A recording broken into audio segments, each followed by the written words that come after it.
Glad you're all here. We want to thank staff and commission for their flexibility. We had to move some things around and move the times to accommodate our canceled meeting last week since 3 of us were out. We're glad that you're back. Commissioner Ariel and Commissioner Ward, I know, is tested negative. Strongly encourage folks to not get COVID. It's not fun, but at least I'm functional again. I would like to have a moment of silence. I think some events over the last couple of weeks have been weighing heavily on all of us. And if we could sort of combine our collective goodwill and center ourselves on a power higher than us, hopefully some of that will reach our larger community.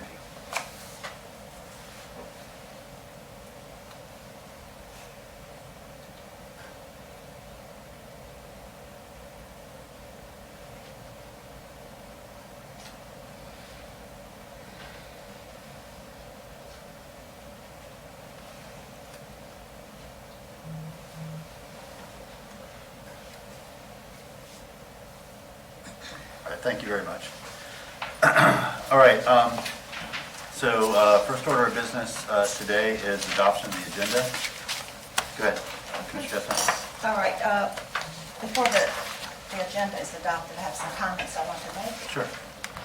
Mr. Mayor and fellow commissioners, I was deeply offended to learn through the grapevine that you removed my 2 items from today's agenda without even the courtesy of notification to me. Offended is not the appropriate word. I was deeply hurt that you would take such action in my absence, remove my items, but keep all of your items on the agenda, all of your items. It was very, very unkind. I'm deeply hurt for the people in East Gainesville that once again our priority, our issue is deferred. Langston Hughes said, "Dreams deferred is like a broken-winged bird that cannot fly." Such is the plight of the people in East Gainesville, my people and your people. Another issue kicked down the road. You may say it's not a big deal, but oh, it is. Because the message you're sending to East Gainesville is this: your dreams, your priorities are not important. To defer this to June 2nd, when I'm not even sure that meeting or any meeting in June will take place, as the mayor and Commissioner Hayes Santos will be touring Iraq. You might say that I should have been at the agenda review, and I would have, had I not been at my husband's hospital bedside since Sunday. But I didn't think it was necessary because surely my colleagues would honor the items I placed on the agenda. I didn't give it a second thought. My colleagues would honor my request. My 2 items were properly and legally advertised in the Gainesville Sun. And here is it again, the story on East Gainesville Complex to come to the commission today in the Gainesville Guardian. This is the paper that appears in East Gainesville. So they are expecting this today. There should be a process when a commissioner's items are removed from the agenda in their absence. Or should a commissioner's item be removed from the agenda in their absence? I think that is quite disrespectful. Mr. Mayor, commissioners, I move that the following advertised items be returned to today's agenda. DP 7211223, 8th and Waldo Sports Complex Scope of Service Feasibility and Pro Forma Study, B. DP 8211217, Interim Charter Officer 6-month Progress Update, B. This was on the agenda up to last night. Okay, thank you, Commissioner Chestnut. Not hearing a second. I'll second. Okay. Hopefully staff is prepared to present those items. I want to sincerely apologize to you. I think you know me well enough, Commissioner, that nothing was done with any intent of offense. I was trying to do the best we could with the unfortunate circumstances we had before us, and especially with what happened last week.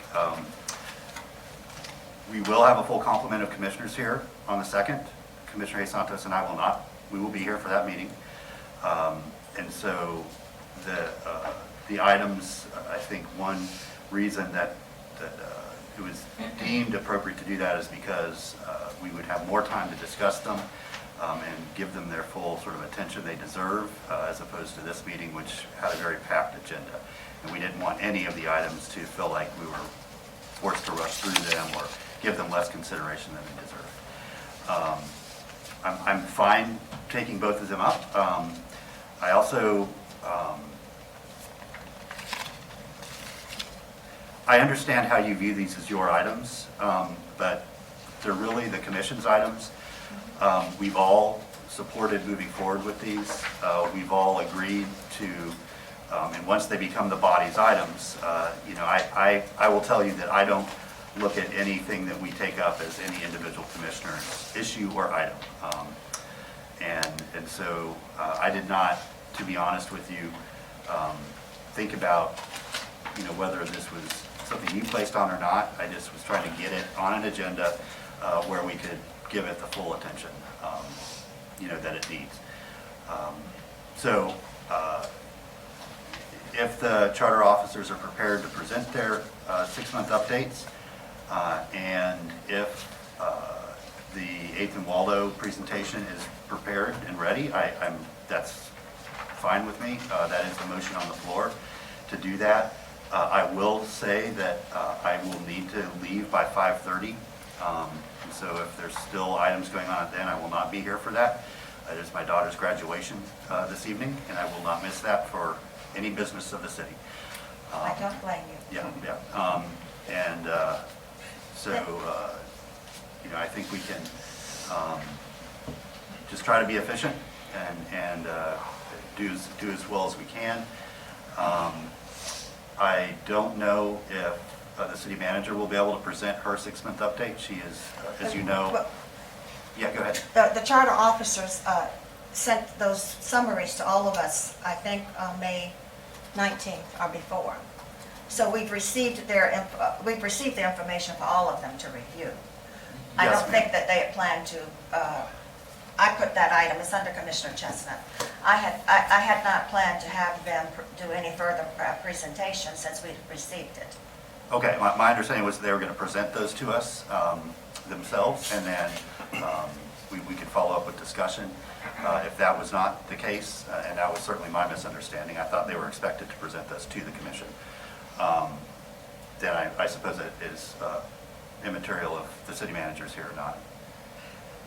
May I make another suggestion? Sure. It seems to me the item that you have on here on whether or not we should have standing committees or subcommittees could be more appropriately moved to June 2nd, so that you take up the item on the sports complex that has been noticed to people, to the public, for being on the agenda today. Yeah, I again, don't have any problem with that. That's not not to get into the discussion right now. That to me is a discussion better have by the next commission. I don't think that outgoing commissioners should decide on what the next commission, how they organize their meetings or conduct their business. So I have no disagreement with you on that. That would So give that's you more fine. time on the agenda. Sure. Thank you, Commissioner Chestnut. Commissioner A. Santos? Thank you, Mayor. I hear you, Commissioner Chestnut. I don't think we're going to have enough time to give it the duty necessary. And definitely since it was pulled and people saw that and then getting re-added, I think people may not be here that thought No, it I might think that people are here. The general just- public expected this today, the general public. But I think the staff is probably here. They I were think here. another option too is we could introduce it today and start the discussion, and if we run out of time or there's other questions, we can continue it to the June 2nd. I mean, that would satisfy the concern that some people might not be here that are interested in that. Okay. I'm not going to vote because I'm not prepared for that item, so I thought it was removed from the agenda. Okay. Commissioner Ariola? Thank you, Mr. Mayor. I think we just all need to appreciate the fact that we had some pretty unusual circumstances. So the next agendas are all going to be packed full of items that had to get moved, whether it gets handled today, whether it gets handled on the 2nd or thereafter. Let's all just have patience with each other and and move forward as unified as we can. I'm happy to vote for the motion to get these items back on. I want to be respectful to the chair's time, so let's go ahead and move forward, and what we don't get to, we'll just move to other meetings. Thank you, Mr. Mayor. Mr. Sokka? So two things. I was going to ask that we remove the lien item. Staff has some other information that they wanted to review further, so I thought that would be a good idea. But second, my question is, and I know the manager is on, I don't know if she'll be able to talk, but as far as a Comaldo, again, before moving forward, I think we asked the question, we never got an answer. Can staff talk to it? Because not dissimilar from Commissioner Santos. I am available. Okay, thank you, ma'am. Like not I am dissimilar. available. Good afternoon to everyone, and I do apologize for not being there, but I think you all realize what I'm dealing with. Yes, ma'am. But yes, as of yesterday afternoon, the item was on, and Roxy Gonzalez is available to speak to it if the item comes up today, so she is available. Thank you, ma'am. Yes. I think at this point, my ask would be, I'd have to re-find it in my email so that we have the appropriate materials to follow along. Because I know once it was taken off, I refocused on other things. So this was not something I reviewed again this morning as I prepare for the meeting. If it's going to be at the end of the agenda, I think I could catch up. But I do have that same worry of, we told people it would be, and then we canceled it, and that notice of canceling went out. It might not have been in the paper, but it does go out to people who follow our meetings through like the official channel. So some people might still have shown up, but that doesn't mean everyone showed up. I'm willing to compromise with starting the conversation and then continuing it if there has to be more conversation into the next meeting, but yeah, I have some hesitations. Okay, thank you. Commissioner Chestnut, are you willing to amend your motion to remove the lien reduction item? It sounds like staff has some more information they want to look at before they... Yes, I will. I We'll will just bring it amend- back up when staff lets us know that they're ready. All right. So that's last on the agenda.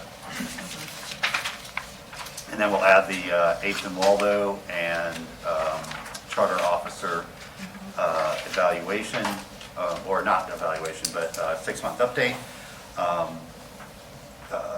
at the end of the agenda. Is that? Okay. Okay, all in favor of the motion, say aye.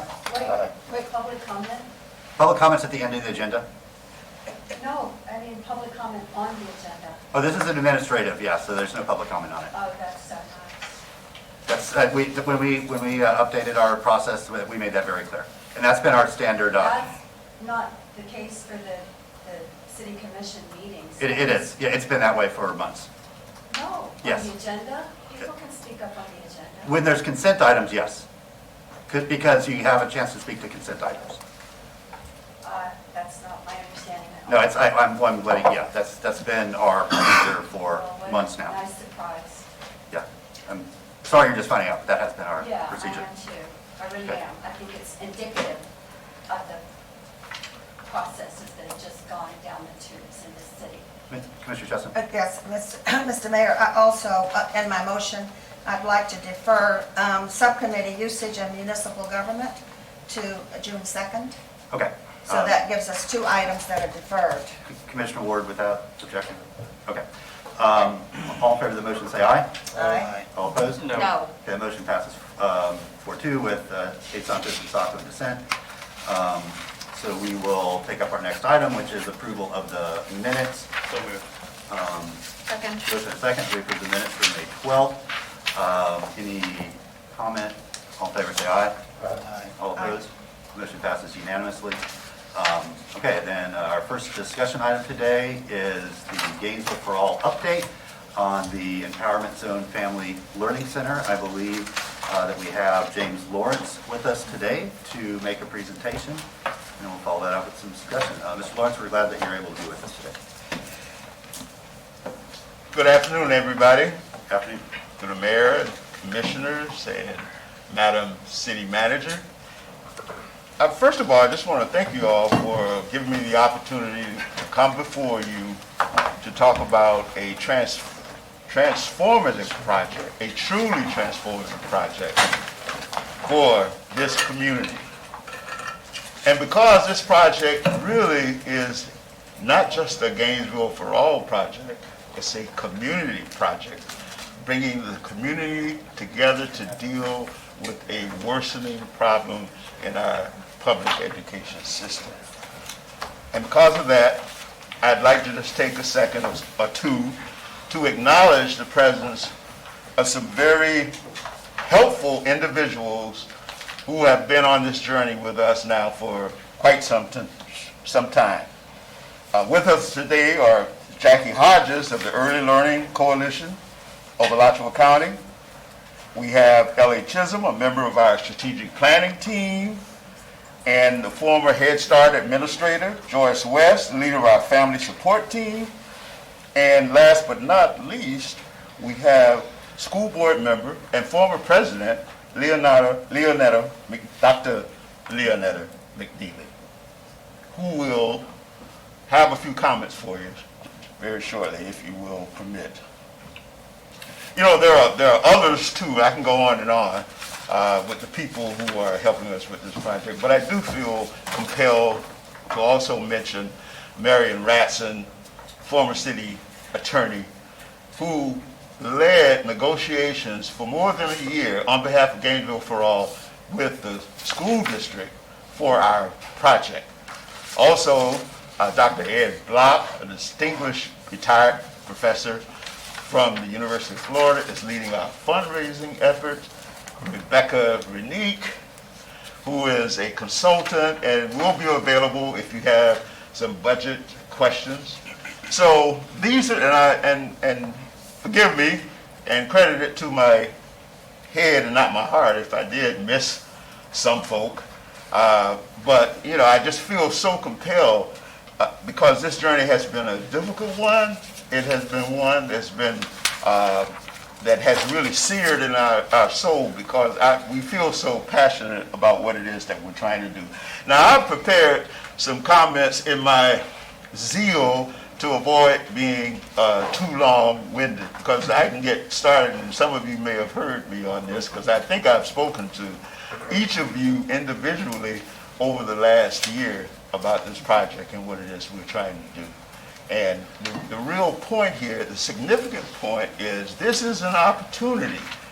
This is an opportunity with the Family Learning Center to bring this community together. We're facilitators, Gainesville for All, to bring the community together to deal with the problem of the achievement gap that's worsening between black and white students in this county. It is one of the worst, if not the worst, in the state of Florida and in the country. And yes, there are those who are talking about it, but for the most part, it's talk. We want to do something about the problem, and we believe that we have a solution with the Family Learning Center. This is a document here. Ellie Chisholm back there, she sat on the strategic planning team. We spent 6 months putting this together, 6 months. It's not willy-nilly. We had some top experts from throughout the community at UF and community activists to sit to put this document together. And this is our Bible for what it is that we want to do.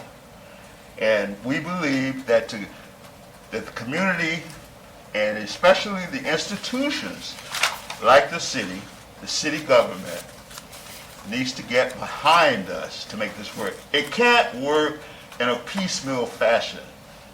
We need the help and the resources of all segments of the community, the schools, government, businesses. They all need to come together, and we are the vehicle for that to happen.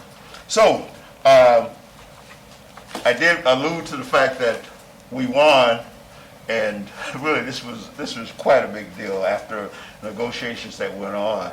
And they actually started some 3 or 4 years ago with the school district, is that we won unanimous approval from the board. Now, you folks know, that's pretty unusual to get unanimous approval of the Alachua County School Board on a project that was put before them. So if you would, allow Dr. McNeely to just say a few words about the school board's participation. Thank you, Dr. McNeely. We're so glad you're with us today. Thank you. I'm happy to be here and happy to bring a couple of words just to say that the school district made, or the board made a concerted effort to want to partner with this project for the Gainesville Empowerment Family Learning Center. It's needed. It's especially needed over on this quadrant of our community.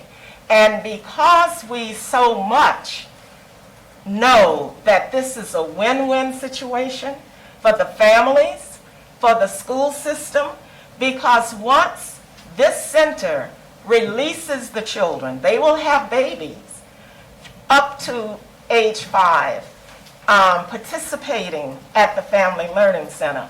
And they will be at Metcalf Elementary, which is beautiful, brand new. And when those kids leave the Family Learning Center and enter into Metcalf Elementary as a kindergartner, just know that our expectations are that they will have had the highest quality learning environment, and we will have a win-win situation come kindergarten, and we need that. You heard James say that the gap between our white and black students are atrocious. Well, they are. I hate to even have to talk about that with folk, but it's the truth. And so with this Family Learning Center, the Gainesville Empowerment Zone, just think where we will be when we start with children who are 5. There's so much more that I could say, but I want you to know that we totally respect this project. We expect great things and that it will work. We need everyone, though.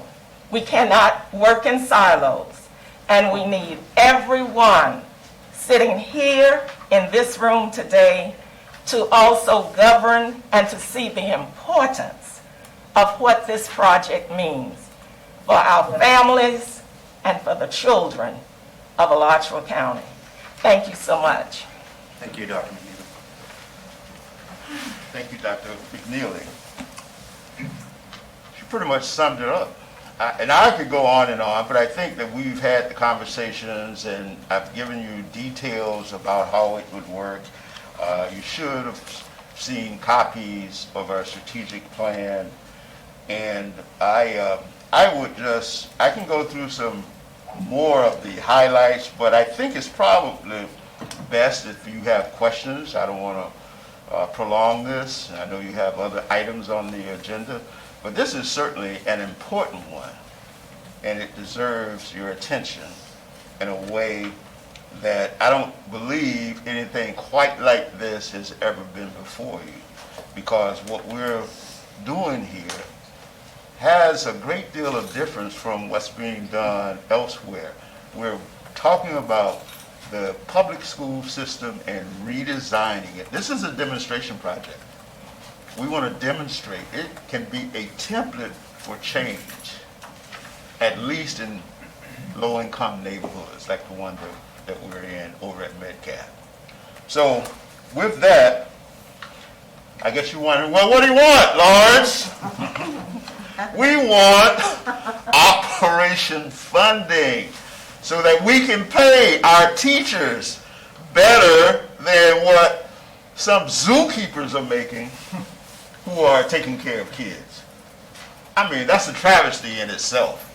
The mere fact that you can take care of animals and be better paid than what some teachers are making. We want to pay teachers what they deserve to make. We want to provide a top quality curriculum. We want to have top-notch playground equipment and furniture and all of those things that many of our kids are not getting right now. the very same kids. And we wonder, why is it that these kids are showing up, for kindergarten, and they don't have the skill sets that maybe their peers on the other side of town possess? So this is an opportunity here.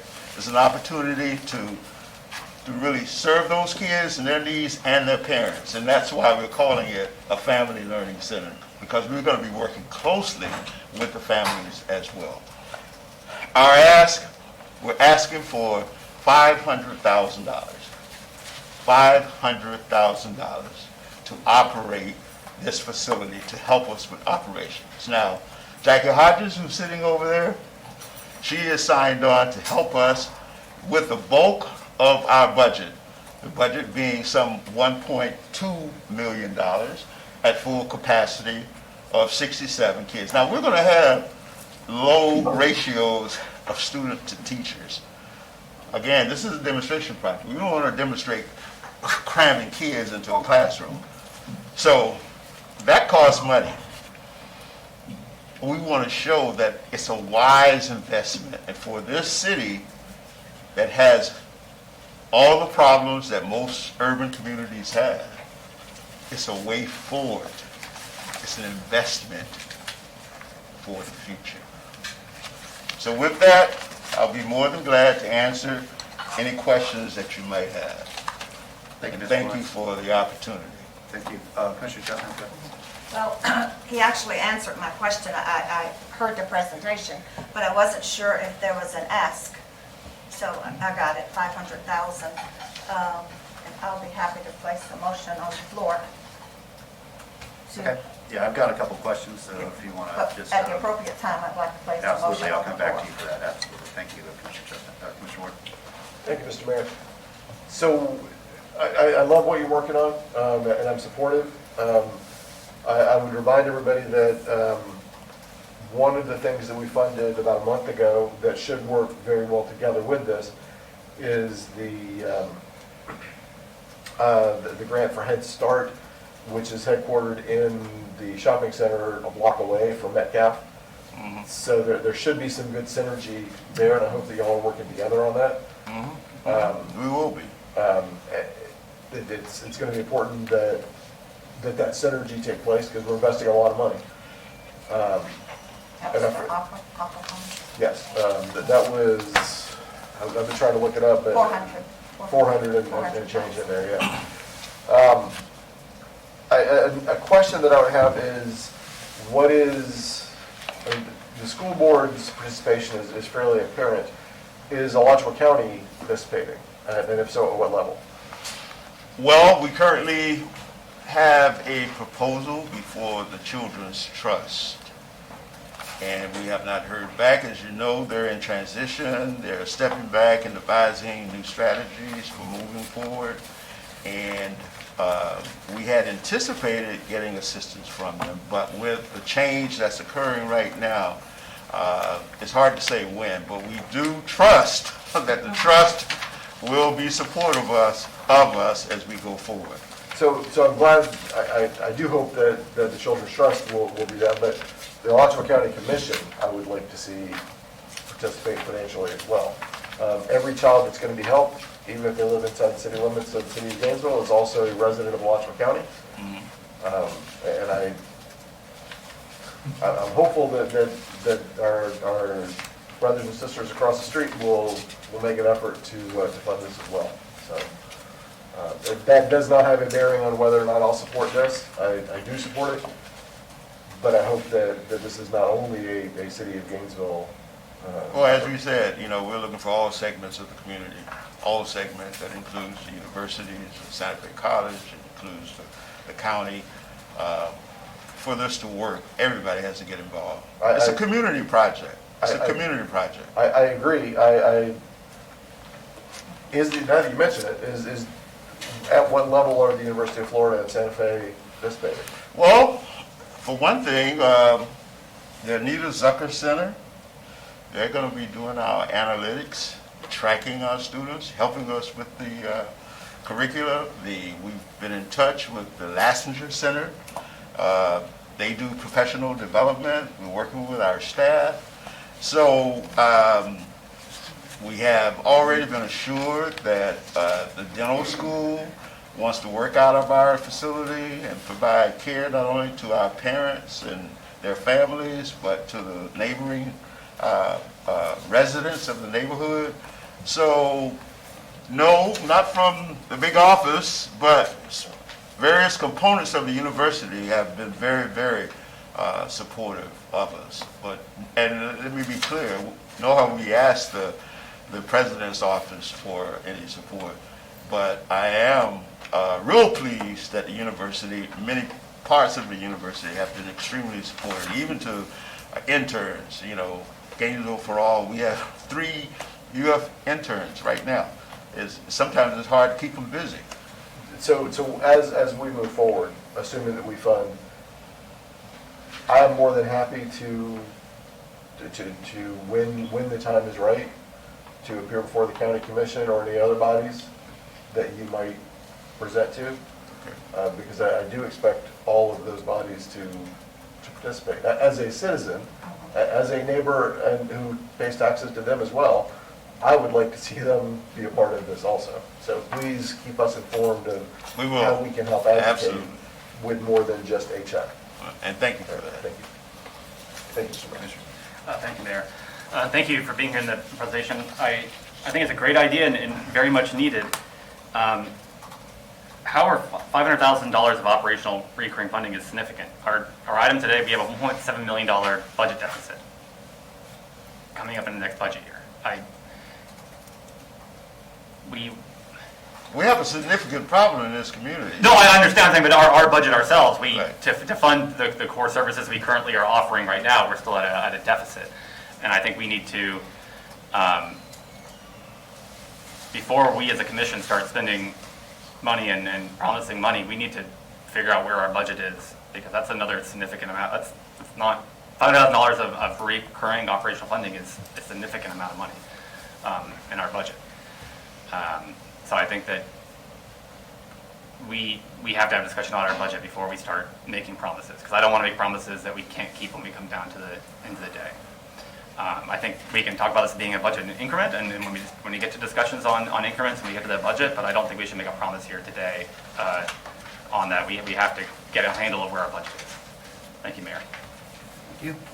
Do you mind if I make comments before I go back to you? Did you all want to make comments? Okay. I do. Okay, I'll get everybody first, and then I'll go back around the horn. Good. Thank you. Thank you, Mr. Lawrence. So this is a recurring ask, the $500,000. It's a recurring operational ask, correct? Well, we would appreciate assistance going forward, but we need this money now for startup to get the ball rolling. And we believe that the public troughs will build it and they will come, because we believe that we will be successful. And that's why we're working with the public school system. We hope that the Tallahassee will see the merit. And by the way, we've been endorsed by Representative Yvonne Henson and Senator Perry, both of whom were to carry the legislation appropriations for us. So, and because we will run such an excellent center, we're going for the Gold Star accreditation, which will entitle us to 15% more than what we will ordinarily receive in reimbursements from school readiness. So we have a plan going forward. So it's not as if you're going to be rushing in with $500,000 every year. But we do need to get it up, and we need to get it up. We need to build it right so this house can stand. Thank you. I would very much like for us to begin the process of discussing how we fund that operational ask. I would like for our staff at least to see an itemized breakdown of that $500,000. I think that's only fair if we're going to be funding partners. I would very much like for the county commission to be involved with this. Ideally, of course, the state of Florida would fund this, but we know that the Tallahassee has different priorities in the legislature, unfortunately. But that doesn't mean that we can't step in. And I know the need is great. I want to make sure that we can make good on our promise. And we're going to have a discussion today about the fiscal year budget. It has been well advertised, the challenges that we are facing here at the city of Gainesville. So I just want us to be very practical with how we move forward. So what I'd like for us to do today is I would like for us to authorize negotiations to begin between our staff. I would like for that to include a due diligence period where our staff is going to show us itemized breakdowns and really request of you all a little bit of good faith effort that we're trying to be good stewards of the public dollar here. Because it isn't every day, like you said, it isn't every day that asks like this come before the city commission. So I want us to be thorough with our process. I also want us, Well, yeah, well, I'll get to you, Madam Manager, in one moment. Thank you, sir. I also want us to, in that due diligence period, for us to be able to work with the county commission about getting a commitment from them as well. Because I think that's the best way for this to be successful is the more partners that we have. And it sounds like you've got a lot of partners working together. I would like for the city to be a member of that partnership. And part of our leadership is to ask that we bring in more government entities for that, because our charge is not education, but we do see the need and we do want to help. So that would be my ask, Mr. Mayor, is that we begin the process and the discussion today, really formalizing that between our staff, because up until now, it's really been, that hasn't been the case. Okay, thank you, Commissioner Zucco. Thank you, Mr. Mayor. And thank you for the, we've spoken before, and I do love the concept. My concern is not dissimilar from my colleagues in terms of operation or startup. And I love your plan. I do. But you keep using the words "we will be." So We want, we will be. what? And I'm not thinking about this as like a person. I'm thinking about this as like a steward of the city's money. That I'm not very far away from Commissioner Ariola on this, where I'd like a period of due diligence with our staff, just to see, because I don't think we have a copy of the strategic plan. It's not in our backup. Well, I sent them back in May of last year when we That's completed probably why I to can't find everybody. it. Okay, so I can look at that, but I'd rather have staff look at it as well with you guys, to see what exactly that funding would go towards. I agree with you, teachers should be paid more than a lot of other professions, because they're raising children for us. Right. My concern is that, and I agree, there is a problem. There is a great problem in our community. My concern is I would love the city to help sponsor. I hesitate at the city providing 20% of the funding in perpetuity as operational funds for 67 children. And I'm not saying those 67 children do not matter. I am saying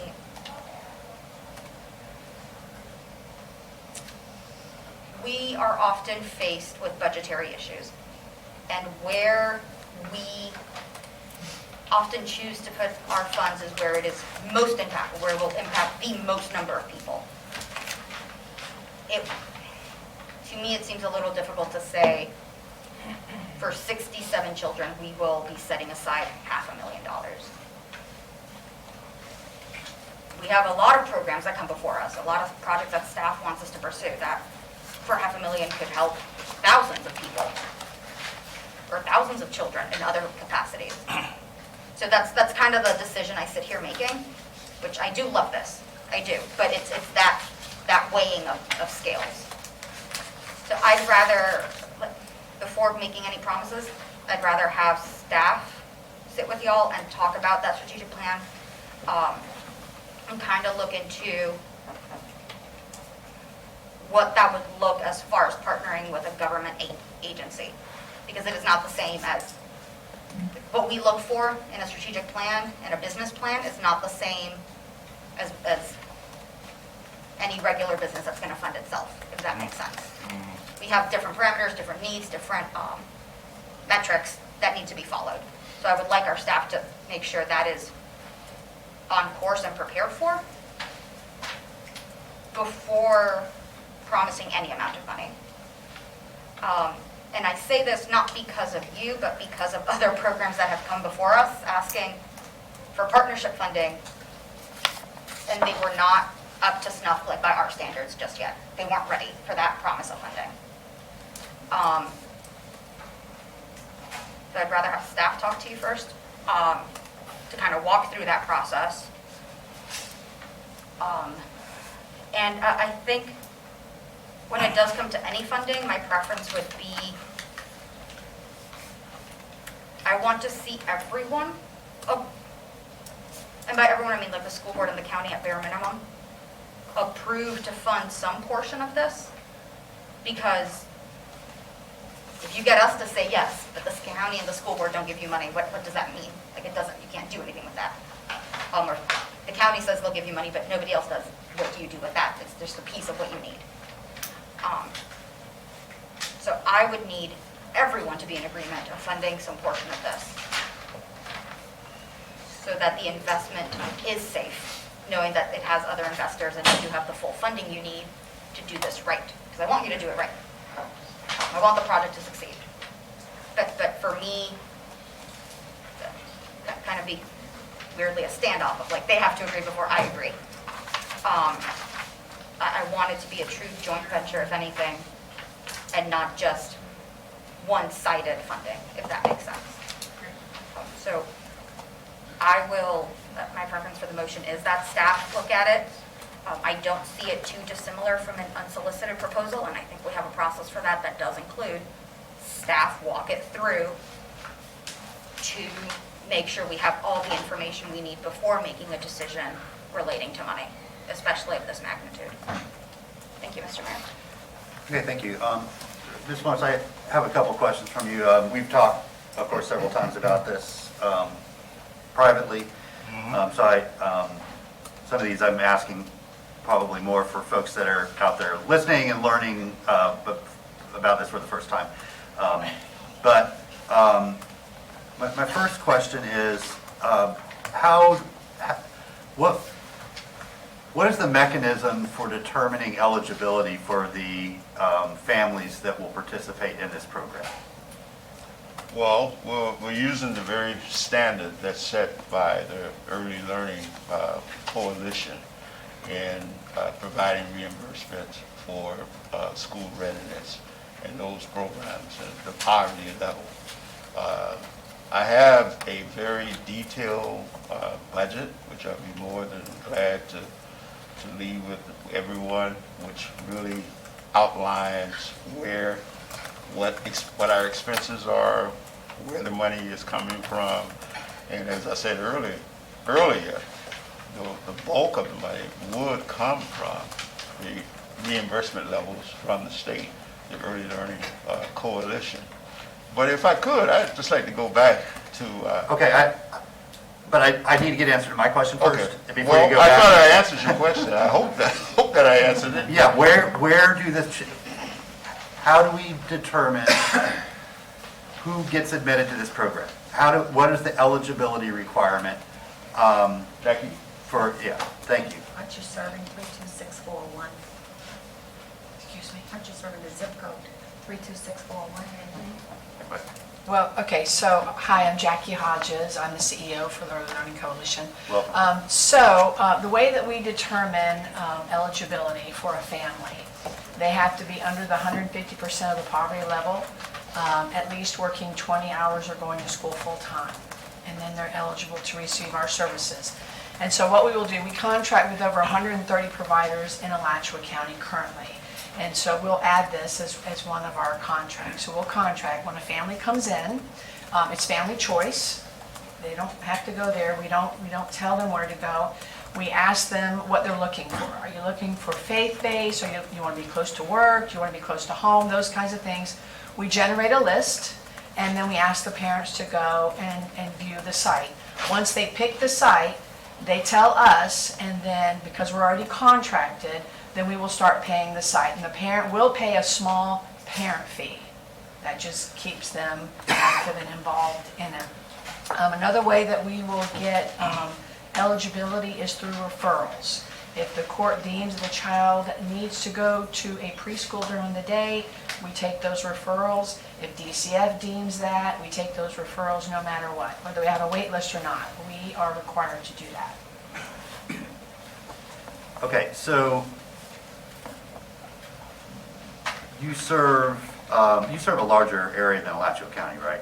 We serve just Alachua County. Oh, just Alachua County. Okay, so what you just told me is any family in Alachua County that's eligible, meaning they're below 150% of poverty, basically registers with you. They go through an intake process. Yes. To verify their eligibility and then get their pertinent information, all that. And then, based on their needs, you determine a list of programs that fit, that sort of align with what they're looking for. Providers, yes. Yeah, right. Preschools.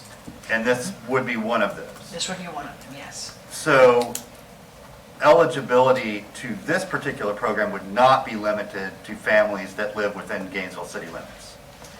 It would not be limited. Right. It could be anybody from anywhere in the county, as long as they meet those other criteria.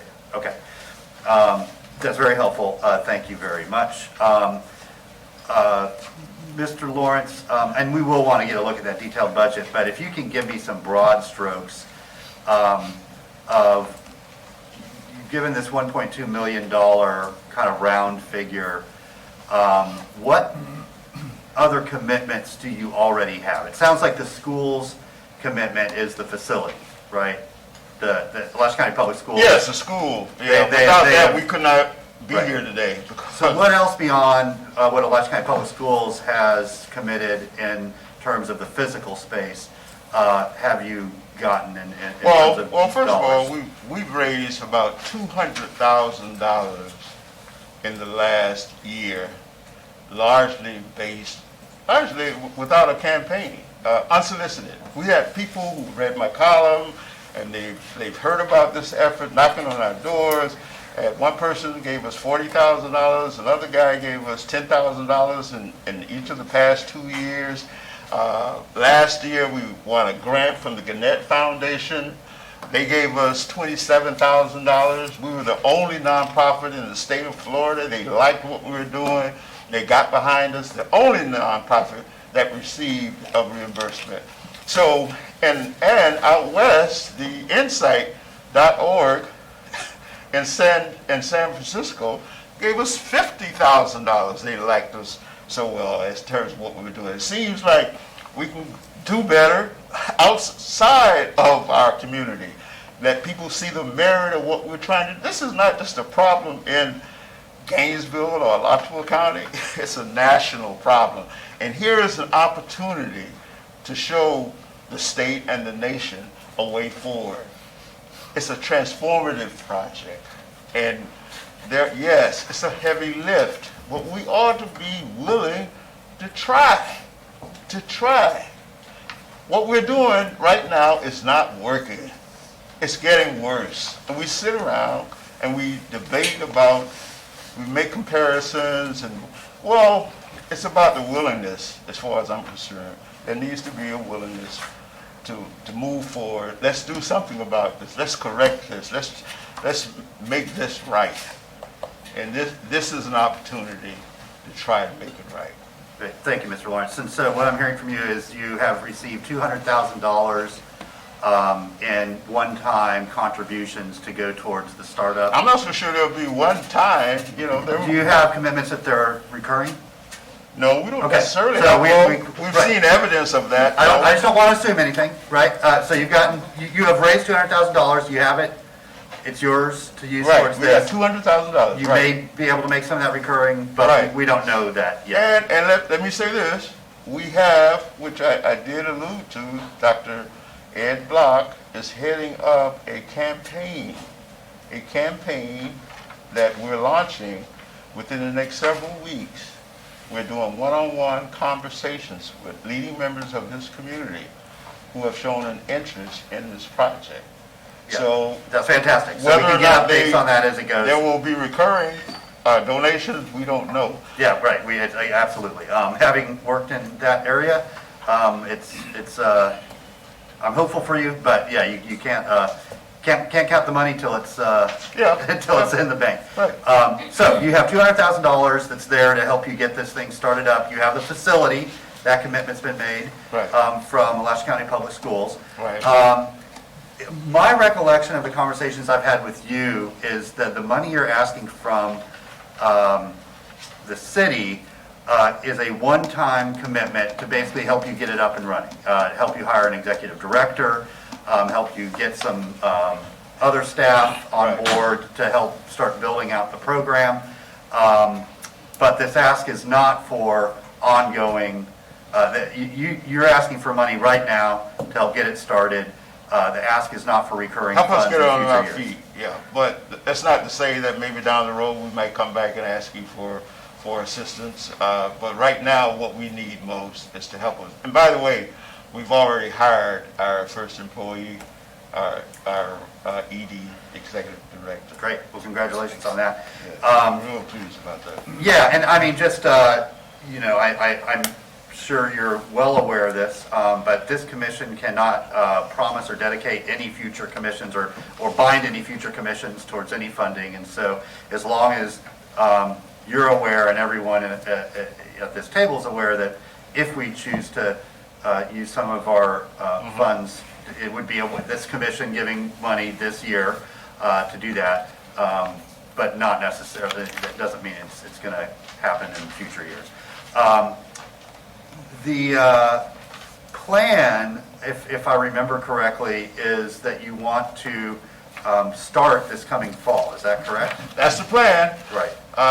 We have some issues, and hopefully we will overcome those issues. Those issues revolve around situations like there are some modifications that we need on the building so that we can get approved for a license by DCF, and things are backed up, as you guys probably know, in terms of materials and even contractors. So we're currently talking with contractors to get them in. The good news is it looks as if we won't have to have large expenses or expenditures on such things as a sprinkler system, which is not in the building. The governing body for the building itself and for the school district is the Department of Environmental Health at UF. And they have tentatively said that we look pretty good, so we're prayerful that that will stand and we won't have to invest a ton of money in the building itself. So so that's pretty much the only thing that's kind of unclear as to how much money we're going to need. But when we look at the bulk of the money coming from the Early Learning Coalition and startup for furniture and playground equipment, that's where we need your help. And it's our hope, as I said earlier, that that Tallahassee and Washington will see the wisdom of what we're doing in Gainesville, Florida, and they will want to get behind it. Yeah, thank you. Okay, so that's helpful. You know, I think a couple things, you know, we do need to do some due diligence on this. I will say that I do see this as an appropriate use of some of our unrestricted ARPA funding.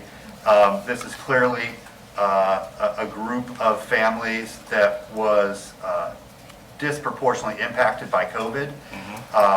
We know the incredibly grim outlook for families that are not prepared when their child enters kindergarten. And so whatever we can do to get them to that point and fully prepared once they enter the public school system through kindergarten, I see as a completely rational use of these funds. I think it's best if we right now keep very committed and focused to a one-time startup commitment because ARPA is going to run out and you know the model needs to be sustainable in the long run. It's also clear that there will be students that attend this program and families that participate in this program that don't live in Gainesville. So it is critical that we have money that helps account for that. Gainesville dollars should not be used to fund families that don't live within the city. So I think that's where getting the county to participate and/or the Children's Trust, I think ideally both of those. I see the Children's Trust as being the sort of best organization to fund recurring costs because this is sort of their mission, right? This is why we all passed the tax to create them. The county is probably most relevant to making sure that regardless of whether the family comes from inside or outside the city limits, lives in Hawthorne, lives in Micanopy, that funding is able to cover their costs as well. And so, I think letting you sit down with our staff with a sharp pencil and that more detailed budget, really looking at what the need is and how it would be used, and then coming back to us with a recommendation and a sort of more firm number that we can all feel really good about. It seems like a reasonable path forward. Before I go back to Commissioner Chestnut and Ward, I know the city manager wanted to offer some thoughts as well, so let's go ahead and hear from her, and then Commissioner Chestnut, you'll be first after her. Mr. Mayor, I will actually probably just emphasize some of the comments that you made. Mr. Lawrence and I have sat down on more than just a few occasions. We've sat down probably a total of about 3 times, and I have gone through his program with him and seen several presentations. Just as it relates to the program and its impact on the community, potential impact, it's immeasurable, and I applaud him on the program and getting it started. He is looking at one-time startup funds. I know that the organization is not going to remain in that status once it gets moving, and they will need recurring, but their request right now from the city is absolutely one-time. We had talked about a range starting from $300,000. I know he mentioned $500,000 today, but this is an eligible ARPA unrestricted operational cost. I know there's still a lot of demands on ARPA, but we're certainly willing to, as soon as possible, sit down with Mr. Lawrence and the staff and go through the numbers and hopefully make a recommendation back to the commission as to how we might be able to partner and go forward. Okay, thank you, Madam Manager, that's helpful. Commissioner Chestnut? Thank you, Mr. Mayor. As you've said on many, many occasions, we have to get to the root cause of the problem. And this program reaches the root cause. We all know that the return on investment is greatest when you have a small pupil-teacher ratio, and that's what you're asking. I see the city investing in this because what we're doing is really preparing our future employees. Long-term, but that is the investment. And I would suggest that when you go to meet with public entities, that you bring the Perry Preschool longitudinal study that shows the return on dollars. Yes. Over 20 years. The reduction in crime, the importance of having that small pupil-teacher ratio.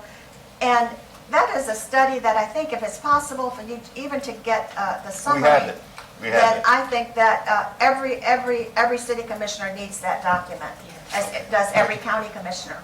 That is an important document for them to have. Yes. So I also believe that a large percentage of your children are from the 32641 zip code. You're absolutely correct. Yes, okay. That's why we call it the Gainesville Empowerment Well, Zone. The zone is that area, Okay.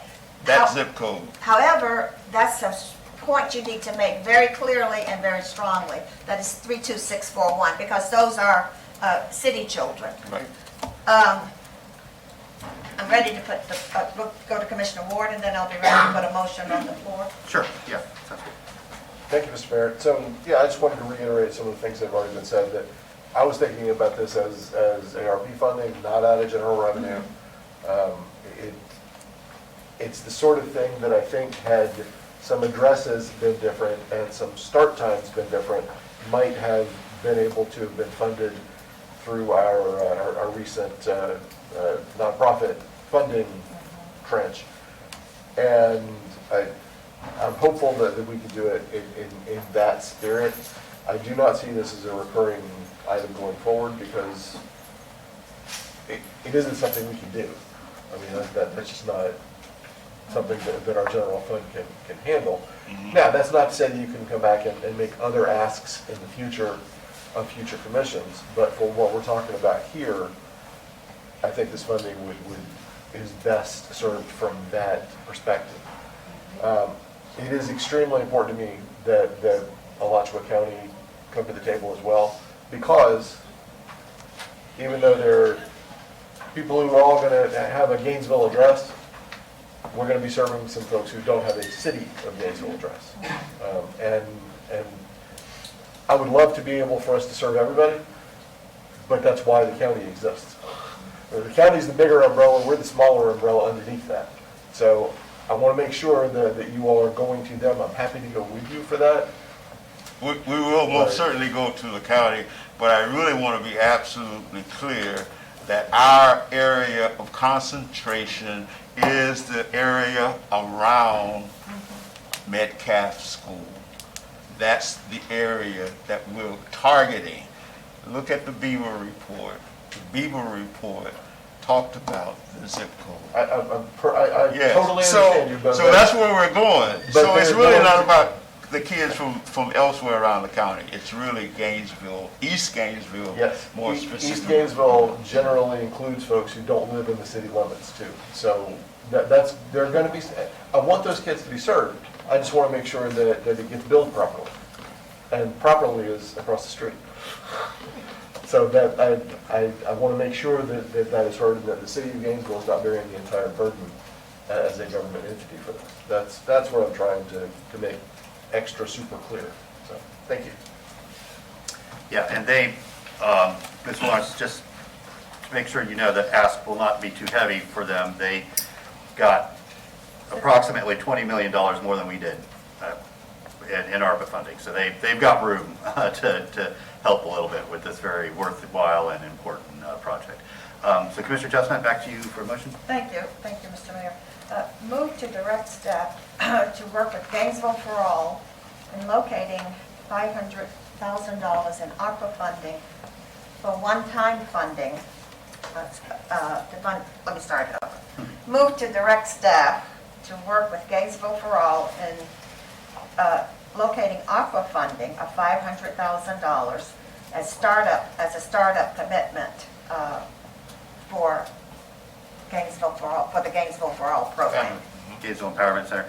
Empowerment Center, yeah. Commissioner, do you mind adding two words, up to $500,000? Yes. All right, thank you. Is there a second? Up to. Okay, Commissioner Ariola with a second. Commissioner Hayes Santos? Thank you, Mayor.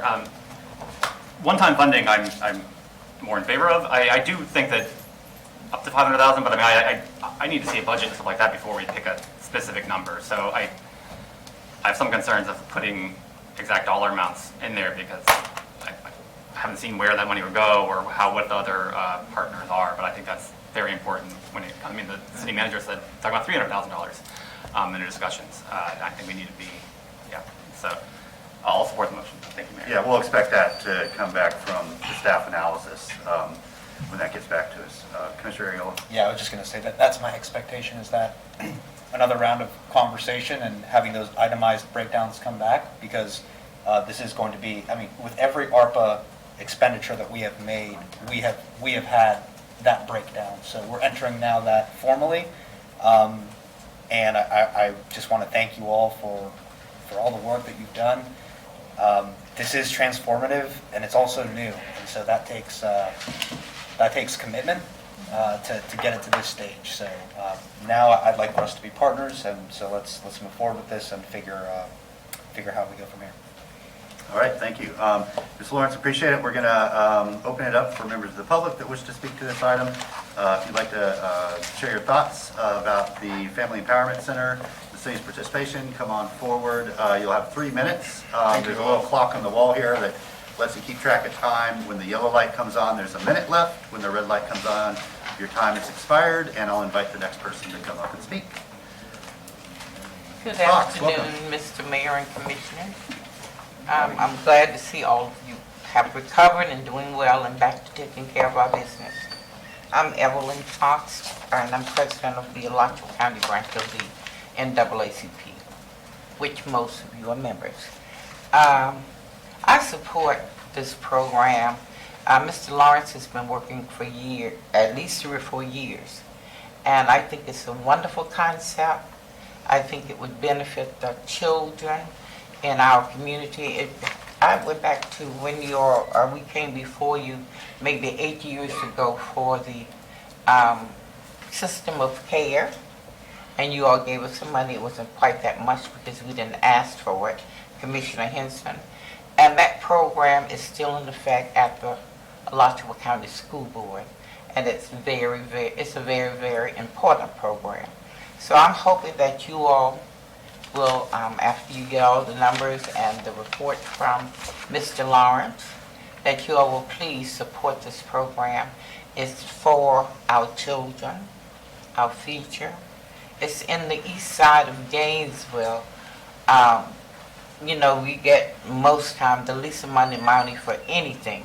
So please consider the babies that you all will probably be shaping their lives for the next 40, 50 years. Please consider the $500,000 ask. Thank you. Thank you, Ms. Fox. Anybody else?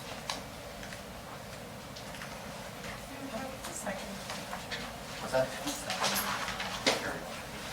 Good afternoon, Commissioners. My name is Kim Tanzer, and I too support this request. I'm a long ago elementary school art teacher, and more recently, at the request of Ms. Rosa Williams, tutored at Gardenia Garden, which is in the area that would be most effective. I think this would be money tremendously well spent, and ARPA is a great opportunity to use some money that will really make a difference. Thank you. Thank you.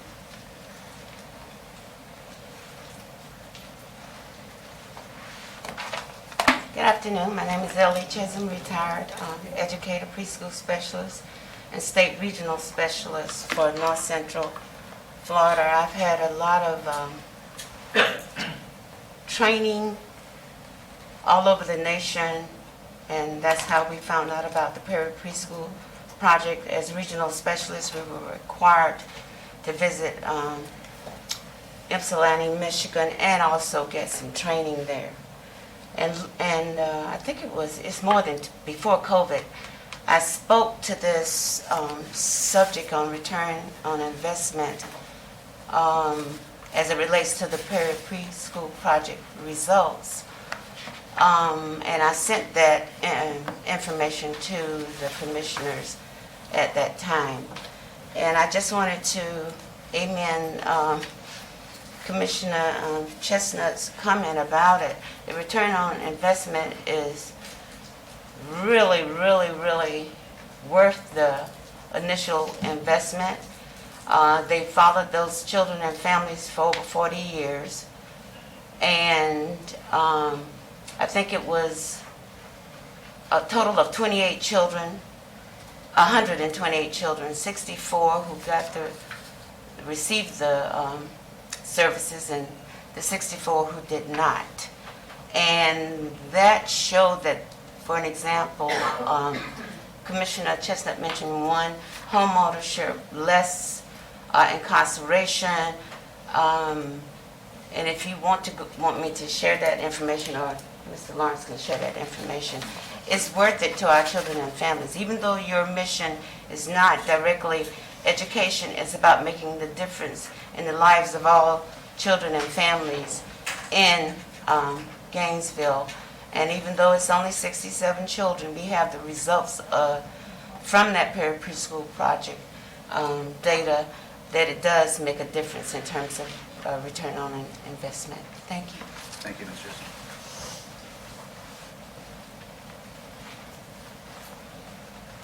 Good afternoon, Mr. Mayor.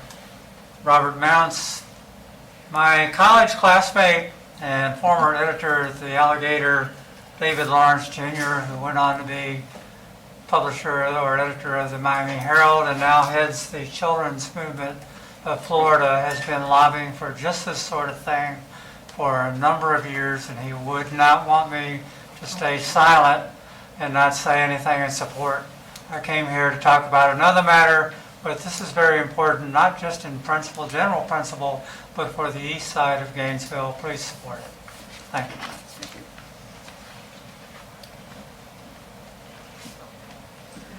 So I just wanted to reassure y'all a little bit on how the Early Learning Coalition is going to be helping. So not only will we have the school readiness, we'll also have VPK. And I don't know if y'all have followed that, but VPK, we're paying $350 more per. To say what VPK is? Oh, voluntary pre-kindergarten. So that's another program that runs through our organization. Thank you very much. But also, we also have ARPA dollars, and we are right now giving that out to all of our contracted preschools. But you have to be operational before you get the money. So I'm really pushing to get it operational because we have more funding coming down. And as soon as they get going, then we can start giving them additional funds through our ARPA dollars. And that's going to run through 2024. So we have money coming down. I think statewide we were given, just early learning was given $2.5 billion statewide, early learning. So that's what we're working with. So, and I know y'all have to make this decision. I know you have to have the budget in front of you. I appreciate that. But the sooner that we can get him going and get this going, it takes about 5 weeks to get contracted, and people are starting to sign up for VPK and wanting preschool and want to get to work. The sooner that we can do that, the sooner that we can start pulling more money. Thank you very much. Wonderful, thank you.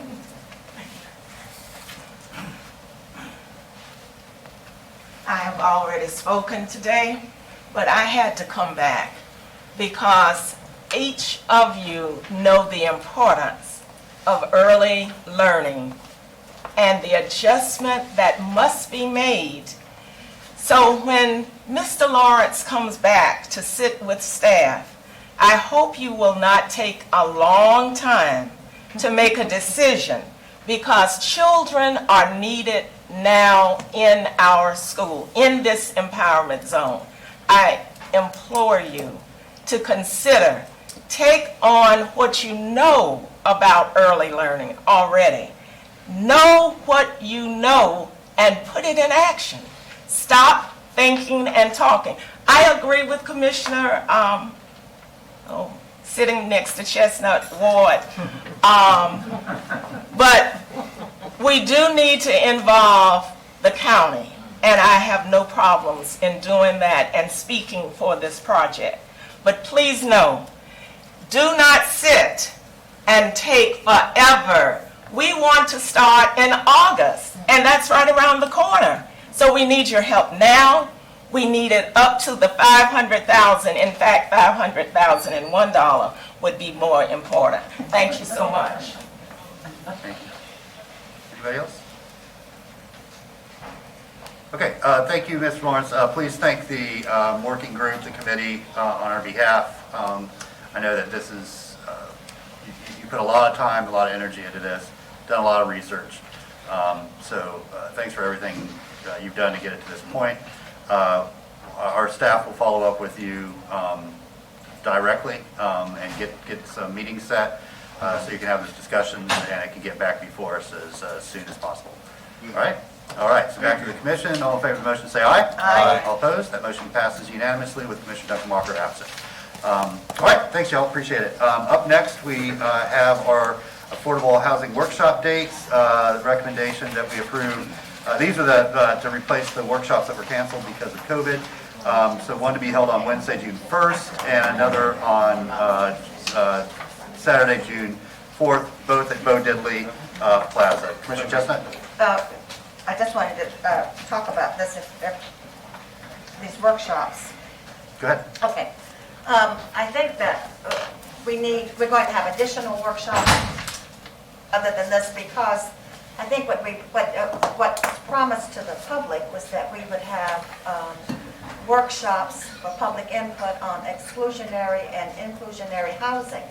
But I hope that this is just not a one-time event, but that we look at working with neighborhoods, taking meetings out to neighborhoods so that they truly understand exclusionary and inclusionary housing, because this will be, everybody's using the word transformational today, but this has the potential of being truly transformational for our city and making great changes to our city, but we need to make sure that our citizens understand that as we move forward. I think the city plan board also is feeling pressured that they have to come back now and accept this, accept the housing, accept the elements of the comp plan. I think that they're feeling great undue pressure. We need to slow this down and bring and educate people as we go along. So this is 2 workshops. I would like to see staff schedule other workshops at the neighborhood level so that people truly understand what it is we're trying to do. And it is no more than that was promised to them by you all earlier. Thank you, I appreciate that. And I'll add that to the motion. Sure, yeah, I think we could reach out to any neighborhood organization that wants to invite staff in to go over this and do it at their regular neighborhood meetings. It wouldn't be difficult at all to do. So that would, yeah, that would not be difficult. Commissioner Santos? Yeah, I move that we accept the dates. Okay, so schedule these 2, I want to add to that motion. sure? I move to direct staff to schedule workshops with neighborhood organizations and interested community organizations on exclusionary and inclusionary zoning and the elements of the comprehensive plan as currently constructed. Okay, accept the change or the addition? No, I don't think we need to, if people want to have workshops, they can reach out to our staff and we'll be happy. I mean, our staff will come out to neighborhood meetings at any time and talk about it. So if there are neighborhoods that are interested in it, but us having to, I guess, what do you mean by schedule neighborhood workshops? Well, schedule means that it is planned and that you have a calendar. I think this is no more than right. It is our duty. It is our duty to educate citizens. You all, before I got here, said to people that you would have workshops, that you would educate them on this topic. This is a tremendous. It has the potential to take single-family housing out completely. I think if people out in Dr. Harry Shaw's neighborhood, I can't think, Suburban Heights, had this type of education, they would have understood as well. They would have been better prepared to deal with the issue. It is our job as elected officials, as representatives of the people, to educate our citizens. And to do it in 2 little short workshops is not appropriate. And to say that, to put the onus on people to call staff, find staff, but staff to come educate them, I don't think is right. We should be the proactive ones. You are each a city commissioner. It is your responsibility. And that is what I think you said to citizens, that you would do workshops. So if he doesn't want to accept it, I want to make a motion after that. And if people want to vote it down, the public will see. Okay, thank you. Good. So we are having workshops. I mean, that's, This is 2. well, we had 1 already, so this is That's 3. I'm Three. asking for a series. Yeah, so to the point we had earlier about talking things to death, you brought up the thing about 8th and Waldo. Every day that we delay is a day that someone doesn't have a house. And that's important to me. We have been discussing and having workshops and discussing the things for years at this point. And I don't want us to talk to death. I mean, I'll amend a motion if neighborhoods want to have someone from staff to come and talk to them, then that is fine. That's the secondary is. I'll just make a separate motion. I'd like to add that to the motion if neighbors want to have some staff go out to their neighborhood meetings. Okay, so to approve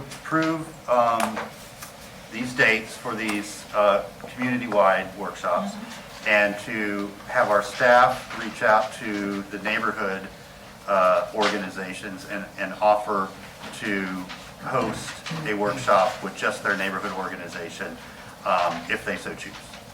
Have our staff reach out, is what you said? Correct. Yeah. Yeah, that's Is that- correct. That's correct. So I think that's being proactive. You're Yeah. saying we have the ability to come out and do this with your neighborhood organization if you would like. Sure, I mean, that's, yeah. Okay, and you were the seconder? Okay. Commissioner Ariola? Yeah, really quickly, I'm in support of the motion. I think it's a great idea for us to extend that invitation to interested neighbors. I also want to point out that the Gainesville Sun is planning to, I mean, I read the Gainesville Sun, I assume you all read the Gainesville Sun as well. Housing is one of the most often discussed topics in the Gainesville Sun. So I want us to first take a deep breath and appreciate the fact that it is our responsibility to talk about the policies that we're going to be taking up. But we have a very engaged citizenry. People have been talking about this for a very long time. So let's do the right things. Let's pass this motion. Let's have the workshop. Let's invite the neighborhoods. But I can say with great confidence that over the next couple of months, this will probably be the #1 topic discussed in the Gainesville Sun. So I don't want us to get to a place in July where folks are still saying, well, we haven't heard enough about this. We haven't been educated about this, because we've had so many meetings on housing, and I understand that we're going to be particularly taking up the exclusionary zoning and inclusionary zoning topics for votes this summer. And so I want us to do our due diligence to reach out to people, to educate them. I also want us to let's appreciate the work that already has gone into it, because I think there has been a significant amount of work done. And so I just want us to be cognizant of that fact. Yeah. Commissioner, go ahead. Well, I think that for 3 years, this commission has discussed broadband. I don't think you have, and you've given time to that. I don't think you've given that much time to housing in terms of explaining this to the public. I don't think so. So that is why I'm looking at devoting time to housing, devoting time to be sure that people truly understand what is about to happen in their community. Thank you. I think we all agree that the more people know, the better that is for the process.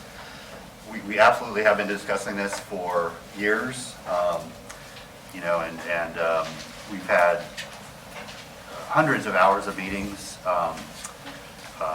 related to the comp plan, related to the housing element. There was lots of community outreach that went into the HRA report, where there was very small groups, medium groups, large groups that gave input to that product. So this is sort of the culmination of all of that community engagement. I'm always happy to do more, and so I think we're in agreement that let's do these 2 community meetings where folks can come out and show up and interact. But also, if folks want smaller, sort of, in people's homes or a community center, we can do that exact same thing with them, just on a smaller, more intimate scale. I think that absolutely makes our conversation more productive, when we get to the ordinances. Tony, did you have something? I just saw city manager has her hand up. Sure. Thank you for helping me with that. I appreciate that. Ms. Curry, go ahead. Maybe it was an old hand, I'm not sure. Ms. Curry, if you're speaking, we cannot hear you. I'm sorry. Workshops that you were talking about today being scheduled are commission-sanctioned workshops. I just want to make sure that we are aware that with our new senior housing strategies on board, we're going to be having those neighborhood conversations, discussions, workshops, focus groups, in addition to the workshops that the commission sanctions, that will be, notice commissioners attending, et cetera. But it is important for us to continue those workshops and those discussions beyond the 3 workshops that are scheduled. It's critically important because there's so much work to be done in the housing footprint, and the community has to be engaged because they will live with it. And so I just wanted to make sure that even though I know we have commission-sanctioned workshops like the 2 that are still pending, that we will continue working with Mr. Harris and Andrew and others to have workshops above and beyond the ones that are sanctioned by the commission. Right, great. So it sounds like you're already prepared for that and planning that, and we're certainly thankful that Mr. Harris is on board now. I know, Andrew, you're thankful that Mr. Harris is on board and taking some of the burden off your shoulders to help with that. So it seems like we're all in alignment that we'll approve these two basically makeup dates for the two publicly noticed sunshine workshops that were scheduled, and then we will have smaller, more intimate, and neighborhood-specific workshops conducted by staff. Okay, members of the public to speak to the motion?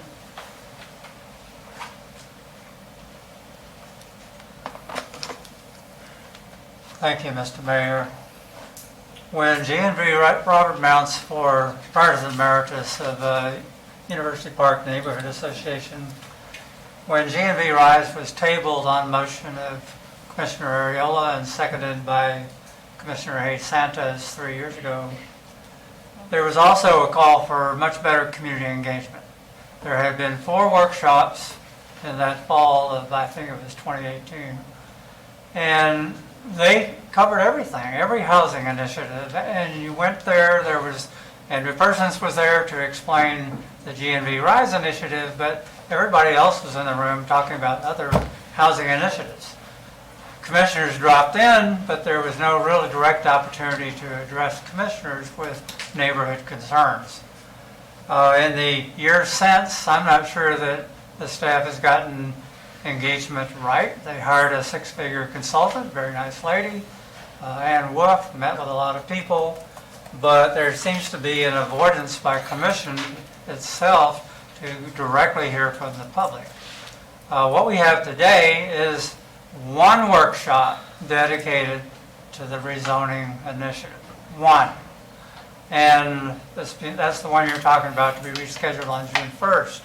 I might believe some of the statements about other workshops and engagement, except for the fact that I have in my hand the June 6th agenda of the Plan Board, in which all of the elements of this zoning proposal are again presented for the 3rd time, asking for their approval. On June 6th. And there's very little notice to the public about that. It just appeared on the schedule. It's draft, but you should cancel that meeting. They normally meet on the 4th Thursday of the month. Why are they rushing to have a special meeting? Is it at your direction on June 6th after the 1 workshop? That's unconscionable. Yes, my neighborhood association and UPNA wants to talk to their commissioner. The ideal thing would be have each commissioner in the 5 districts have a town hall and invite the neighborhood associations there to meet with them and get direct public impact. Thank you. Thank you.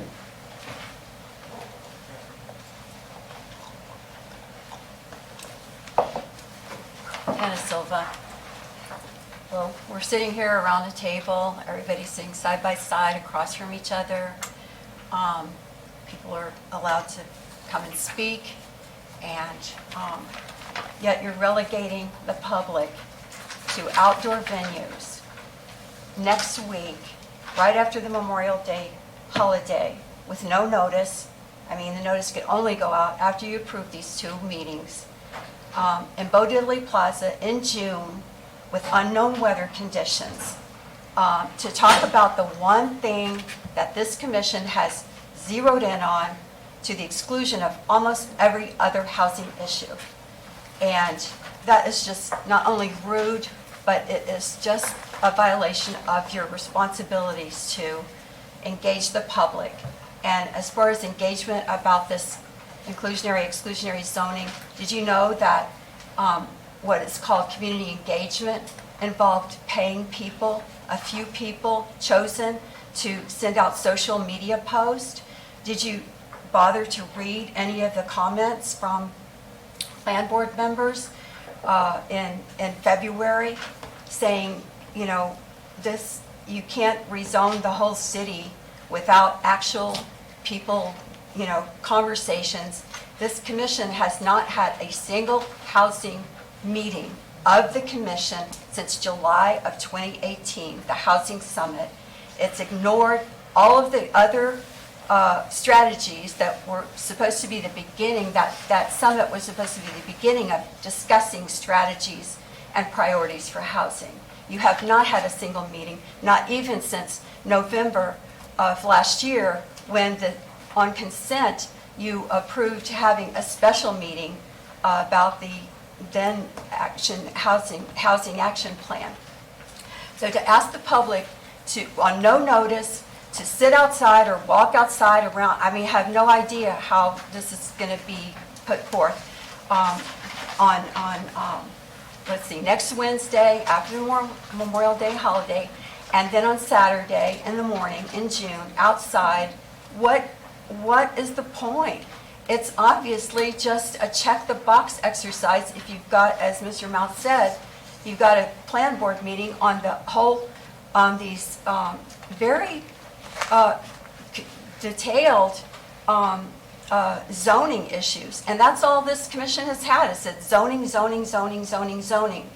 And it's just, it's unbelievable that you would pass this, and I know you're going to by the people who are here. I know you're going to pass it and say, okay, well, public, here's your little, breadcrumbs that we're calling our Thank you, primary Sylvia. issue. Thank you.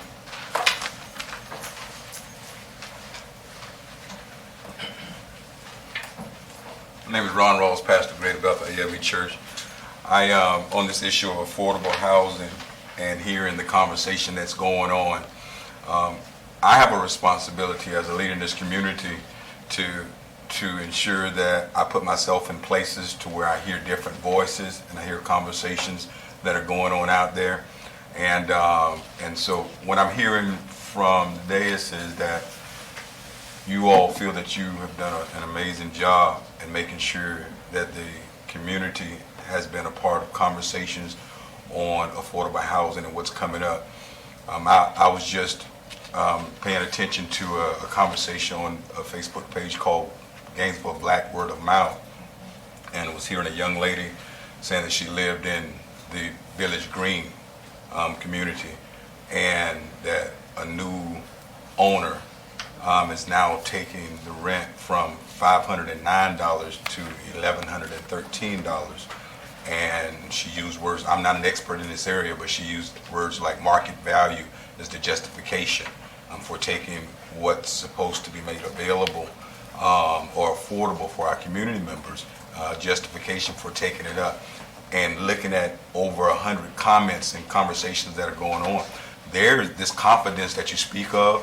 It's not in every area of the community, and there's panic that certain people are being pushed out with the support of city government under the guise of affordable housing. And so don't think too highly of yourselves than you ought. Education, if education is the responsibility, ensure that we're touching. I live a great life, I live in a great community, but I have a responsibility to make sure that my ear is in every area and not assume that everybody is enjoying the life that I'm enjoying. You all have a responsibility to ensure that your ears are in areas that you may not be going to lunch with, that you might not invite over to your house parties, that you might not be fellowshipping and associating with, but you do have a responsibility to hear what's going on in those communities. And so if a plea is being put out to ensure that we're having conversations with people that we might not be reaching, let's be humble enough to admit that, you know what? Let's see if there's some people that we're responsible, that we're elected to help, that we may be overlooking because they're not in our circles. Thank you. Hello again. When I saw this on the agenda about housing, I had to come. We have a serious problem in Gainesville.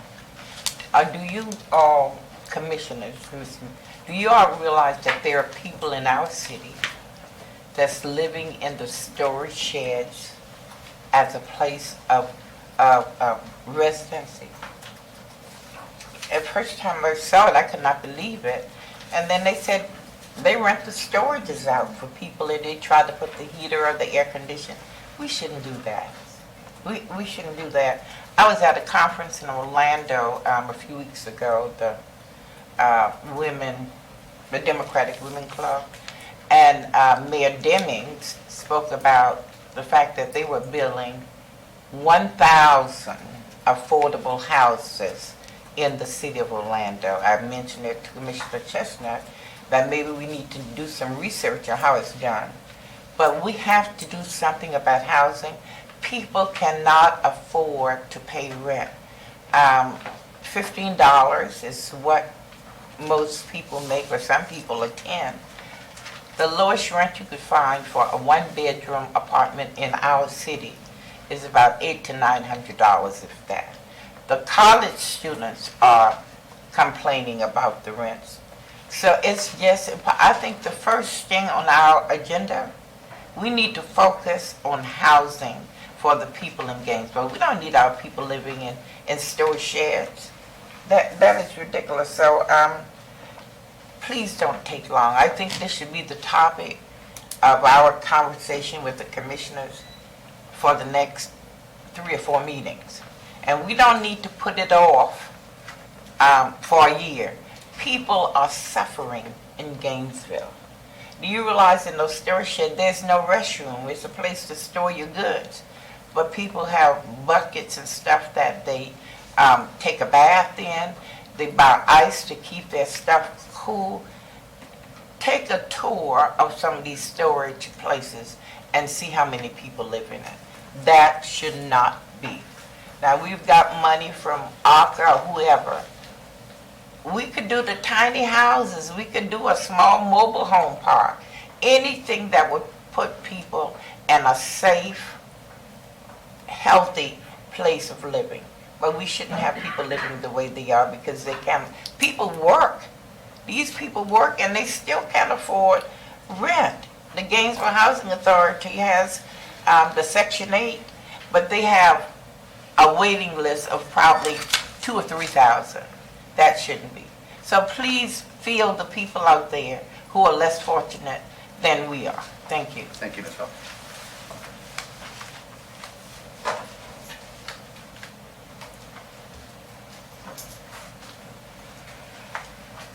Kim Tanzer. As you know, I've been following the housing discussion closely since 2018, and I would say that there has been very little substantive discussions since that time that included the public. I know some of you speak among yourselves, but as Reverend Rawls said, you're not speaking with everyone, and we do not have the ability to speak with you because we always have our 3 minutes. And it's very challenging to find other ways in other informal contexts. As you know, I went to an event that 3 commissioners attended on housing last week, 3 commissioners and 3 or 4 staff members at an informal meeting at a food park. But still there was no discussion. It was just a kind of a chatty time. In this case, what I'm asking you to do is, as Commissioner Chestnut has said, to have the meetings that you've scheduled, which is great. Only one is on exclusionary zoning. It's about 5 days from now, after Memorial Day weekend. It's unlikely anyone who doesn't know about it will know about it.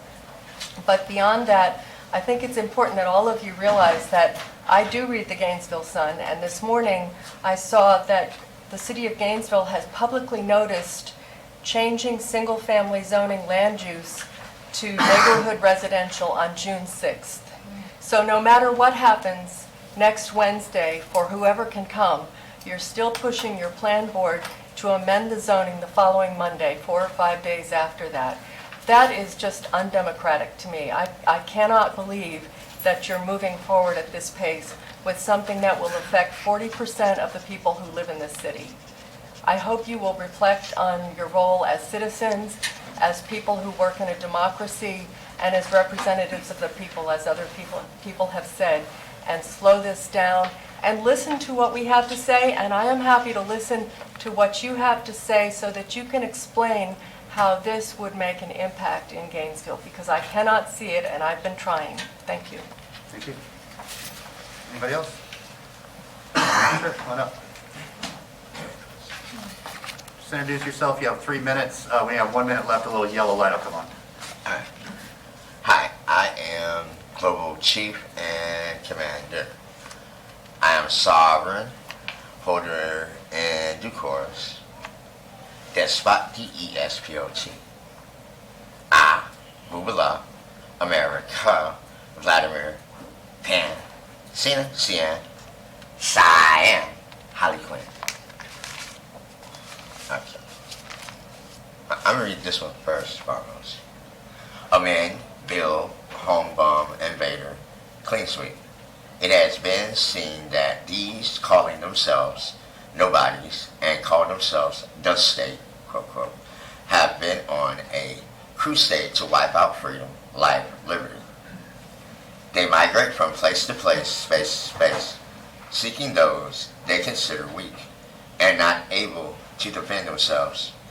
They have been hidden in plain sight, waiting to attack the free people, free society, schools, students, families.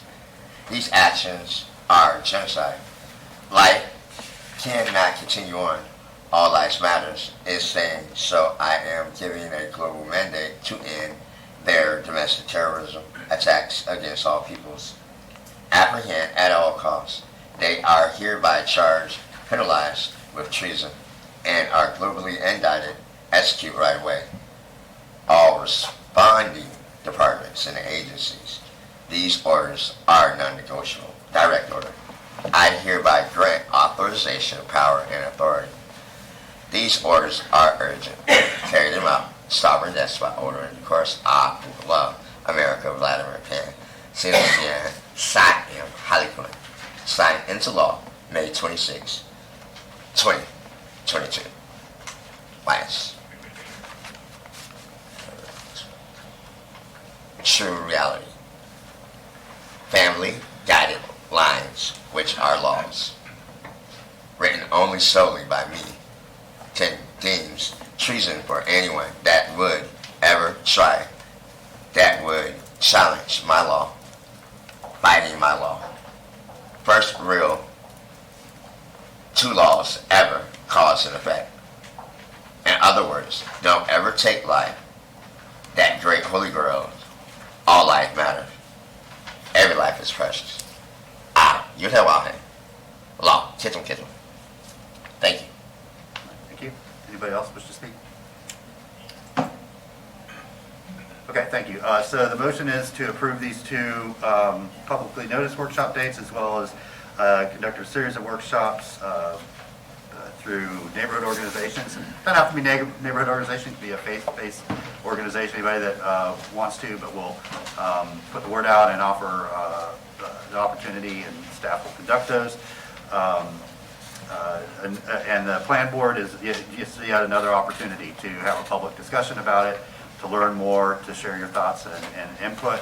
That's part of the purpose of the plan board, is to give that opportunity to folks. I think that Ms. Fox said it best. We are in a crisis, and any delay further hurts the most vulnerable in our community. And we have waited far too long to take meaningful action. So we must move forward on this critical issue. So with that, all in favor of the motion say aye. Aye. All opposed?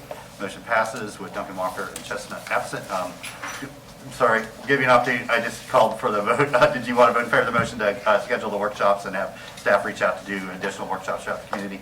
And have staff reach out? Correct. Yes. Yeah. Okay. Yes, I Okay. support that. So that was Thank an you. aye as well. So unanimous with Commissioner Duncan Walker absent. All right. Up next, we have Gainesville Immigrant Neighbor Inclusion Initiative update, or this is more commonly known by its colloquial term, Ginny. So we're excited to get this update, Mr. Folston. A lot of work's been going on since the report came out. It seems like so long ago, but it was really just about a month ago, I think, right? And then hopefully we can give some clarification and direction about next steps. So, Mr. Folston, with that, I'll give it over to you. Good afternoon, Commissioners. Thank you for your time. I will jump right into what my 3 asks are. So my 3 asks are, or information for you today is 1, we want to stand our language line back up. 2 is for a physician to be able to handle this initiative directly.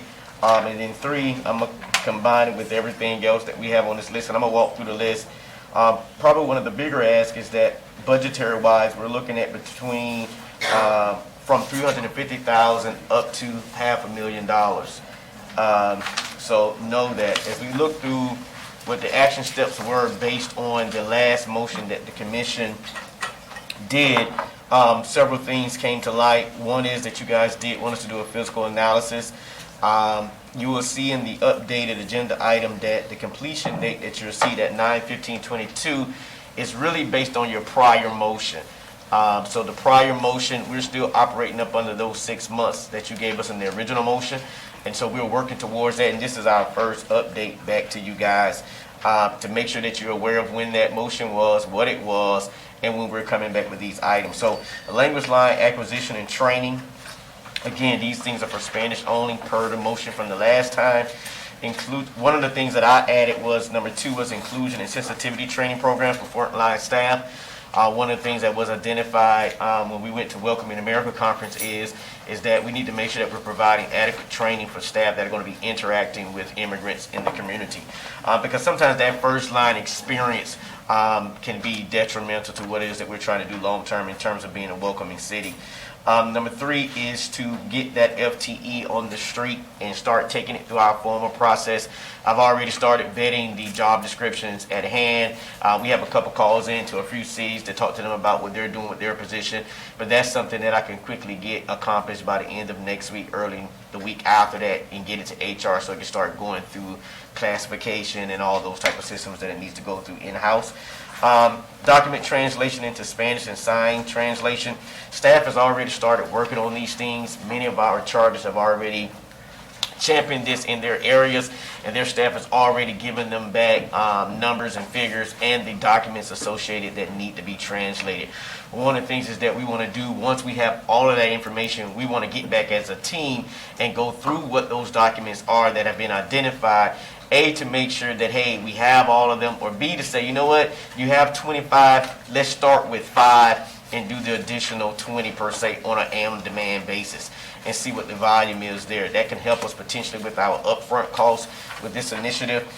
Something else is you guys asked us to do that we'll be coming back later on in the year with, and that's the additional languages for years 2 and year 3. And then identifying that ongoing funding. Right now, a funding source could be ARPA, revenue replacement dollars, could be a potential funding for these initiatives.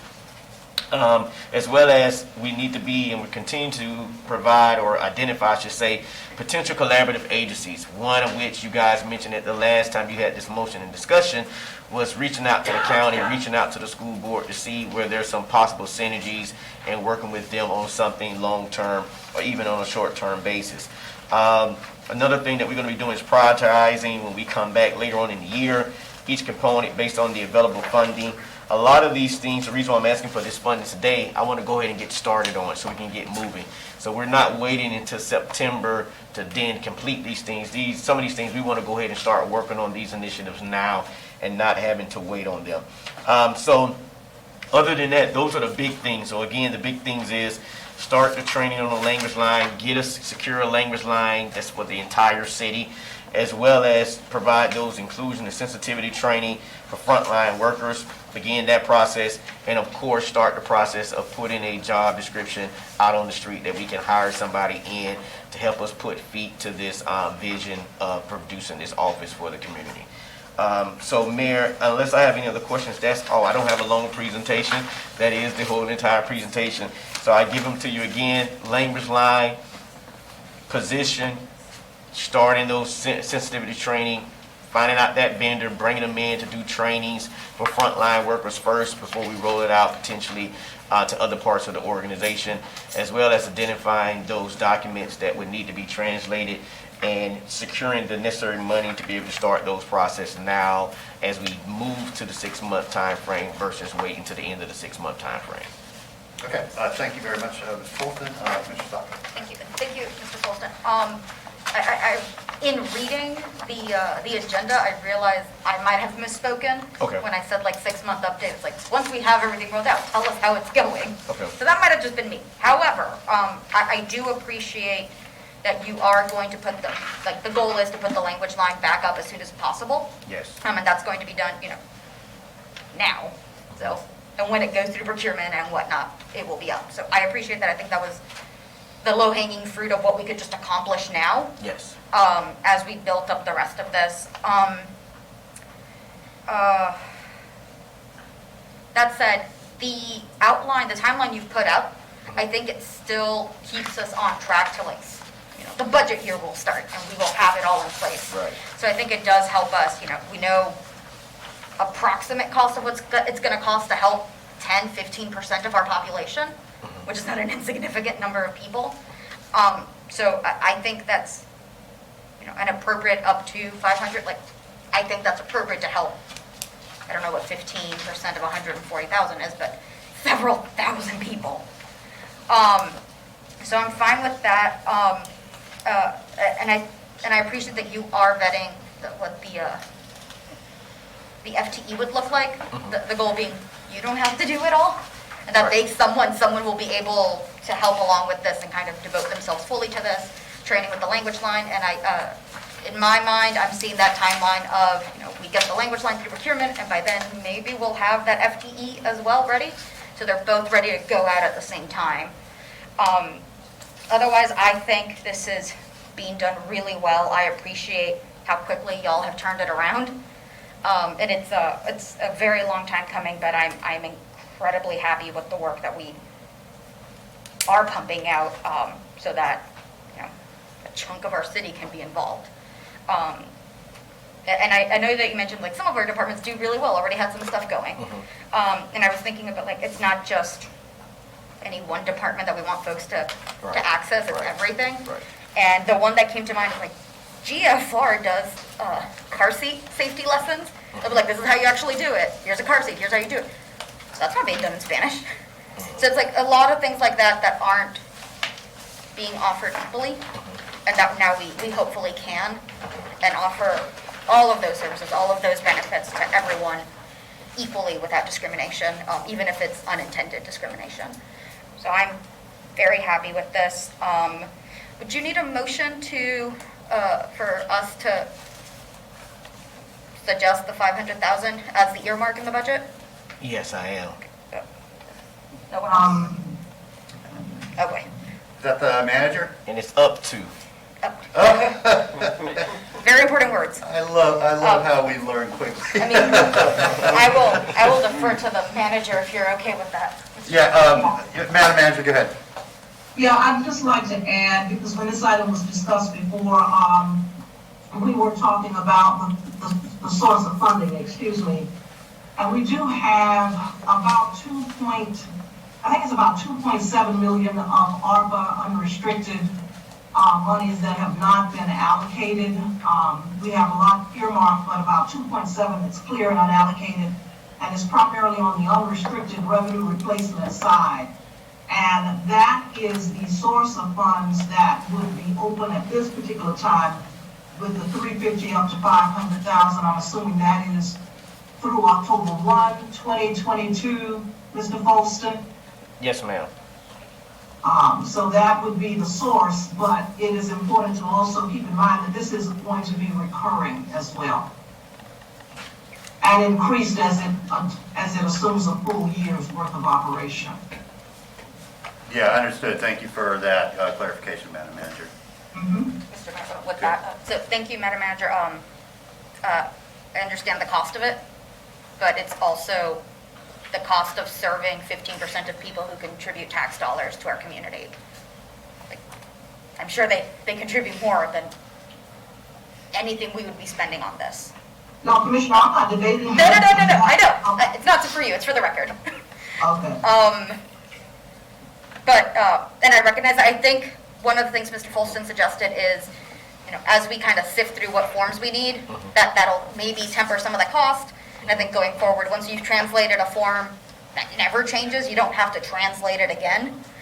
So I think breaking down that budget of operations is maybe one of those critical roles that the coordinator will have to help with, as far as how we manage that. And I think that helps with that future recurring cost decision of what we can and what we can't do. But what we can't do is nothing. So I'd like to move that we approve of this timeline and step action plan, and earmark $500,000 for. Up to $500,000 for its implementation. Second. There's a second to approve the timeline and up to $500,000. I love the up to. Very important words. Okay, and Ariel was second, correct? Okay, Commissioner Chestnut, I'm sorry, Commissioner Chestnut and then Nate Saunders. Thank you. Okay, so I think Commissioner Sacco made a very important statement when we were talking about Gainesville for All, and that was she wanted everyone to be included in the funding. Now, I ask that other constitutional officers, school board, county commission, be included in this funding. This is going to be a tremendous carry, recurring, for the city of Gainesville to carry it all along. I am very, very concerned with that. I'm concerned about the commitment that is being made here on future commissions, because the cost is going to be tremendous. And I don't think that the city of Gainesville should carry this alone. I think if staff went to the constitutional officers and they turned you down, then I think it's time for the mayor to have a meeting with the constitutionals to talk about responsibility. But I don't think the citizens of Gainesville should carry this tremendous recurring cost alone. So I have very, very serious concerns about that. Now, so I want to be clear. So what we are funding now carries us through one fiscal year. Then this comes back to the new commission for them to determine if we're going to how much. No, that's what I want to be sure of. Well, you're shaking your head. Once you start funding a reoccurring thing, it's hard to stop. I didn't hear the word reoccurring. It's a FTE. It would. I'm not firing someone at the end of the year. One part of this is a position, the coordinator, and one part of this is the language line, which would also be an ongoing fee. Some of this is one time, like the document translation. Okay. Yeah, so a portion of this would be recurring, but this funding would get us through to the next fiscal year. To the next fiscal year. All right. Thank you. Thank you. Commissioner Santos. Thank you, Mayor. I have concerns of funding a reoccurring expense without, I don't know what the budget or what it's being spent on and things like that. I'm in support of it, but we're talking about this funding just to get it through this year. I don't know what the next year's funding is.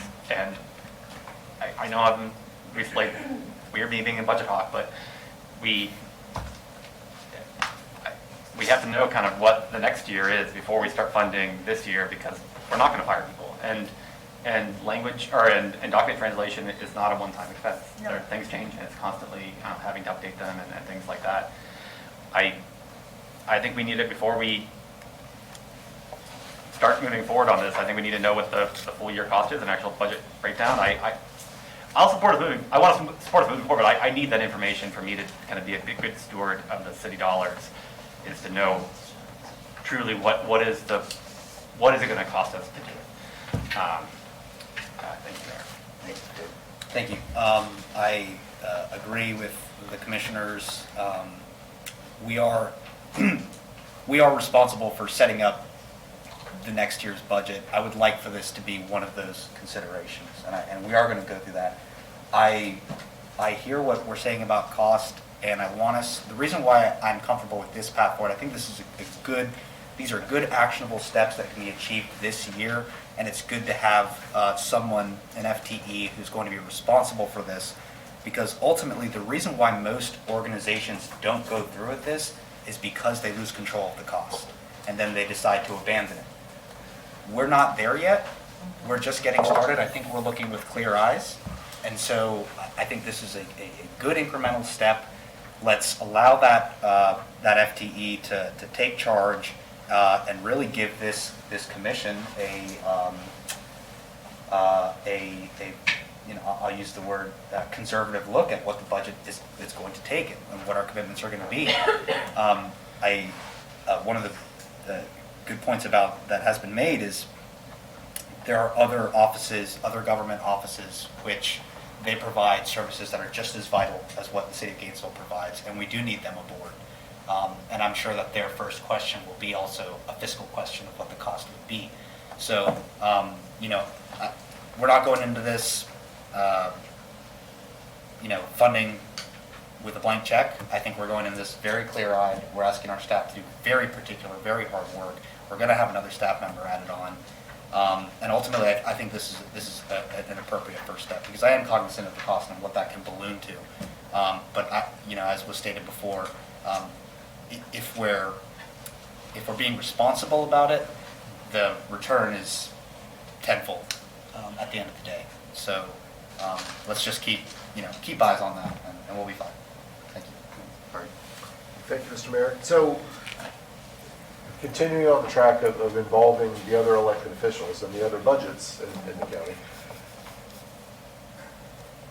I wonder if it's possible for us to include this on our next joint meeting with the county, because I want to hear from county commissioners publicly where they are on a willingness to be a part of this.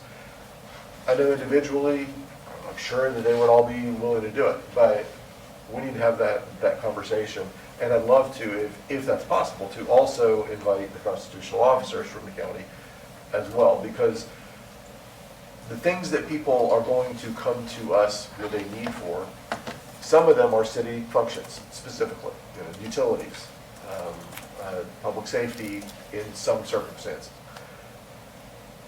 But there are many, many things that they're going to come to us with a need and hope that we'll be able to connect them to constitutional officers, to property issues. All the property issues are not ours. They belong to the county. There are certainly language issues there. There are voting issues. And I know the supervisor of elections already does some of what we're talking about. People certainly have questions about their children's education, and there's not a darn thing we can do about helping them connect with the school board if the school board doesn't have these resources. If this goes forward not as a connected, holistic program that is partially funded by the other bodies, it's going to not succeed, is my fear.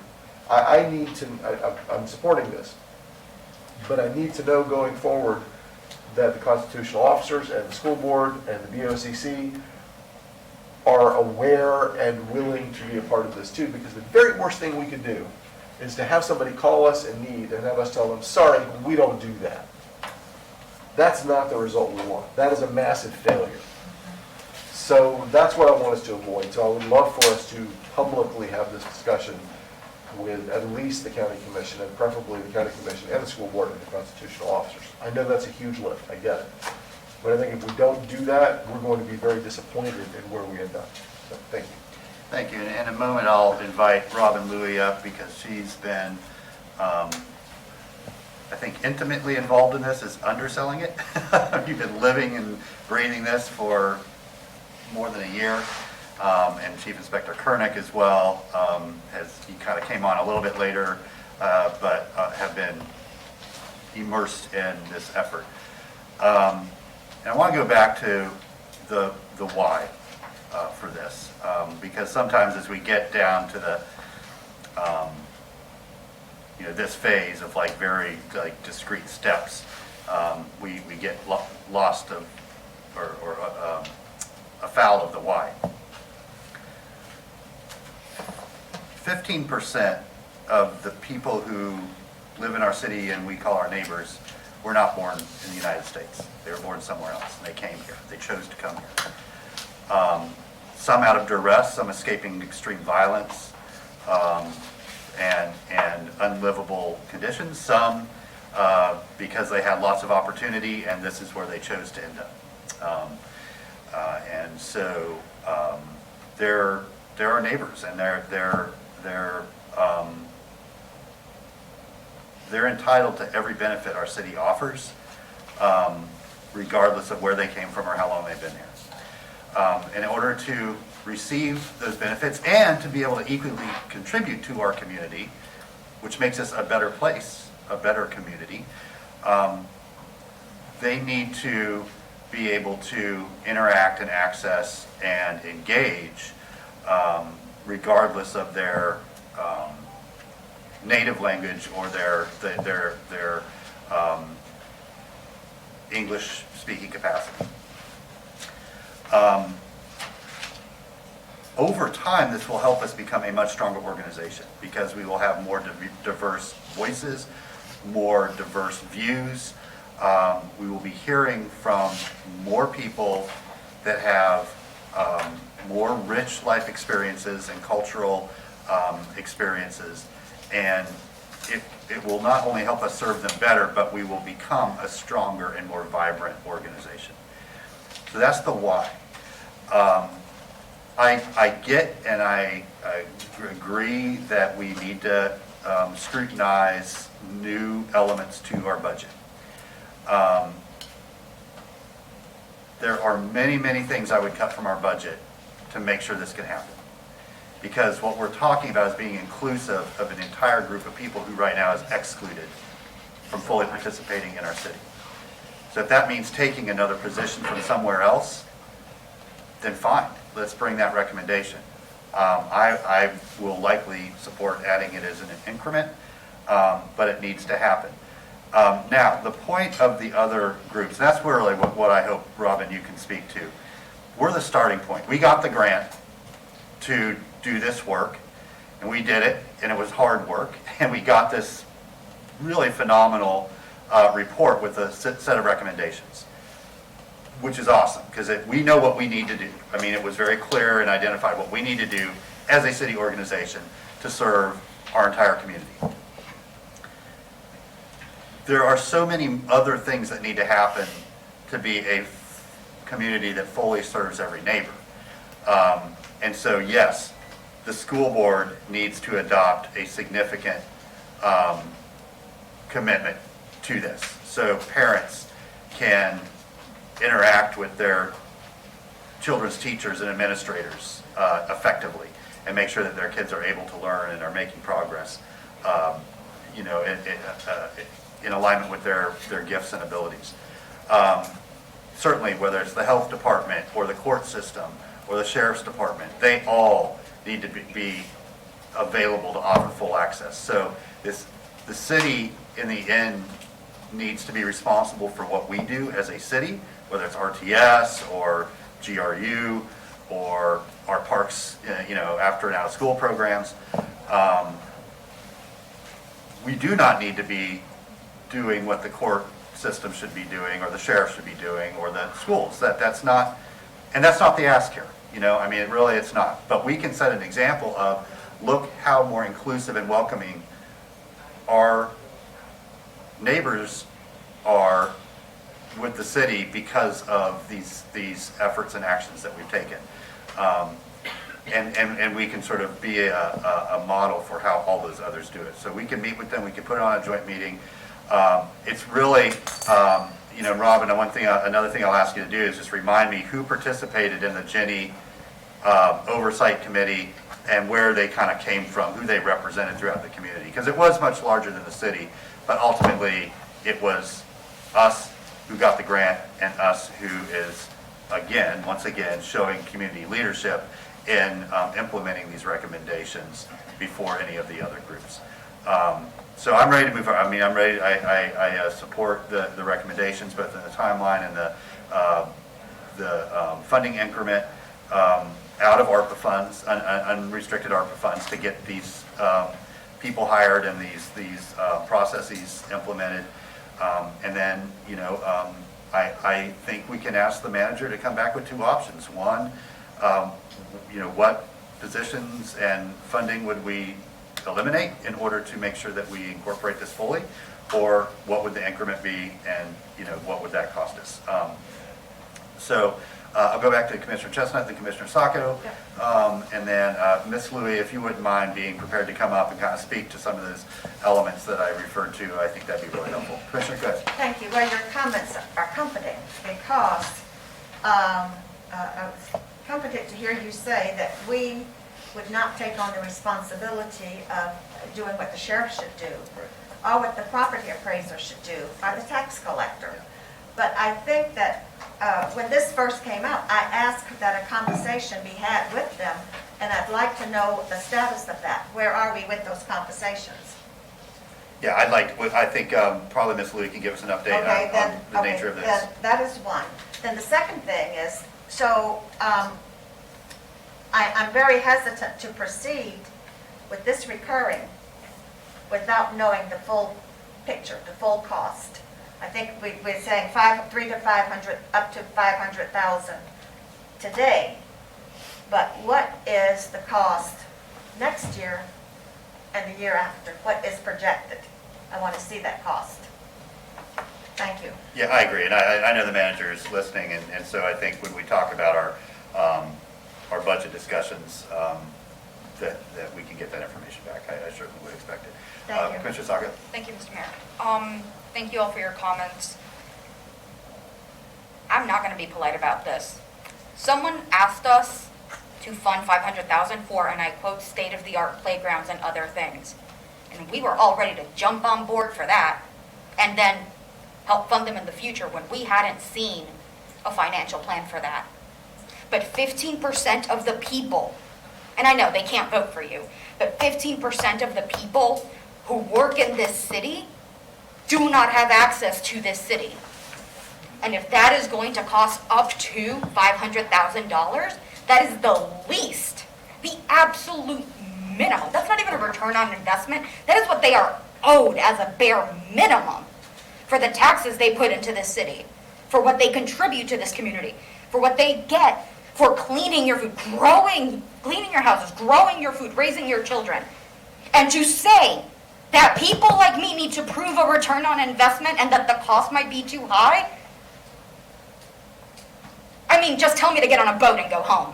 Because that's what I'm hearing, that people like me, like my family, like people I worked for who I saw struggle because they couldn't contact someone at GRU, at GPD. And if we're going to talk about where this first started, this conversation started because a 17-year-old was brutalized by a grown man having a relationship with her, and no one thought to get her an interpreter. That's why we started this conversation.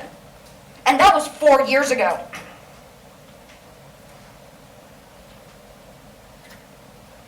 I'm going to be blunt. I don't care how much this would cost because it is the least. And if we're going to talk about duty and the oaths we took and what we owe to the city, yeah, I took an oath to care about people, even those who can't vote for me, because they are people first. And that is the bare minimum, the absolute bare minimum of what we owe these people.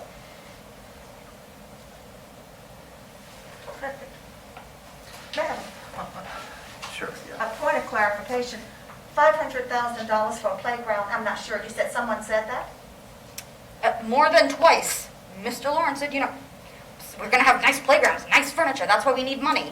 He No. said that. He did say that, and you can look at the record. Do not tell me what I didn't hear and what was not said, because you have already turned my words around twice. Let's please just try to So, stick to this. That was one of issue. the asks for that $2.5 million project. One of the asks was to have nice furniture and to have great state-of-the-art playgrounds. That was an actual ask.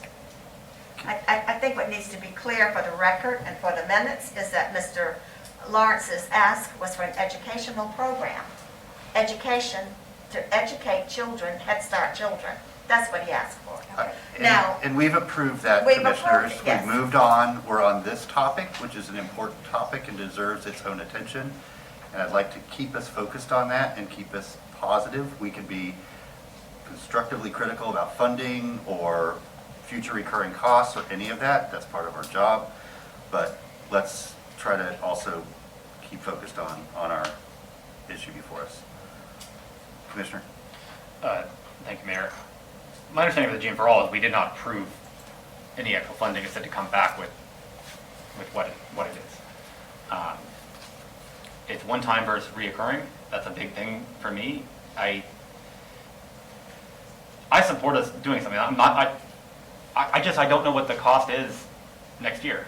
I don't know what the budget, and we do have to have know what the reoccurring cost is.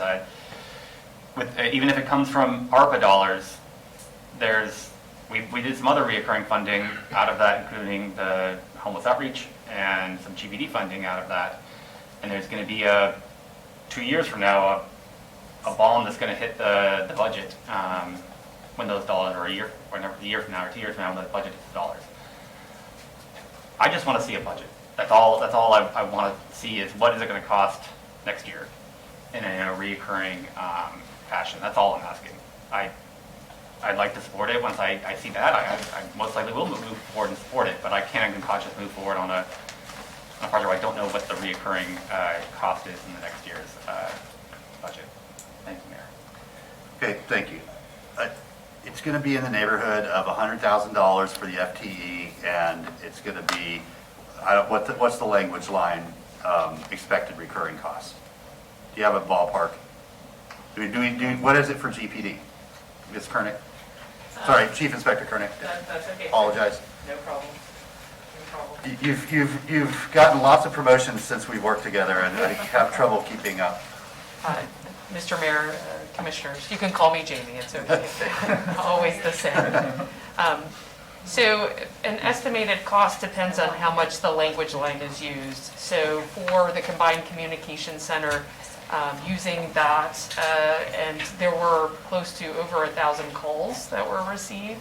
I think they were between $7,000 and $10,000 a year for just the language line and that access. Now, GRU, Mr. Cunningham, I wouldn't. It's a similar ballpark. Okay. Around $8,000 a year. Yeah. Okay. Yes, sir. So, I mean, I think that gives us a sort of scale of what we're talking about. It's not a final number, and certainly staff can come back to us with that. But it's, a small number in comparison to many of the other services we provide, especially if it means that our neighbors have access to services that they otherwise would not. So that's all I'm saying. Commissioner, before I go back to you, I'd really like Ms. Louie to come up. I think if you can give us maybe a little broader perspective of, how we got here, and the city's role in this, as well as if you meaning the group, not you, Robin, but the larger group, have been having these conversations with the other responsible parties, like the constitutional officers, the county commission, the school board, that we all agree are critical to making sure that we're fully inclusive and welcoming. So yeah, if you can kind of let us know what those have been like, and then how we might be able to help facilitate those and help them move forward as well. Okay, so let's see if I answer the question. Sure. First is the reminder of who is involved in the development of the Ginny Blueprint. So going back, there were 60 people that initially came together to give guidance, and that was people that came through listening sessions that were coordinated actually through city offices and in coordination with the assistant city manager. From there, we worked into probably a group of about 40 more intently committed people meeting every month and working every month on different strategies and development. We had the input of 150 immigrants or foreign-born individuals on their perspectives, and so from those surveys, we added in additional information. So that just kind of gives you a little bit of breadth. Additionally, aside from city representation, we had members from the equity and inclusion offices at the county. We had Mr. Kevin Berry, who's head of curriculum from the school board system, involved as well, mostly during the second the last two-thirds of this year-and-a-half process so far. As well as people working, the chamber was present at some periods. So really trying to look at a variety of voices, and of course voices of foreign-born individuals. I think what's really important is to kind of lay out a reminder of who our community is. So we're hearing reference to 10 to 15% of the community. Those are people that are running part of UF Health Shands. Those are individuals who do work in essential services as well, across the board. Many of those foreign-born are actually U.S. citizens, have been naturalized, so they're voters as well. So we're really looking at a broad swath of individuals. When you ask about what we've been doing, so we actually just had a meeting this morning before we came here with school board representation for the education work that we're doing. So we have had meetings with the assistant superintendent. We've been working also with the communications officer there, head of the equity at the school board, and then, of course, head of curriculum and the ESOL, that English as a Second Language program. We've been meeting with them. They're in discussion right now of opening a welcoming center, so a location where those would be new to this area, whether they are English-speaking foreign-born immigrants and entering into the school system, would have one place to go to learn about how the school system works, what they should expect, best steps for their children, as well as translation if that was required. And so we're looking at that, reminding them, of course, the importance of having a language line available, and that is one of the biggest pushes that we have with them that is under consideration. I think actually this cost that you just mentioned will be passing on. We just were speaking with Dr. Edwards from the Equity Office, and she asked about that. In terms of the county, they are moving on this. We were actually hoping to have presented last week. Because of a change in their schedule, it will be coming up in the next 2 to 3 weeks, the first weeks of June. And our understanding is that they're ready to go ahead and discuss. Of course, it's going before the commission, a 3-year pilot program, very similar to what you all have done, the hiring of a liaison, further investigation of language access, changing of signage, and so forth. So I think what's really important to understand is that I'm 100% right, all of you, in terms of the interconnectedness of those of us that live within the county or the city or go to the school system. But I think what's really important from the Ginny Steering Committee perspective is, what are you actually going to do as the city? You want to take leadership, you want to take the first step. Let's get something done here to actually model for these other institutions the impact that this can make. Because if we go back to this, please remember the data sheets that you all received at the Ginny launch, which talks about 16% of growth of new entrepreneurship in our area becomes from immigrants, right?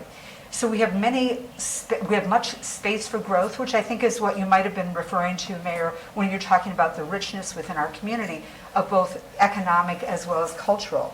I was on the phone yesterday with the city of Lincoln, Nebraska, where I actually lived a long time ago, y'all, and it blew me away to know that they've had a person who's been running their inclusion office for a long time. They actually have been working on entrepreneurship pathways for those that come here with higher degrees, being able to find ways to fit in and be certified here.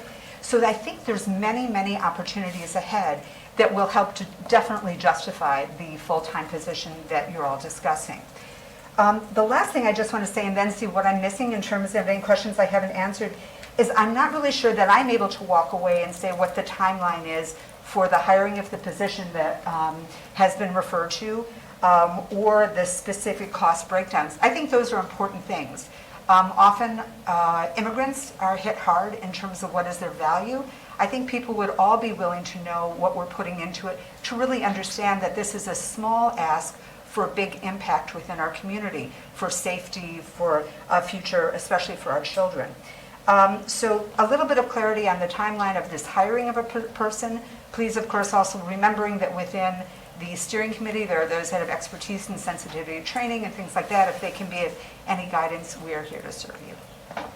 Was that helpful in terms of answering those questions, Mayor? I believe so. I think it's very helpful, Ms. Louie. I appreciate that. And Sure. I know that Mr. Folsom, you and I had a conversation a little bit about the advertising of the position, and I don't want to speak for you. I think that he was waiting to get the feedback from the commission today to make sure we really understood exactly what the expectations and responsibilities of that position would be. So we put it in the job description appropriately, and we got the right people applying for it that were able to do those things.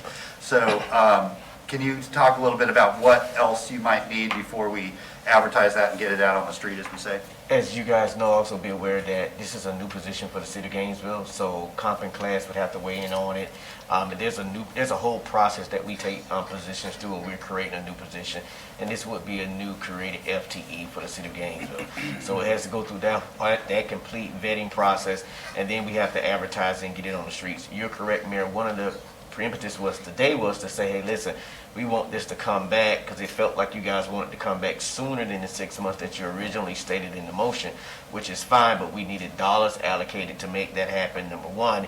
And then number two, we needed a better idea so that you could see what the roadmap would be, so that when we start recruiting for this person would know what the roadmap is that we're trying to get accomplished. That way they can speak to their skills and ability to be able to accomplish these tasks that we have now laid out and the tasks that are in the Genie outline, that we got blueprint that we're going to be looking for them to do in terms of the work they're going to need to do for us on a consistent basis. So, Mayor, you're exactly correct, but one of the big ones was the funding. The second one is understanding that we do have to take this position through our normal HR process, which I know they would expedite for us, but it is going to take time for us to take it through that process and get it on the streets. Okay, so I know Ms. Louie wants to know, and so do I, what does it takes time mean? Assuming we approve the up to $500,000, which would give you the funds to go out and hire this liaison position for a year at least. At that point on, I mean, were we talking a month, 2 months?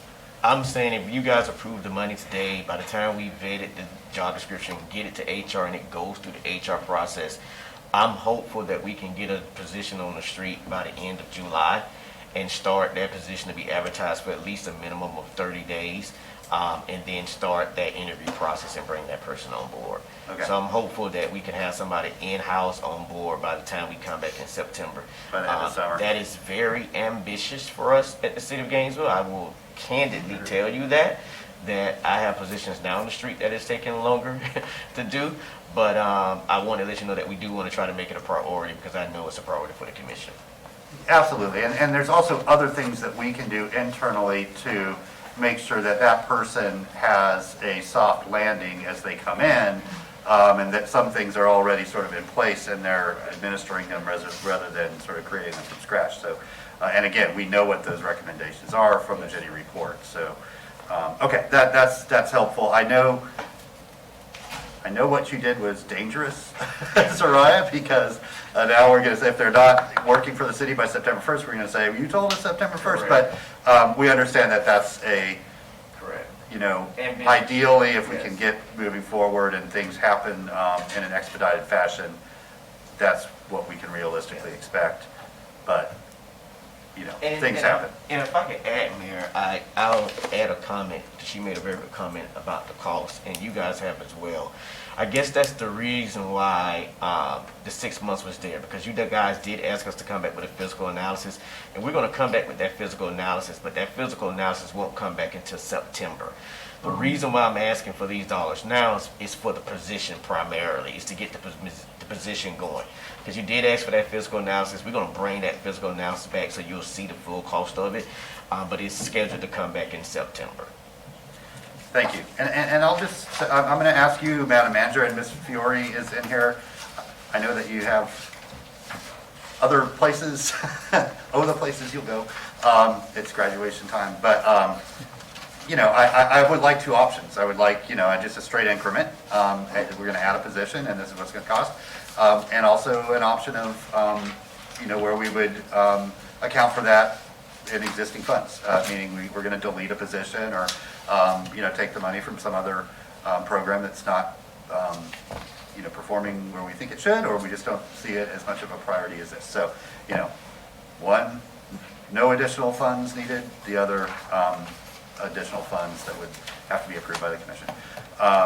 Okay, back to the commission. Commissioner Santos. Thank you, Mayor. So I guess I'm a little confused because I don't know on the budget, and Mr. Folston, if you can, because you're saying 120,000, and then I heard $500,000 just for FY 2022, and I'm not really sure if is that correct, or No, how long was that 500? Is that going through FY 2023 or what? No, I'll be more specific. So it's Okay. The ask is for $350,000 up to $500,000, and the manager is correct. That would be for this current fiscal year to October the 1st.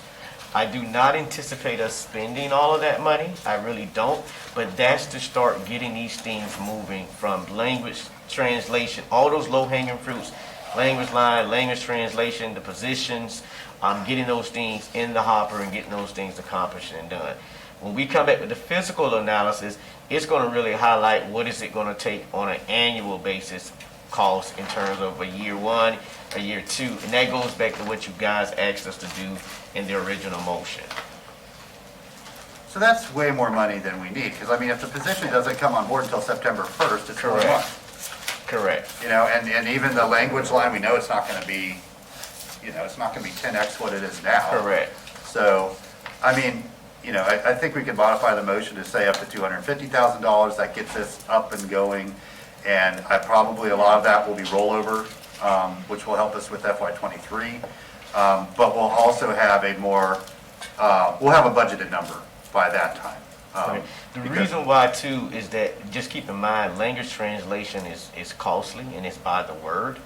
And so just know that it's by the word. So once we start translating documents per department that have submitted, that cost is not going to be low. Okay, well, we can, I mean, I think that's enough to get started. But I can't, if we're talking about 1 month's worth of salary. Yeah, because it's more, you just know it's more than just the salary. So just know that, and we're talking. I understand, Mr. Folsom, but still, if it's 1 month, if it's 1/12 of an annual salary, Nope, I'm fine. If you guys want 200, we'll make it work. I mean, 250, I think, gets us all those things we need between now and October 1st, right? And then we can approve an actual budget item that's, you know, outside of ARPA and all that for FY '23. I mean, that just seems to me like at least it gets us started and it's plenty. But that wasn't my motion. Okay, I Like, my understand that. motion was to earmark it, like, have a space in the budget, because you will come back with money that it costs, and we will need to have it set aside in the budget. Okay, but we don't know what that amount is yet. So, I mean, that will be part of our budget approval.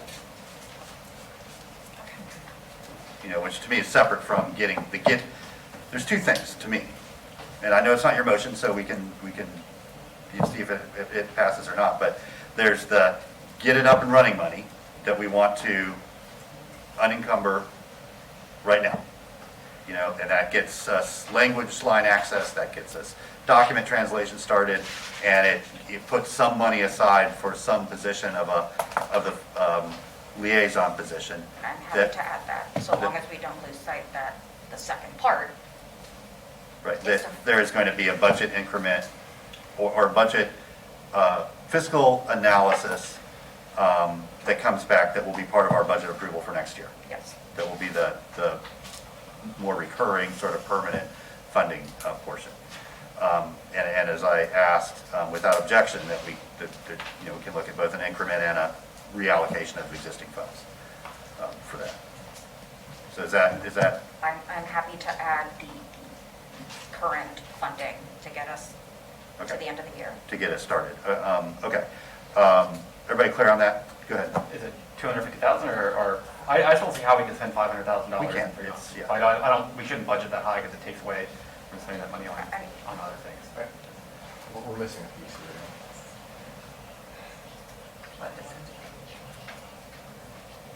Harvey, go ahead. Thank you, Mr. Mayor. So part of what we're talking about here is something akin to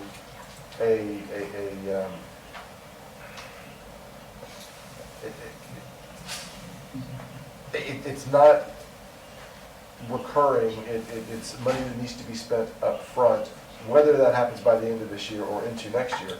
The language translation, let's be clear, is not going to be cheap. The document translation, I should say.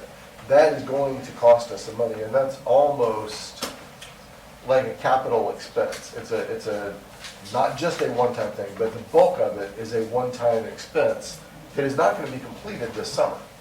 It's going to take a while to do that. So that's part of the overall larger piece of money, I think. And tell me, Mr. Folsom, if I'm incorrect here, but it sounds like part of this is akin to a capital expense. It's going to have to be spent to translate the documents in the first place. It gets cheaper after that because there will be some document translation that needs to be redone, and there will be an ongoing expense of an FTE, but that that initial document translation is a significant expense that is not recurring. And we'll go through procurement for that, right? We're not going to do it. We're not going to ask somebody internally, right? So we'll get a number for that. We'll put an RFP out, and we'll get a bunch of responses, and we'll rank them, and we'll choose one, and then we'll know the number, right? But I think that's what we were talking about with the $250,000 to $500,000 is to include that piece of money that isn't recurring, the need that isn't recurring. Is that Yes, accurate? because if we're looking for it to be done in a quickly manner, I want you guys to be thinking about it now. So, because we've already got a lot of our departments have already submitted what their forms are. So that conversation can happen more quickly, and we'll be right back here to ask you for this money. But I want you to be thinking about it now, because we do need to be thinking about where is it going to come from, and go ahead and get that allocated so we can get this process moving. Okay. So I don't mind waiting, but I'm just telling you No, we're why. not. Okay. That's what we're saying. If it's 500,000 and that rolls over into next fiscal year to help with the document translation, fine. I mean, I think the point is we're not going to, up to, yes, but we're not going to expend all that between now and October 1st. Right. I mean, I think none of us expect that. But if that is set aside from ARPA unrestricted funds to continue that process into next fiscal year, that's fine. I think I have sufficiently overly complicated this when I was trying to simplify it, but I'm good at that sometimes. Okay, so the motion is to set aside up to $500,000 from ARPA unrestricted funds to take care of these three priorities, instituting the language line, starting with the document translation, and hiring the liaison. Was part of the motion also to engage in some conversations and outreach with the other responsible parties? I assume that was standing direction from our Okay. first meeting. So if you don't mind adding the motion, because that just kind of allows me and staff maybe to be a little more deliberate about it. I can say the commission has directed me to do this. So yeah, we'll start having those other conversations about, I think make it, how do we collaborate and partner with the constitutional officers, the school system, and the county to advance these goals as well. And Mayor, just two things I would like to add, just so it's clear in the motion. One is training on the language line, and then the other one for us to consult out with trainings for our forward-facing people in terms of how to be sensitive to immigrants as they're interacting with that population. Okay, without objection, that's part of the mission as well. Okay, and that includes these timelines that we see in here. That was a difficult but incredibly important and I think ultimately productive conversation we had. So we'll invite members of the public to come up and share their thoughts if they'd like to at this time.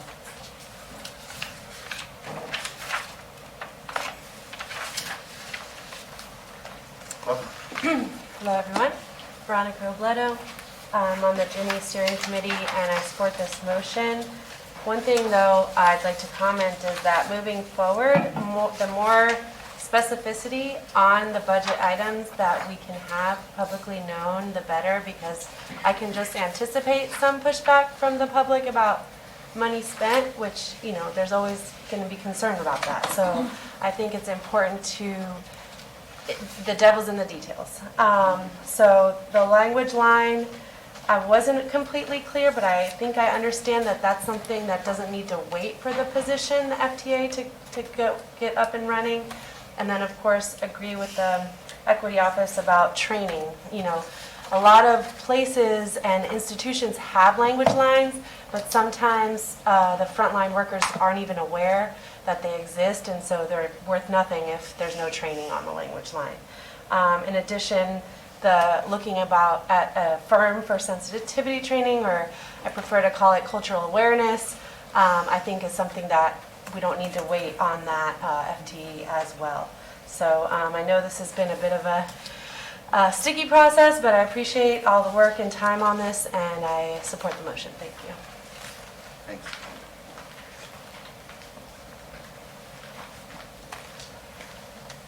Robin Louie, now speaking in another position here. I just really want to say that from the steering committee, I think what's really important is that we recognize that inclusion and safety is about engagement. And so that means that really thinking about the tools and the steps and strategies we can take are the most important. The liaison being key, so for that reason, we're very thankful that we're moving forward on that human person.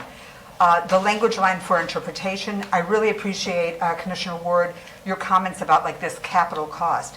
Please remember, as the motion previously that got us to this point, is that we're looking at Spanish just right now. Then we're moving into other languages. In confrontation with Chief Inspector, it cost only $600 to translate 10 pages into 4 different languages. If I have it, $600 altogether. And that was even Vietnamese, and some of those that are more costly. The rarer the language or the less use of it, sometimes the cost is up. We're looking right now at Spanish, and you're right, if we really invest in that and work with the charters to identify what are the most important materials, it'll be easier in our next step, and we'll have a better idea of what the cost will be. So we think that that's really important.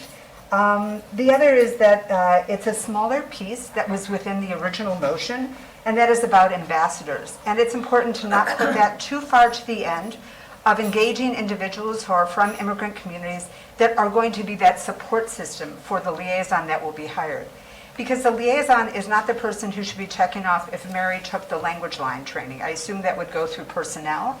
That person should be ready to hit the streets, engage with the community, to be able to come back to you all in September or October, right? And give guidance about what the needs are, what are the languages we may be moving into, and so forth. So making sure that we're creating a support system for that liaison is something that is important to the Ginny Steering Committee. And thank you. We're very excited and we're pleased that we're all moving forward. Thank you, especially for all your leadership throughout this process. It's been invaluable. Anybody else? Okay, back to the commission. Go ahead. Just one clarification. This money could be used for 2023 as well, correct? And roll over? ARPA unrestricted money, yeah, so it's not specific to this fiscal year. Yeah, because I mean, that's I've worked in translations a lot, and that's the pricing that kind of, I don't see how we spend all this money, so that's why. This year, yeah. Yes, this year, yeah. So. Okay, all in favor of the motion, say aye. Aye. All opposed? Motion passes unanimously with Duncan Walker absent. Thank you, everybody. All right, up next we have General Government FY23 budget presentation. And Madam Manager, did you want to say anything before Ms. Fiore takes it over? Yes, thank you, Mr. Mayor, members of the commission. Ms. Fiore is there, and she is going to provide some insight and just a refresher on the budget cycle process, some review of some uncertainties that we still have not mastered at this point in time. In particular, the property appraisals new information provided hopefully June 1st to tell us about the role. She'll give an overview of the general fund revenues and expenditures, some possible numbers that will either, increase where we are right now, and next steps in the budget calendar. So with that, Ms. Fiore will talk about those things, focusing really on the budget plan that was approved by the commission in October of 2022, things that have occurred during the fiscal year that has impacted on that plan. She'll talk about where we are from that point. We did have budget hearings, Mr. Mayor and Commissioners, with many of our departments, and some of the increments that have been discussed during those meetings have been rolled in to the estimate that you will hear about later.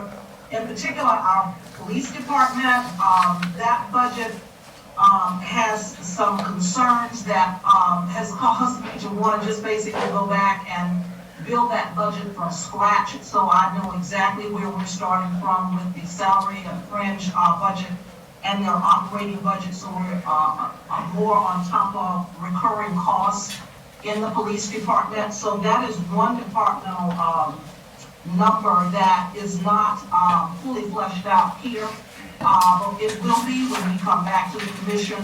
When you hear Ms. Fiore's presentation, we are clearly not in balance because we don't have updated revenue figures for property tax We don't have the updated figures from the county relative to state revenue sharing, and I'm sure that once we get those numbers, we'll probably be in much better shape. But this is just the beginning of our budget discussions, and with that, Ms. Fiore has a presentation. All right, great. Ms. Fiore, welcome.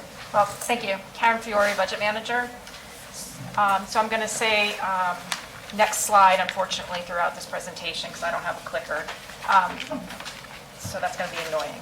So today, our first budget meeting for the fiscal year 2023 budget cycle, and we're going to review our budget cycle for the general government side, what our process looks like, review the uncertainties that we are still facing very early on in the budget cycle. We're going to the overview of the general fund revenues and expenditures. This presentation is based on general fund, not your other funds. Possible levers that we can use to balance our budget if needed, and the next steps in the budget cycle. Next slide. Looking at the budget process and the cycle. Next slide. So fiscal year for the general government starts on October 1st through September 30th, and our general fund is our main primary funding source. And here you'll see where all your basic city services will flow through, your daily programs and activities. Enterprise funds, like your building fund, your solid waste, and your stormwater funds, those are funds set up where we charge the external ratepayers. The internal service funds, such as your employee health service fund and your fleet management fund, those are funds that are set up where we charge the internal users, the departments, for their services. Both enterprise funds and internal service funds will be discussed during the July meeting. Again, we're going to focus just on the general fund. Next slide. So just looking at the overview on the process. A budget is a full year. However, we like to say we do our budget kickoff in the beginning and middle of January. During that budget kickoff process, we work with our departments and we say to them, here are your baseline budgets. Tell us what else you need for your core services. Tell us any type of increments that you know perhaps maybe a commission wants you to look further into. Are there programs or activities that you're doing currently that we can take off the table? As well as we ask them to start thinking about any capital needs. That's considered our capital planning at that time. We gather all that information from all our departments around March, and then we start to sit with the city manager to start formulating our budget. So that's in your preview stage. During the months of April and May, the city manager is working with all her departments and she's talking to them about what's in their baselines and really focusing on those core service needs. Are they completely budgeted to cover all those needs? What's missing? What can we take off the table? And then we wait for that June 1st number. I can't stress how important that first June 1st number that we get from the property appraiser with the preliminary taxable value. That will really determine what our revenues for property tax will look like for the upcoming year. Currently, your budget has about 2.5% increase over 22's budget, but we're hoping that that number, that June number, is more aggressive and we can add to the revenues. In July, we are adjusting our budget, so we'll have our June 1st numbers. Then we wait for our numbers coming from the state, what their projections on the revenues will be. And we'll build that into the budget. Hopefully it will be greater revenues at that point in time. And we'll come to the commission in about mid-July, where we'll ask you to adopt the preliminary millage rate that will be needed to balance your budget for fiscal year 23. You'll also be adopting the preliminary fire assessment. And then we have another meeting scheduled in August if needed, where we can again fine-tune the budget based on what the commissioner's needs are. And then you have your two final readings in September to adopt the budget. Next slide. So what are the general fund uncertainties? Next slide. So as mentioned, early in the budget process, we really need that June 1st number and the July estimates from the state. What other factors that we're unsure about? So fuel, that is an expense throughout the city that we're having a hard time this year in fiscal year 22. We weren't expecting that, so we're over budget there. We have increased our baseline budget for fuel on general government side. Will it be enough? We're still watching what the fuel rates are going to be. Inflation, as that continues, you heard a presentation from Mark Benton from GRU yesterday on how inflation is impacting all capital projects. Well, that you see as well on the general government side.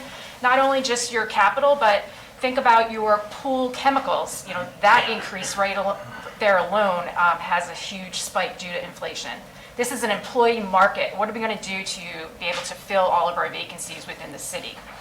And the infrastructure needs. We have a lot of infrastructure needs. Our buildings are very old. What are we going to do? How are we going to fund those infrastructure needs? And we do not yet have the city commission increments included in this baseline or other charter increments. Currently, this is only the the city manager's departments.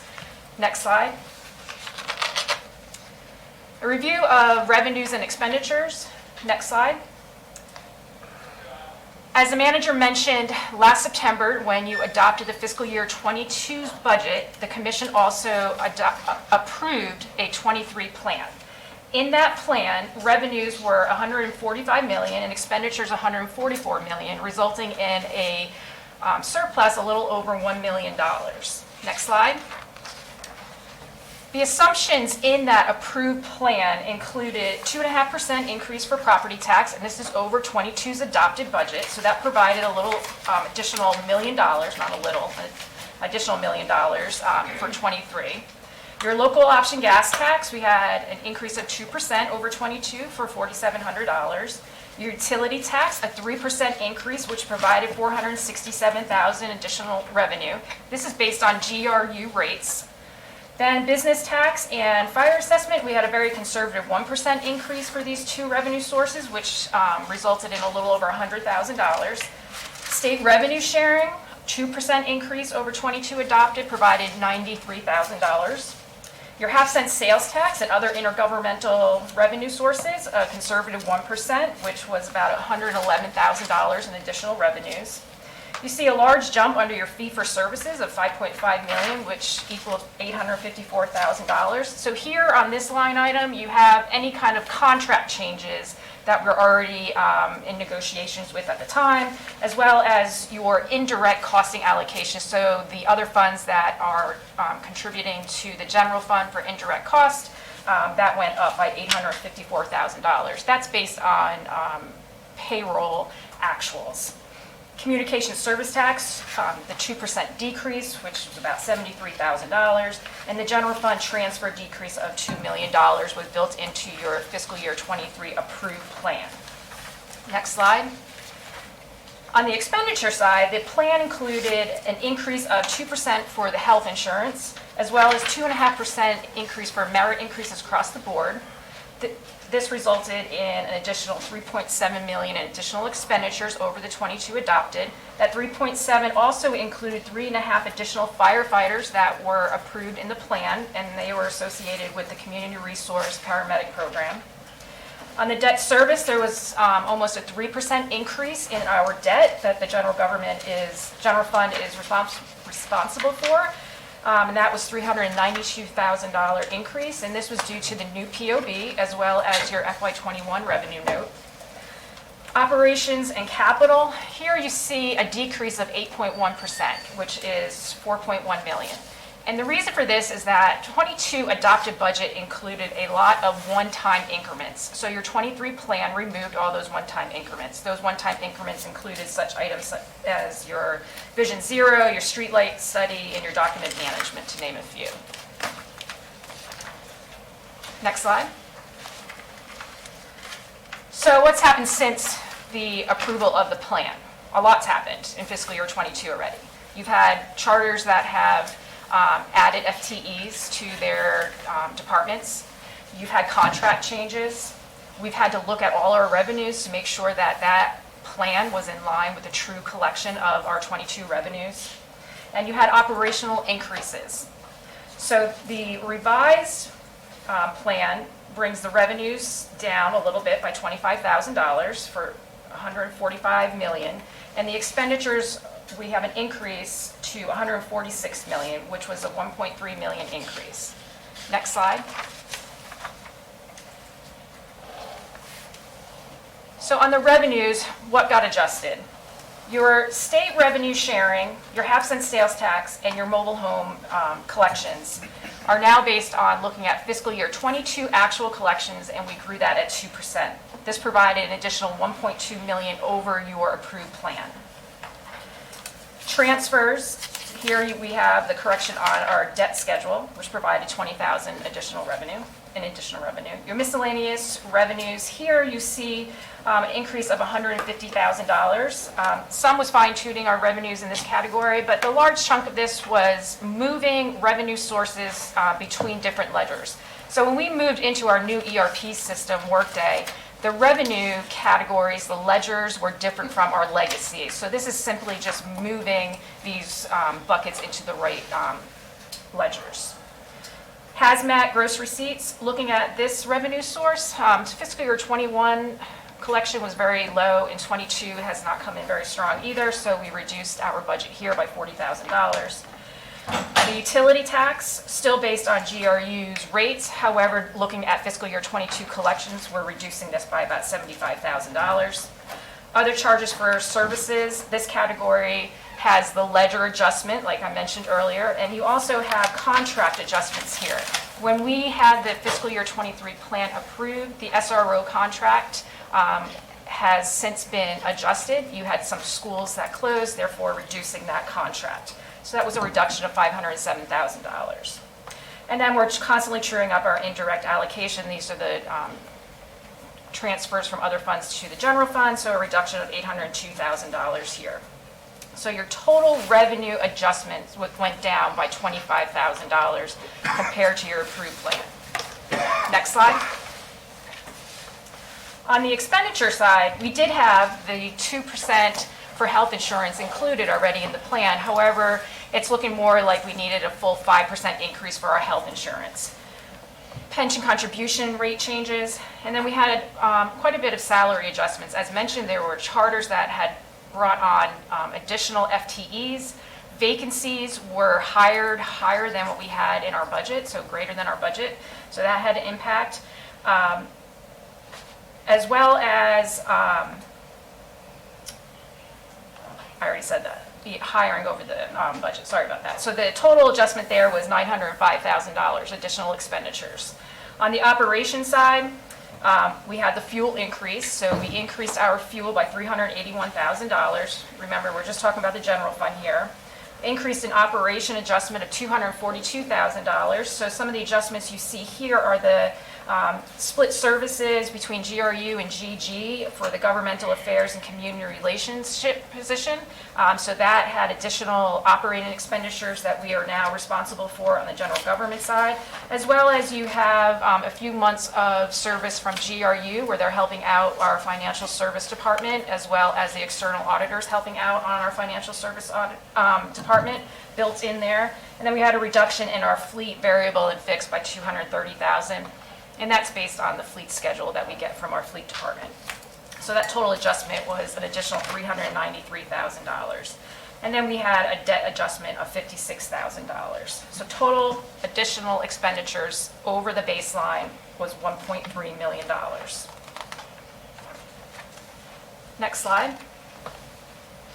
So looking more closely at the revenues, next slide.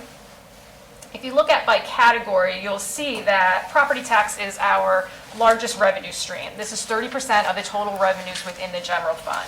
Your second highest revenue source would be your general fund transfer, which comes in about 23%. And if you don't mind, I just want to explain a couple of numbers in the second to last column there. You will see under charges for services, a reduction of $1.1 million. So here, and I've already mentioned this, but I just want to point it out on this chart, this was your SRO contract adjustment as well as your indirect, so those both went down. If you look under your miscellaneous revenue, you see that the change went up by $1.5 million. So here what you're seeing is that adjustment between the revenue ledgers. So we historically had our insurance tax revenue would sit up in intergovernmental. It is now sitting in miscellaneous revenue. So that's why you're seeing that large bump there.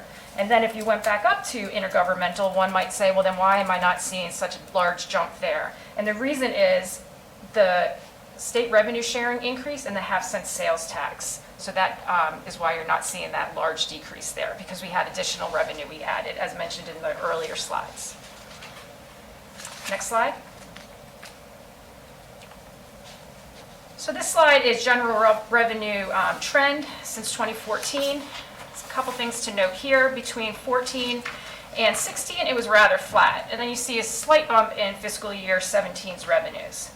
Something that happened during fiscal year 17, we consolidated between GRU and GG side all of the HR positions. They came over to the general government side. And so with that, that meant that the indirect costs that we received from GRU increased. Therefore, you're seeing an increase in revenue for that year. Fiscal year 18, the jump you're seeing there were two items. We increased our fire assessment that year as well as our millage rate.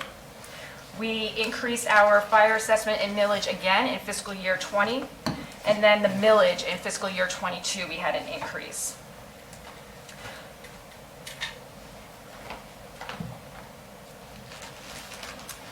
I'm just looking through my notes to make sure I'm not missing anything. Nope, next slide. Looking at the millage rate history, the two red bars in the beginning there in 14 and 15, those represent years that we actually adopted the rollback rate. In fiscal year 19, that dark bar represents the year that we actually adopted below the rollback rate. So you see the increase in the millage starting in 18, 20, and 22, and the 23 proposed budget remains at 5.5 mils. Next slide. This slide shows you millage rate across the county. You can see that Gainesville is the third lowest. We were the second until we had our millage increase last year to 5.5, and Hawthorne and Archer both still being the highest, and that's due to the municipal service taxing unit for law enforcement that they have, which is over 3.5 mils. Next slide. Looking at property tax revenue by itself, you can see that we were flat for fiscal years 14 through 17. Your bump for when we did the millage in 18. We adopted below the rollback rate in 19. There was not much growth there. And then 20, you had your increase for fiscal year 20. So even though it was COVID that year, having the fire assessment increase plus the millage rate really helped the general fund that year. Fiscal year 20 increase in millage brought in additional 5.8 million. And then if the additional increase in fiscal year 22's budget is projected to bring in an additional 4.3 million. Your 23 proposed budget has an increase of 2.5% over your 22 adopted budget. Next slide. This shows you your utility tax. Not much growth from fiscal year 14 through 17. The rates did not change much. And then you see a little bit of adjustment starting in fiscal year 18. So what happened here, in mid-18, GRU was able to get the base electric rates increase, as well as they purchased the biomass. And this resulted in an additional 2.7 million in revenue for the general government side for fiscal year 19. Fiscal year 20, you see a drop there. One might say this was due to COVID. Our budget was 14 million, so we were 1.2 million short on the utility side tax for fiscal year 20. 22, GRU's rates, they were approved for 3% electric, 5% water, and 2% gas. You see those reflected as well in our adopted 22 budget. And the same for 23 budget. The only difference is gas goes down by 1%. Next slide. Communication service tax. This tax year over year is going down. And the reason here, there's two factors. Landlines are going away at a rapid rate, as well as we have a large student population. When you have students, usually the parents are still paying for those bills. Wherever those parents are living is where the tax is being collected. Therefore, we're not able to collect those taxes. So it's been typically about a 2% decrease year over year. You'll see a little bit of a weirdness happening between fiscal year 2020 and 21 and 22. So 20 we had COVID, so it was more of a drop that year. But then 21, we were extremely conservative on our budget for 21, thinking about COVID, not knowing what was going to happen. So we actually reduced our budget by more like 5%. That's what you're seeing there in the adopted, but the true collection was greater. So then we bumped back up for 22 based on state projections as well as what we were seeing. And then we're bumping it back down 2%, which is $73,000 for fiscal year 23's budget. Next slide. Your fire assessment. The fire assessment here started in 2010, and the idea was to cover 50% of the cost of fire services. And however, that rate stayed the same for many years, which ended up falling below that 50% mark. And to address this, in fiscal year 18, we increased the fire factor protection unit from 78 to 101. And then we increased it again in fiscal year 20 to 133 FFPUs. And that has remained the same rate and is continued in the 23 proposed budget. Next slide. Your state revenue sharing, you can see we had a steady incline for many years, 14 through 19, and then fiscal year 20, looks like you could say that it was due to COVID. However, this actual revenue source was strong during COVID. This is statewide revenue, not just local to Alachua County. Our budget for fiscal year 20 was $2.8 million. You can see actual collection for 20 came in at 3.6. The other factor for fiscal year 20 is we started to budget over $1 million of this revenue in our GERB of 1994 debt fund, and that was to continue to pay off that debt. So our budgeted number went down. So we only had $2.8 million as a budget in the general fund, and again, we exceeded that budget at $3.6 million. So we can't completely say that COVID had a very large impact on this revenue source. 21 adopted, though, when we did our adopted for 21, we were still in the COVID heat of everything, so we were very conservative. The state projections were very conservative on this revenue source. So that's why you're seeing an extremely conservative budget for 21. However, collections were very strong. When we did our 22 budget, the state realized the collections were strong. We were seeing strong collections, so that's why you see that large bump in fiscal year 22.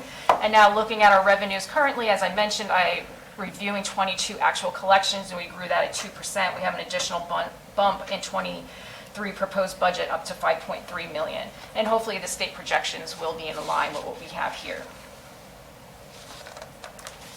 Next slide.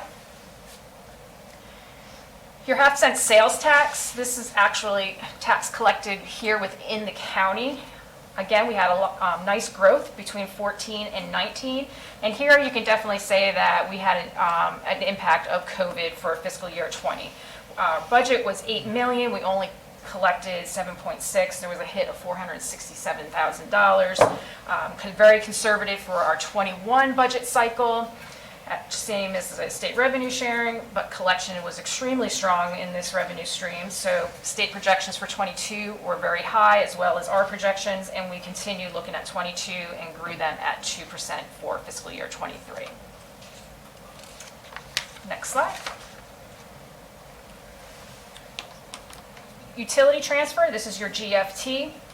This slide shows you that the formula changed in fiscal year 15, where we had a 1.5% growth factor for each year between 15 and 19.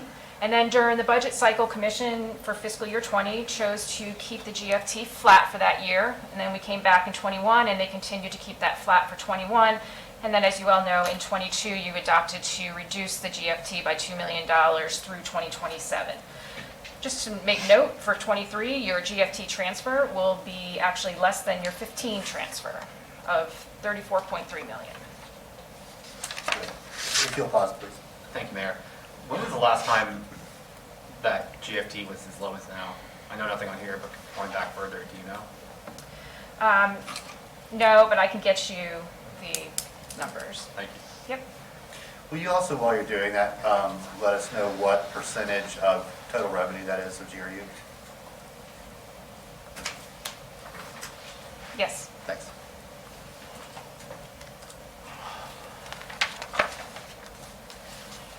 Next slide. So I mentioned earlier that we're in the adjustment stage of the budget cycle. So the manager's been sitting with all her departments. We were talking about those core services. We're still working with GPD on those core services. But as a result of those meetings, there's been additional expenditures added to the baseline. Next slide. So an additional $1.3 million in expenditures were identified, which brings the current deficit to $1.7 million. Again, I can't stress we're still working with GPD to see that these numbers may be adjusted once we finish with their analysis. but currently we're showing 1.7 million deficit. Still waiting for that June 1st number in the state projections, so this may actually go away. Again, we're very conservative on our revenue projections for property tax. However, what we have included in these core services, next slide, you'll see, I'll outline these on the next few slides. It's important to note that these next few slides, these are not in any type of priority order. These are simply in alphabetical order based on the department name. And these do not include any of your other charters. These are the city manager's departments only. So starting with the city manager's department, here, $22,000 in core services. Of that, $19,000 was due to tuition reimbursement. So when you have a small department that have employees that utilize this benefit for tuition reimbursement, that's a really large hit for the small department, so this will provide them with that additional budget needed. Under your communications department, $8,200 was added in core service, most of that $7,000 for sponsorships. The remaining of this page and the next slide are for financial service department, and this was the recommendation from the GRU group that is helping with general government's financial service department. Here we're adding 7 new positions and a total of $578,000 for operating salary and one-time expenditures for these positions. These positions include 3 account senior positions. These positions will work directly with the accounting department. 1 analyst for report writing. This position will be a writer for the entire department using our new Workday system. And 3 account clerk 2 positions, 1 for billing, 1 for accounts payable, and 1 for the payroll division. I'm not going to read each of these increments. They're very similar. It's the position, startup costs, and some operating for each of those positions. Next slide. There is an error on this slide. That last increment for financial services, that position should not be a procurement specialist. That should be your report writer position.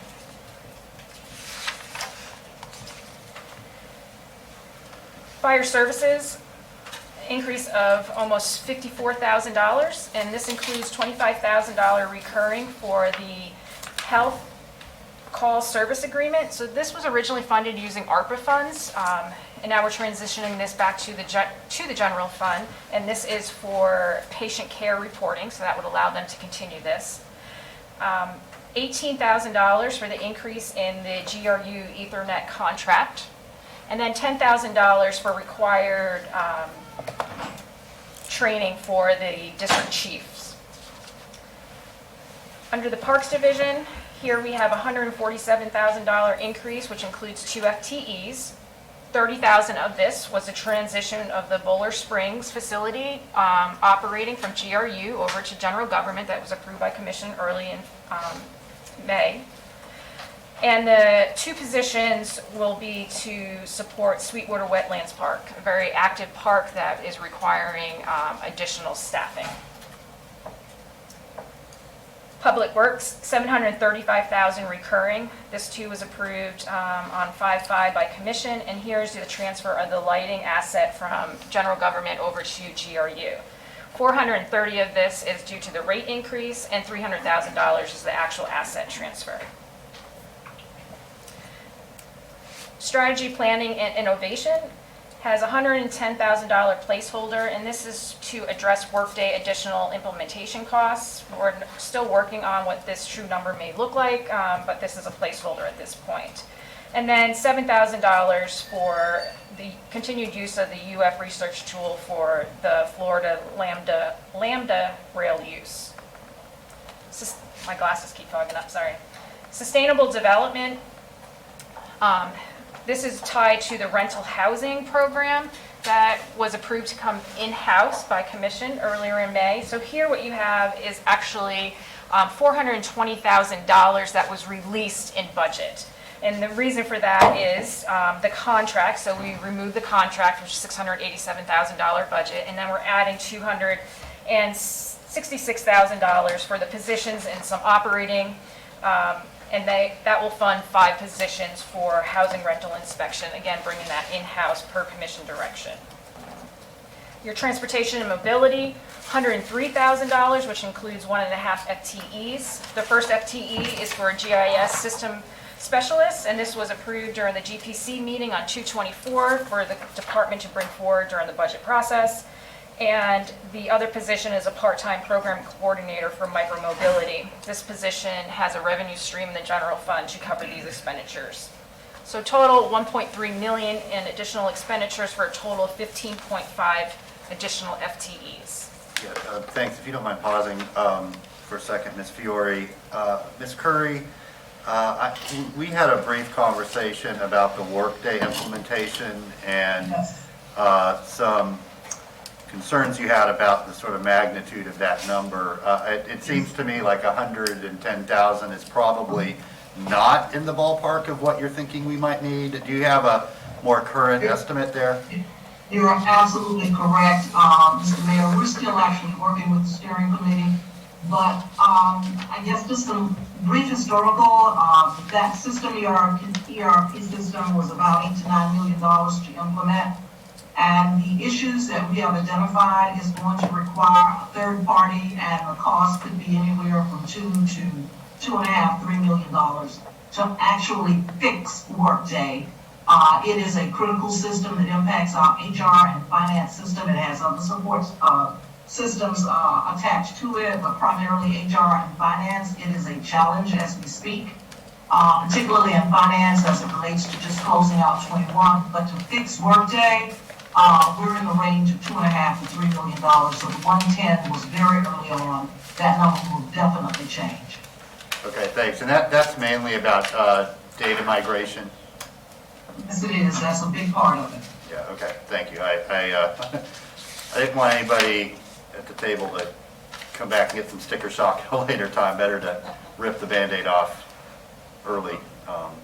And the investment, Mr. Mayor, is far too much for us to scrap it. Workday works in other jurisdictions. It's just there was some kinks with the implementation of it. And unfortunately, we're too far in to scrap and start with something new. We have to fix it. Yeah, and I mean, you said this, but this is one time. It's not as if it's going to be a recurring increase of $2 million. It's just we've got to get everything migrated and get the system sort of fully operational, and then it will serve us well. Absolutely. Thank you. Thank you. Thanks, Mr. Fiore. Next slide. So here it breaks down between recurring and one-time expenditures. So 1.1 million will be recurring and 218,000 one-time. And it's important to see this because one-time expenditures can be funded with other sources. Next slide. So looking at the expenditures more closely, the expense by category, you can see that the personnel services for the general fund is our largest expense at $86 million, which is 58% of the total general fund budget. Next slide. This slide shows you general fund by department. And I'm going to spend a little bit of time on this slide because you see a lot of zeros on this slide, and I want to be able to explain what's happening here. So the first department there, your capital asset plan and economic resilience. So this department rolled under the sustainable development department, and this was part of the 22 reorg. Most of these movements between departments are due to the 22 reorg. The city manager bump in budget included transitioning existing FTEs from communications department as well as our housing department over to the city manager's office, as well as some additional FTEs that she added in fiscal year 22, and the operating costs associated with the governmental affairs and community outreach position. Your communication center, this is our combined communication budget. That historically in our old ERP was its own standing department. That is now rolled under as a program under your non-departmental department. Communication and engagement, as mentioned, 2 of those FTEs rolled under the city manager's office. Facility management is completely rolled under your public works now. Budget and, financial services.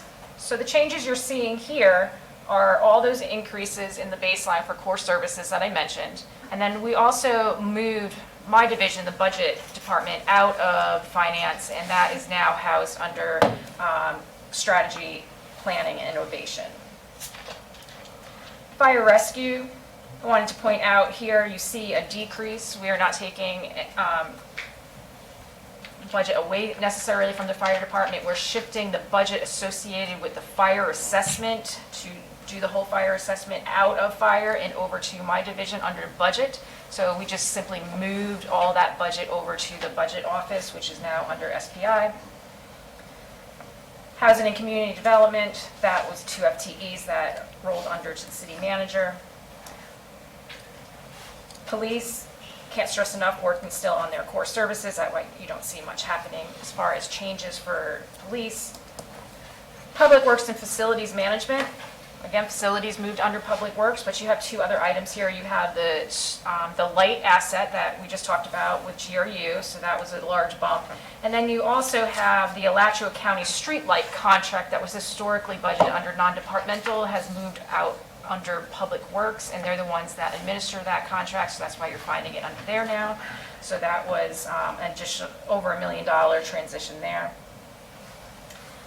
Strategy, planning, and innovation, you see a large change by $4.2 million. As mentioned, budget is now under SPI, as well as the technology and innovation department was rolled under SPI. Sustainable development, you have the changes in your rental housing program, as well as CAPER that rolled under sustainable development. As mentioned, technology department rolled under SPI, and under non-departmental, the shift for the communication department, as well as the Alachua County streetlight. Next slide. Looking at expenditures by function, here you can see that public safety is our largest expenditure, which it should be. Here it is 43%, $63 million of the general fund budget. Next slide. This slide shows you each function by percentage. Historically, public safety, we would always report on it being closer to the 50% mark. A couple things have happened that changed this, where it's pulling away from the 50% mark. Last year, under the previous city manager, he moved the GPD IT division that was budgeted under GPD, that was moved under technology. So there was a few $1 million that moved from GPD that went over to technology, which is now under SPI. And also, we have not finished the core services for GPD. So once we're finished with the core services, I would expect that that may bump up slightly. But right now, it's at 43% based on this budget. Next slide. Looking at expenditures as a whole, kind of the same story as we talked about our revenues. 14 through 16 was pretty flat. And then you had some things happen in fiscal year 17. I mentioned the HR was consolidated completely under general government. So you had that additional expenditures now showing up in fiscal year 17, as well as your SAFER grant ended, where it was 9, I believe, firefighters came over to the general government. They rolled off of that grant, and then the general government had to absorb those expenditures. In fiscal year 18, your large jump there, this was a year that we were starting to really try to implement our strategic goals, added some positions that year.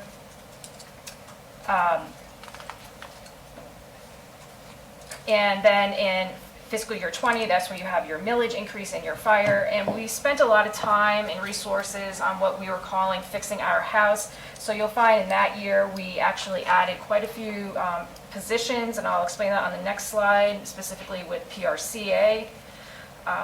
And then fiscal year 22, you had as mentioned earlier, a lot of one-time increments that were removed for 23.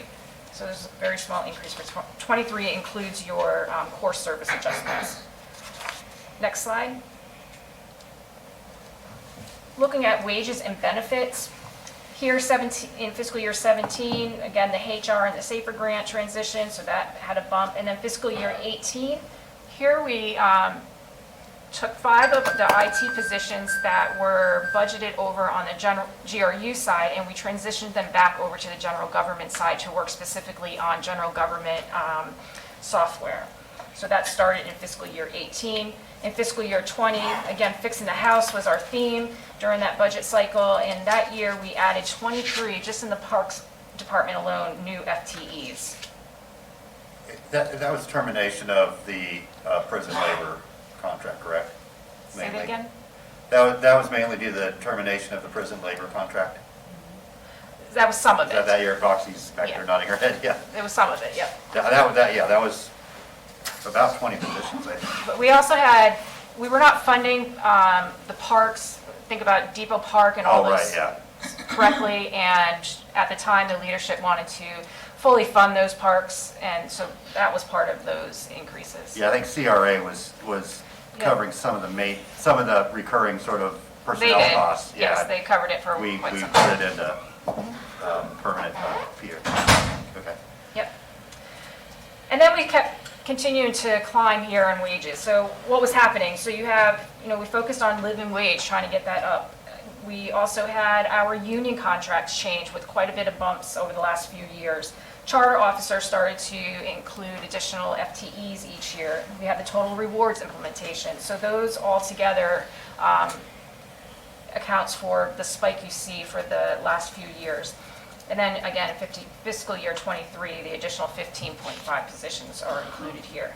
Fiscal year 22, you do see a drop there, and that was due to the required pension contribution, and due to the new POB, the pension contribution went down, so you see that shift in expenditure move from salaries and wages over to your debt service. Next slide.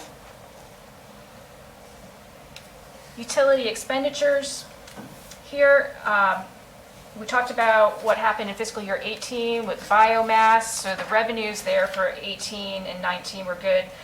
On the expenditure side, the drop in 19 was simply, unfortunately, due to bills not being paid on time. So a lot of those 19 bills you're seeing paid out in fiscal year 20, so that's why you see that large increase in fiscal year 20. Happy to say we're all up to date. Believe us today. We worked really hard to make sure that we corrected all of those late bills with GRU. Fiscal year 22, here they had the rate increase that we talked about on the GRU side. So your expenditure side for us, we have those same increases. Next slide. Fuel expenditures. Fuel expenditures are very hard to predict. Obviously, we know that what situation we're in currently for fiscal year 22. To help mitigate this, we started with a fuel hedging program. And so we need to make a determination of, are we going to use those earnings from that program to offset not only fiscal year 22's budget, but fiscal year 23's budget as well. That's not yet built into this. Those conversations are still being had. And it's not a silo for just general government. This will have an effect for GRU, as well as RTS. It's not just general fund dollars. And we're working on those conversations right now. And then for fiscal year 23, as mentioned, just in the general fund, I increased the budget $381,000 on fuel. That was 48% over what we had in the plan. That was a large jump. And we're still monitoring if that is going to be enough. Next slide. Here you see general fund debt service. Things to make note of on this slide, fiscal year 22, you see that large jump, and this was the shift for debt, because now you had your new POB, so your debt increased, as well as the new 21 revenue note, so your debt increased for that. You can see a drop in fiscal year 26, and this is due to the 2014 revenue note will be completely paid off in 2025. Next slide. So I want to talk about a little bit about wild spaces, public places. So this tax was, started in 2017. It will run through 2025. When we started this early on, we came to the commission and we talked about having a 3-year step down for each of the programs and projects within this fund. Unfortunately, prior management did not roll these expenditures into the general fund. So I wanted you to be able to see over these next couple pages, these 4 slides, I'm not going to read them, it's showing you just the impact that each program, you'll see a recurring general fund cost will have to come over to the general fund. And if you go to, 4 slides in at the end there, fiscal year '23, the estimate is $271,000 that should be transitioned based on that step-down plan that we discussed earlier around 2018 into the general fund. That's not yet built into your '23 proposed budget. But then going out to 2027, you can see it jumps up to $1.1 million that would need to transition over to the general fund. And that's just the programs, the projects that have been completed or are underway. We're still doing many, many wonderful things with Wild Spaces, so that number is going to continue to grow. So these slides are just to show you that impact, and we need to have those conversations. Next slide. So this shows you revenue and expenditure side by side. And the flat line there is your GFT transfer. So you can see the drop in $2 million starting in fiscal year 22 through 2027. I have included the Wild Spaces transition in the expenditure side starting in 2024 just for presentation purposes. So you can see that that's in there now at 2024 and it continues to stay in through 2027. There's a growth factor, both revenue and expenditures built into this slide at about 2.5%. The point to take away here is that your expenditures are pulling away from your revenues quite fast. Ms. Ferry, if you please pause for a question. Sure. Commissioner Saka. Thank you, Mr. Mayor. Ms. Fury, I have a question. If you could go to 2 slides before this, when we're still kind of listing the step down of costs that are budgeted in. One of them is the Thelma Bolton Center, and it says improvements to it, and that we'll complete them late next year. Should that be scrapped in theory, or is this working on previous proposal? So page 46. When you say previous proposal, what do you mean by that? So the kind of timeline budget of this year we'll spend X, Y, Z. Thelma Bolton is still included as us spending money in FY25, F20. Is that because we plan to finish the building by then? Yeah. That's why. Okay. Yep. Yeah. Yeah. Okay. Now I understand. Thank you.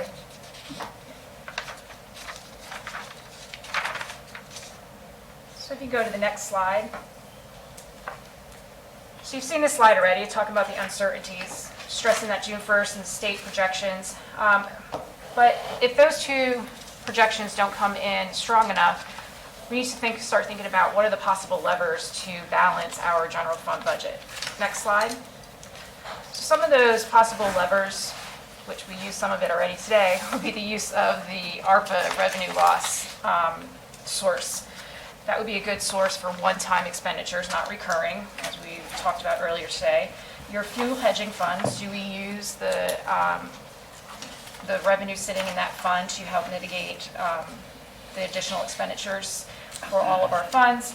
Use of fund balance, we talk about when we use fund balance, again, one-time expenditures, not recurring. Do we have to reduce those core service increases that you just saw put into the baseline? Do we request decrements? Possibly, do we increase any type of taxes or fee for services? So I just wanted you to be able to start thinking about what those possible levers may be. Next slide. If you don't know the answer to this, that's fine. But since you live in this space, you might. Is our fund balance projected to be clear of what our policy indicates right now? Yeah, so I'm not going to give any numbers because we're waiting for those financial audited numbers, but the numbers that I'm looking at, yes, we are in compliance with our policy. Okay. And then there's sort of an amount over that if we sort of trip that threshold, one of the suggestions is that could be used for, one-time projects or other priorities. Do you know if we're looking at tripping that threshold or we're just keeping comfortably within our, basically our reserve policy? So you have your emergency, definitely Right. you can check that off. Then you have your 3-point-something% months worth, I can't remember the exact number. You can check that off. I don't know how much over that, though, you're really getting. Okay. Yeah. Okay. But I'm comfortable that the balance is strong. Yeah, I mean, it's not going to be tens of millions of dollars. So if we're probably a little bit over, a little bit under, and it's not going to be a panacea, but maybe it gives us a little buffer. Hopefully, we'll see. Thank you. Yep. So next steps, next slide. So we have a meeting scheduled July 14th, and during that meeting, the commission will be asked to set the preliminary fire assessment and the proposed tentative millage rate by resolution during that meeting. We'll also discuss our other funds, so RTS, your stormwater, solid waste, your building fund. You'll talk about your capital. Do we fund the capital that your committee has requested for fiscal year '23? Increments, once we get those June 1st and July numbers, will there be enough to first balance the budget with our core services? Will there be room for additional increments to be added? Commission increments, will there be room for that at that point in time? And your other charter requests will be presented during that July meeting. We have another meeting scheduled, if needed, on August 10th, where you can continue to fine-tune your budget if you choose to, or you can stick with your July 14th numbers. And then you have your 2 readings starting in September 8th and September 22nd, where you adopt the budget, first and second reading. So I talked fast. Any questions? No, that was excellent. First, Ms. Fiore, let me thank you and your team. A lot of work went into this, I know. Lots and lots and lots of people and departments. And so really just thank you for getting all this to us at this stage. It's very helpful. I think we'll obviously learn a lot in the next few weeks here once we get those revenue projections and know a little bit better where we are.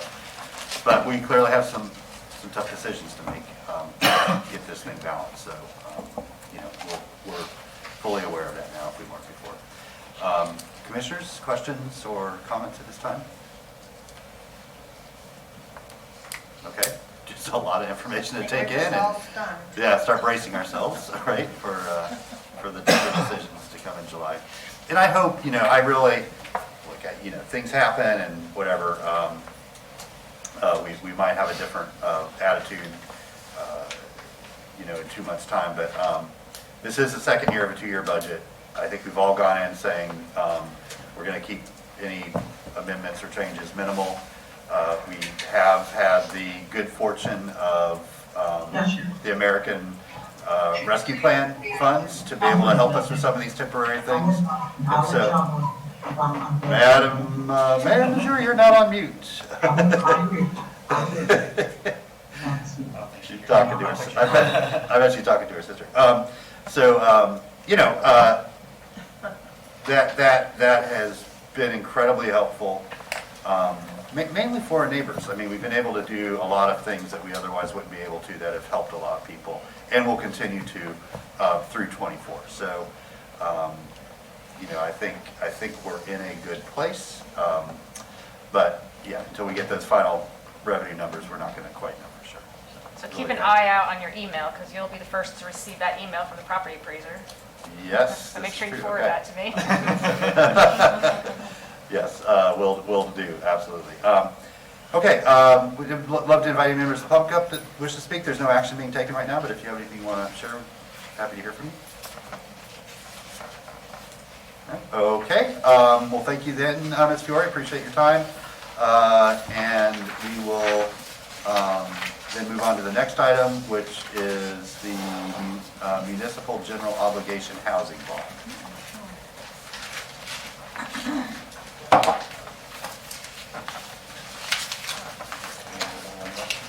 What's that? Yeah, or Morgan. I mean, you can, sure, go ahead. Yeah. Yeah, thank you, Mayor.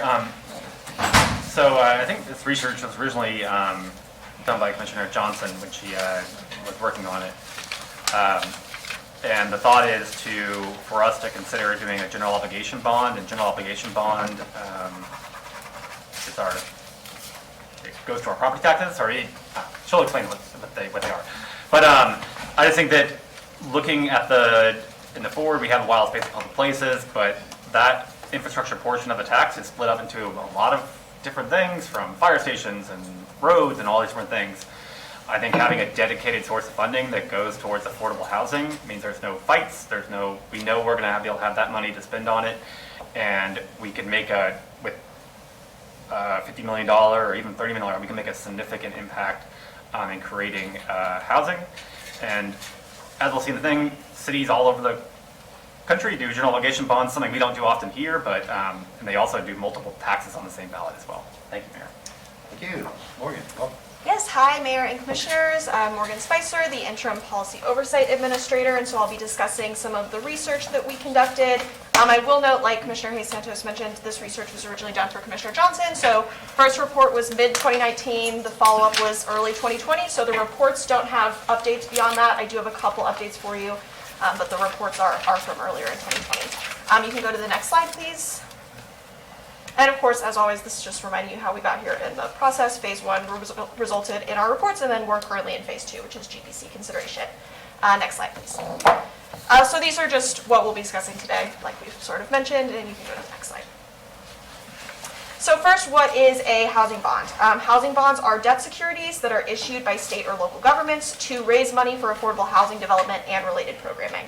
The municipal housing bonds that we will primarily be discussing are general obligation bonds, which means that they are typically funded through an increase in property taxes. And in Florida, as I'll share in the next slide, a referendum would need to be placed on the ballot for approval if the city wished to pursue a general obligation bond for affordable housing. Next slide, please. So the state of Florida does allow municipalities the authority to issue municipal housing bonds. As mentioned, the main type of municipal housing bond that we'll be discussing is considered a general obligation bond, which means that it is secured by the full faith and credit of an issuer with taxing power, so the city of Gainesville. Article 7, Section 12 of the Florida Constitution provides that municipalities may issue general obligation bonds payable from property taxes and maturing more than 12 months from issuance to finance or refinance capital projects when approved by a vote of the electors. So this means that this type of general obligation bond, if approved by voters, is then funded through property taxes, generally resulting in a property tax increase. Due to the capital project requirement, municipalities can use these bonds to create new affordable housing or refurbish existing affordable housing, but this money can't be used to fund general government services. I did want to note that Florida municipalities are also allowed to issue revenue bonds to finance or refinance housing and related facilities without voter approval. Revenue bonds are debt obligations payable from specific sources of revenue that do not permit the bondholders to compel taxation for the payment of debt service. And so instead, payment obligations on a revenue bond are repaid by the revenue that the project brings in. But like was mentioned, we're specifically mostly talking about general obligation bonds. We're going to share one example of a revenue bond, but mostly we'll be talking about general obligation bonds today. Next slide, please.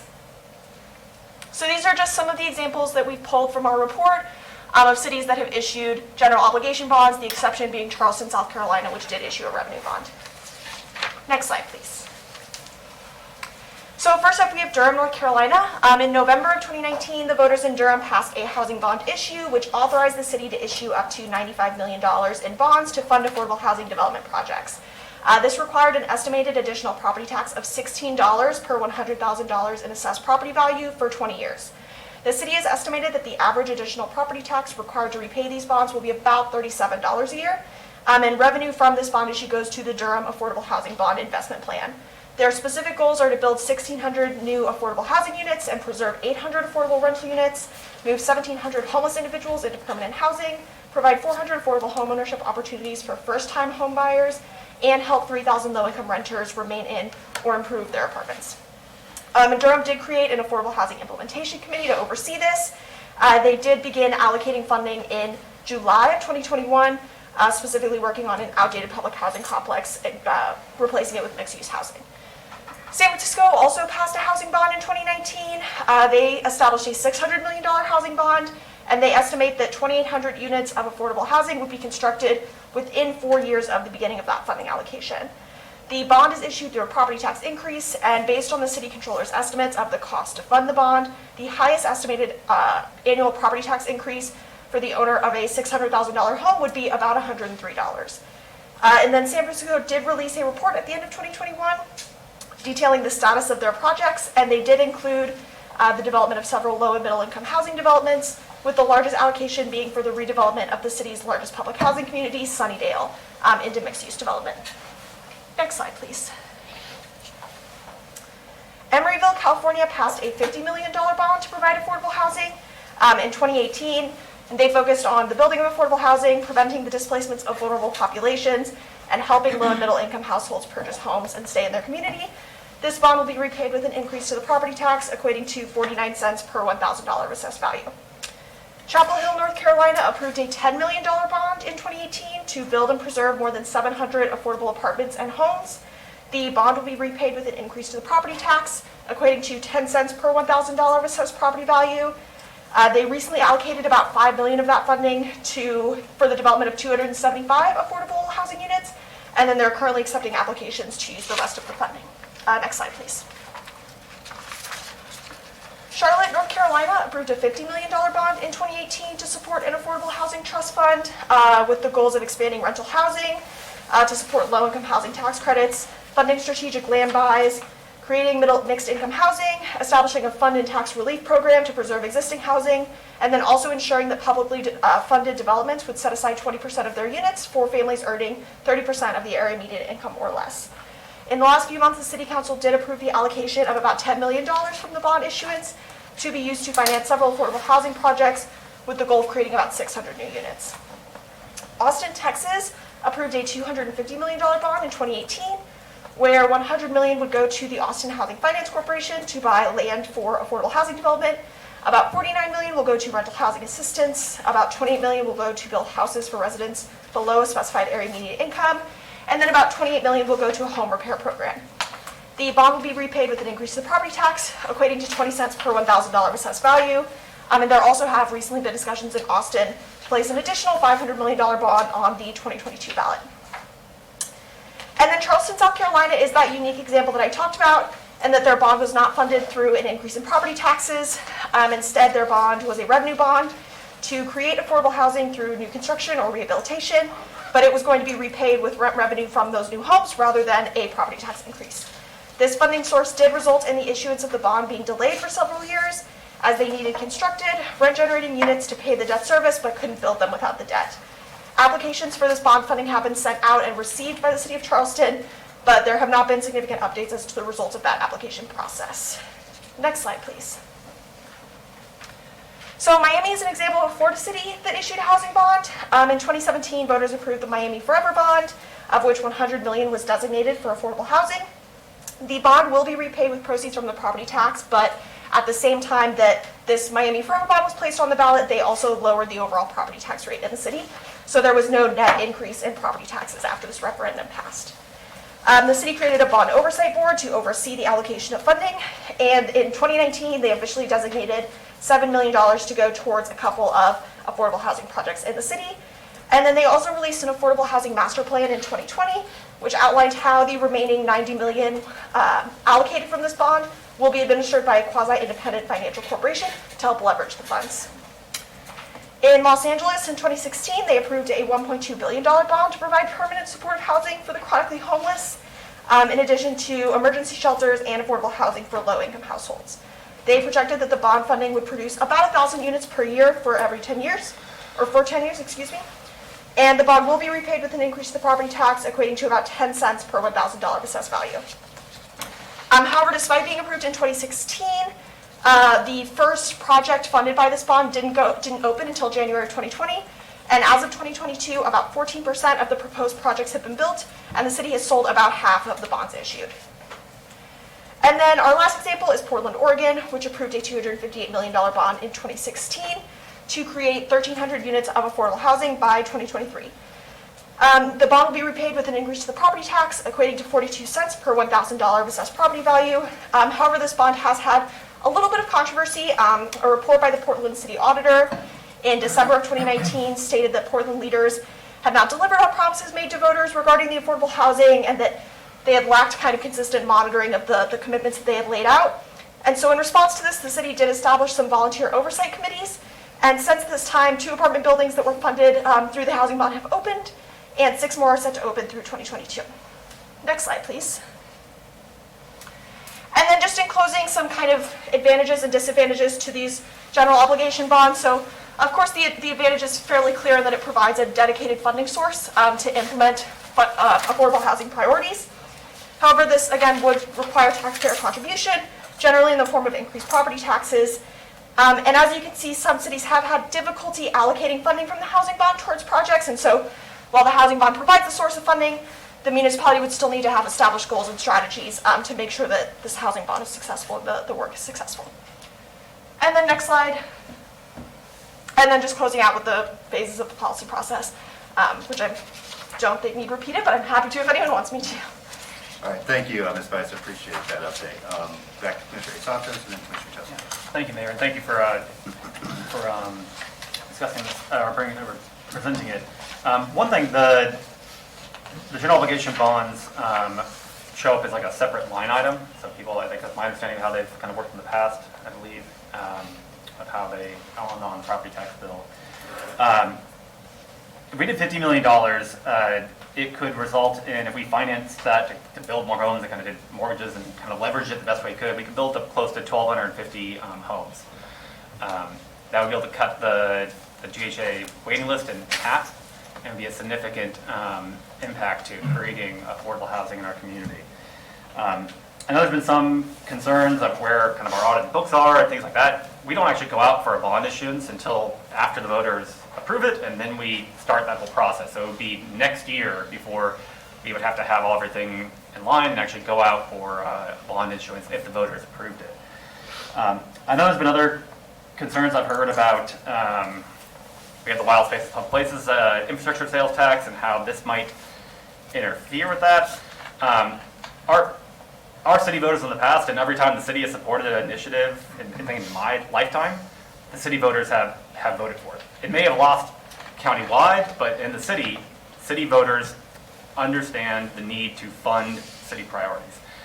And I strongly believe that our city voters will pass both of them if this was placed on the ballot.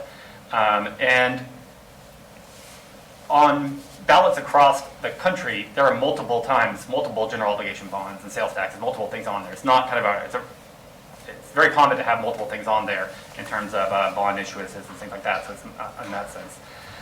I hope that we can move forward. My thoughts are that we would ask our senior housing strategists to work on like a framework. There's lots of other cities and kind of they allocate money. Certain may go towards 30% AMI or 50% AMI. And the thing is, to hit those low numbers of 30%, 50% AMI, we have to subsidize it. We have to put government dollars in. And while we can hope that the state will do something, the state's not going to. And I hope that the federal government will do stuff, but the federal government is also tied up as well and not kind of allocating funds towards this. So if we want to make a difference, we have to fund it ourselves. And I think this is something that our city voters have been talking about and will ask. And by doing it separately like this, there's no fighting over thing. It's dedicated affordable housing funds to get people in their homes. Thank you, Mayor. Thank you, Commissioner Chestnut. Thank you. I have just some preliminary questions. Go back to page 5 of your presentation and share with me how the state of Florida defines housing services.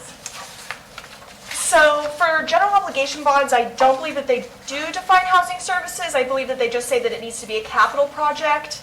Okay, they don't, in the statute, they don't tell you. See, they say it cannot be used to fund housing services. In the statute, they don't define. No, so the statute says that it has to be for capital projects, and so services are not capital, if that makes sense. Okay, so then we couldn't fund Section 8 or any housing assistance.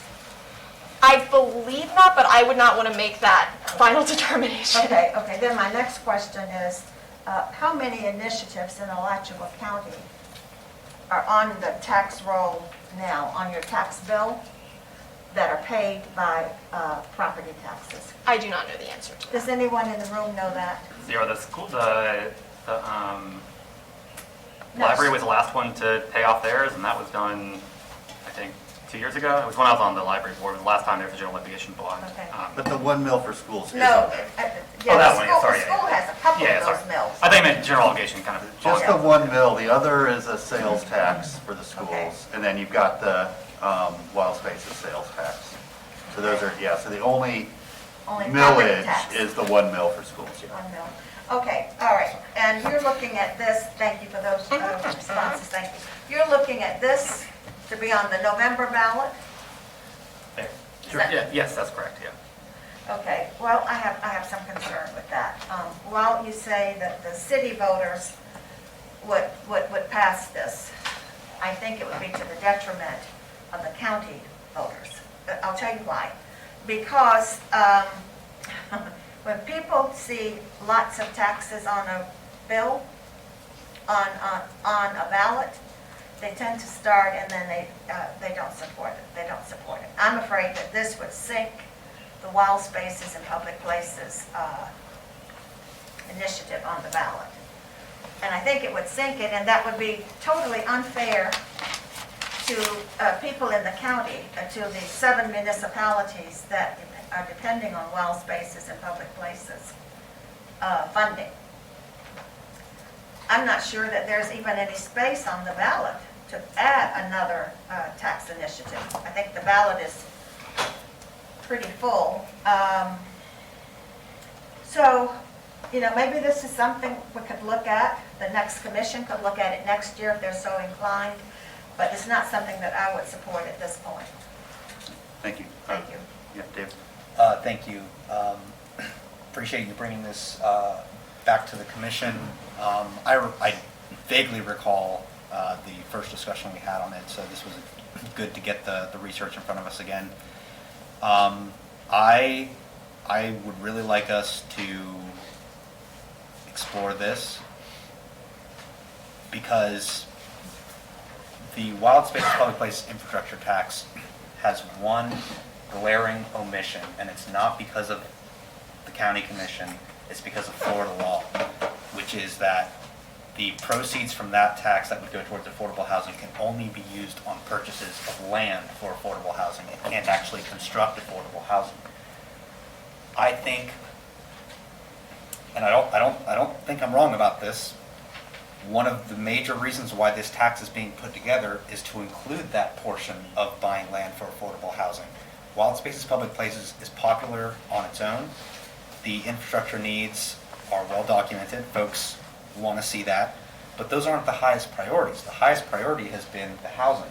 But because of the way that the ballot language has to be written, it's not going to be able to make the impact that these housing obligation bonds could make.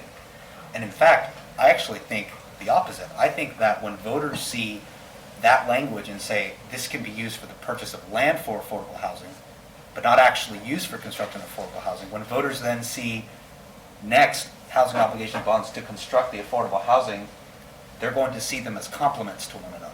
And I think that by and large, Alachua County and Gainesville voters, they want to continue to complement work that's already being done.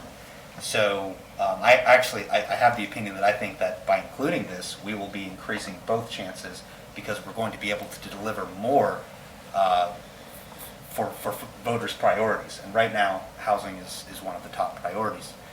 Of course, we will have to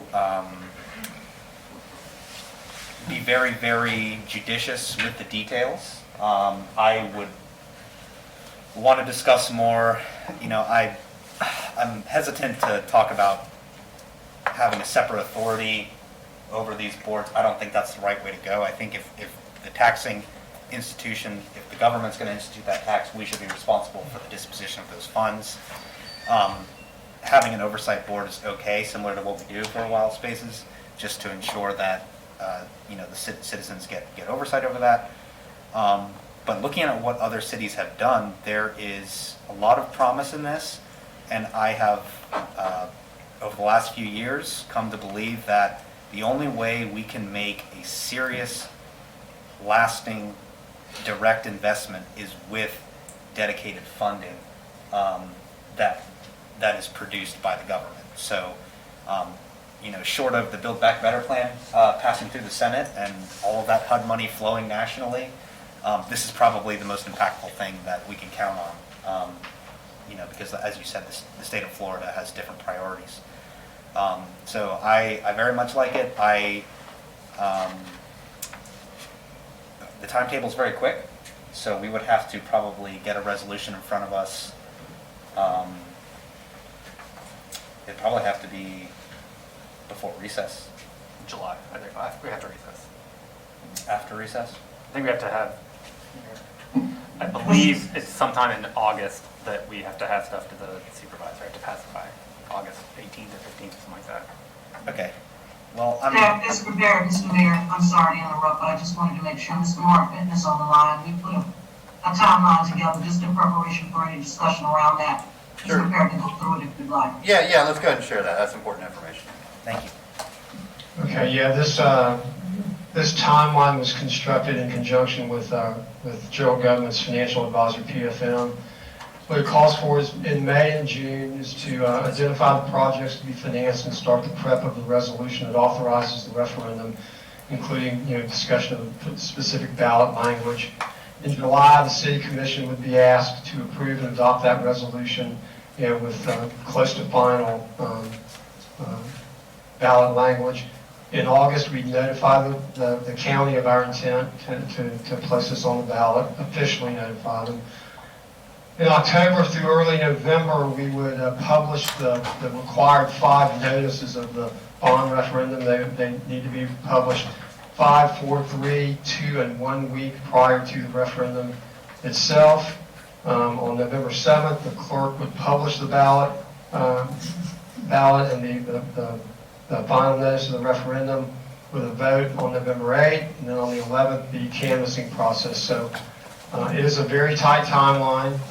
We believe that it can be done. Commissioner Hayes Santos pointed out that obviously the bonds would not be issued until after this was approved, probably sometime in potentially spring of 23. That would give us time to do a couple things, including finalize our audits, because we would need audited financial statements in place before we actually go to market with the bonds. But that's an overview, kind of an overview of what that timeline might look like. Thank you. I appreciate it, Mr. Bender. Okay, well, that gives me additional confidence that we can make this happen. So, yeah, I'd like for us to get into the details on this. I think this is a really, really great idea. Thank you. Thank you. Commissioner Ward. Thank you, Mr. Mayor. So there are multiple conversations to be had. The first is it something useful? Is it something that would help people who live in our city? Yes, absolutely it would. Second conversation is a timeline issue, a political timeline issue. Y'all know ballots go out in about 4 months, right? For November. Is there a campaign prepared for this? I don't think there is. I mean, Gainesville voters tend to support taxes on ourselves, but we do that because good cases have been made for them. Many months out, and education has happened. This is, hey, great idea, let's do it. I think the timing on this just isn't going to work for November. And because of that, I think it will have a negative impact on the other tax that is already in motion. In theory, given plenty of time to work on this, it could work beautifully and help a lot of people. But as a last minute, let's shove it in the door, I think it's a train wreck, frankly. I mean, politically, we don't have a plan for how to get this done that I can see. Logistically, legally, yes, I understand how it works. But I'm very skeptical that this can get done politically in any kind of reasonable way. The other issue that I have, question that I have, is how do we spend the money? And that's the big case to the voters, knowing that it's possible to get it spent. Yes, everybody knows that we need lots of housing units built. How we get the money is a fairly obvious process.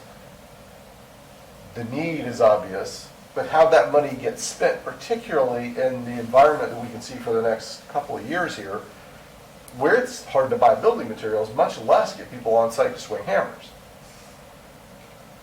I don't know how we explain that how that's actually going to work. And not knowing that, at this point, just a short time from when ballots go out, means that it's going to be really hard to answer that question when voters ask it.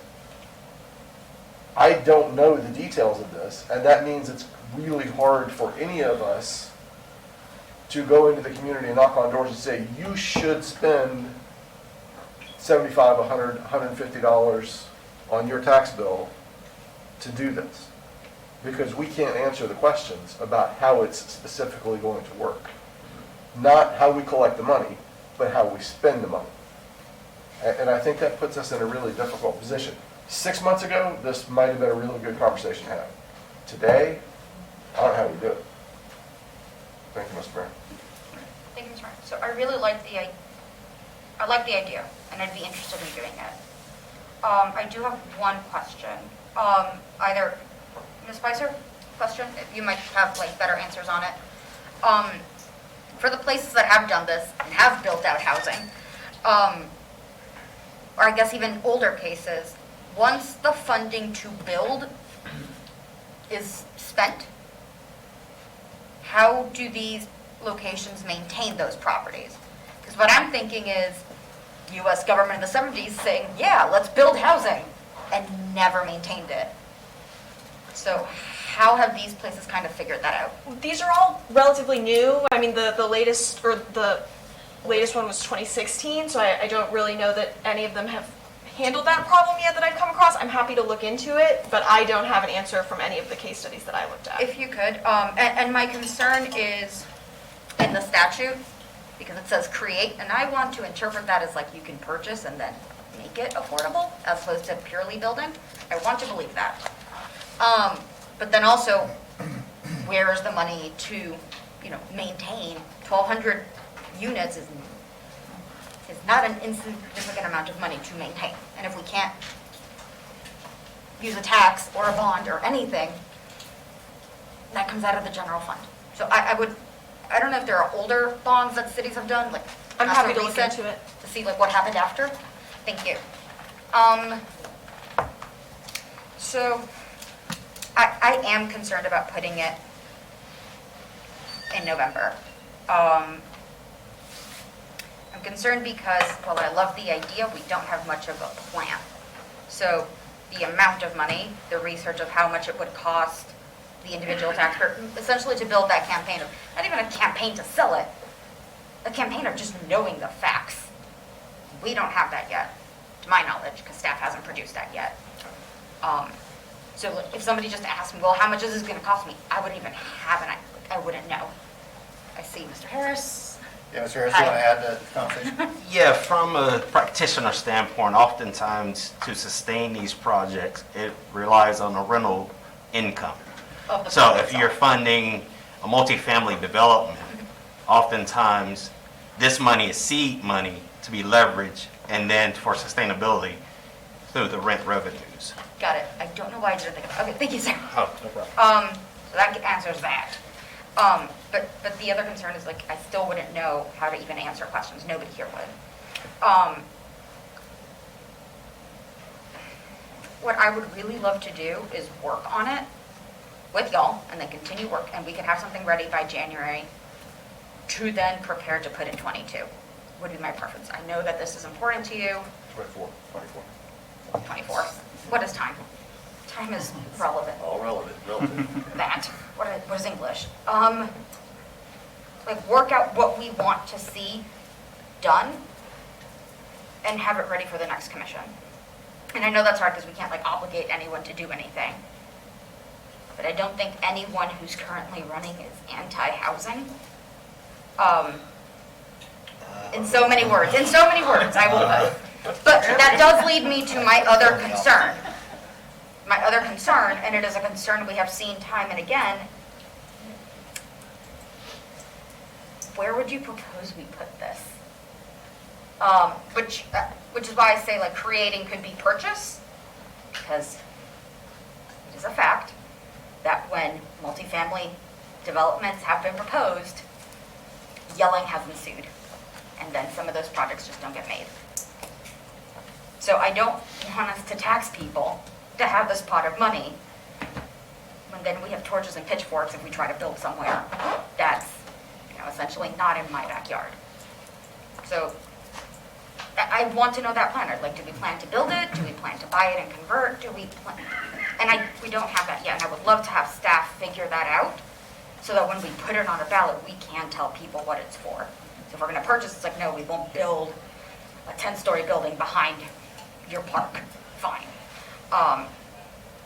Which we probably wouldn't do anyway, but we can clearly say what we plan to do is buy and convert. If that is the option, we go for it. So I think I would prefer to have a plan built out, but then we can tell the public this is what we're doing. And I get the approach of, like, we can just ask for permission and then figure out the finances later. But we don't know what we're asking permission for. Like, we don't know what we're asking the people to approve beyond maybe a value of money. And they won't know for what, or where, or when. Thank you, Mr. Mayor. Thank you. Before I go back out around a second time, I'm going to share some of my thoughts. I think this is something that has incredible potential. The timing's not good. This is so late, and I think what some of my colleagues have shared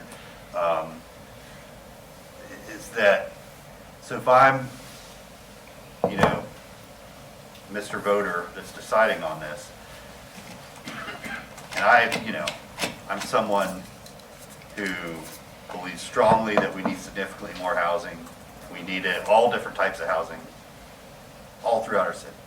So I'm going to be inclined to want to vote for this, right? But if I don't know how this money is going to be used more specifically, I'm not going to vote for it.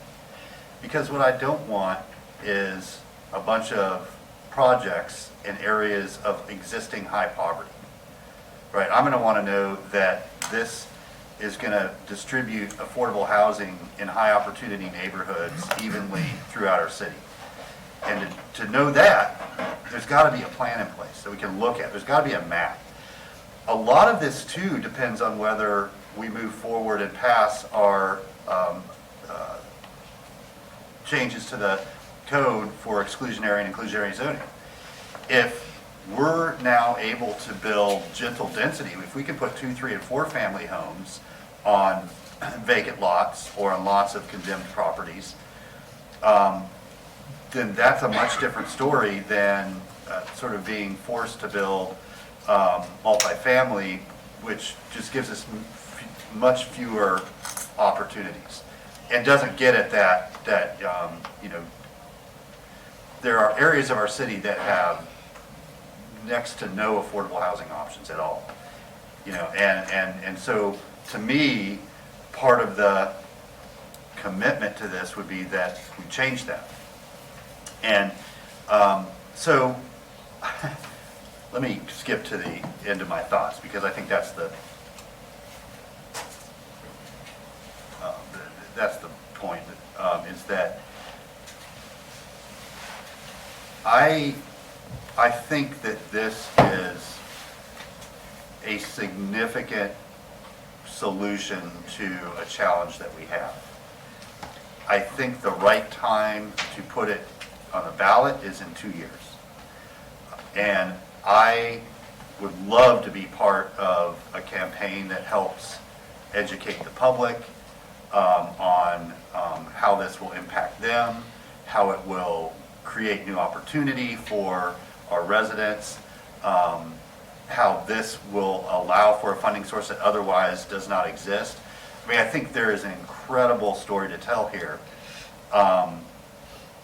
Starting it in late May is not the path to success to me.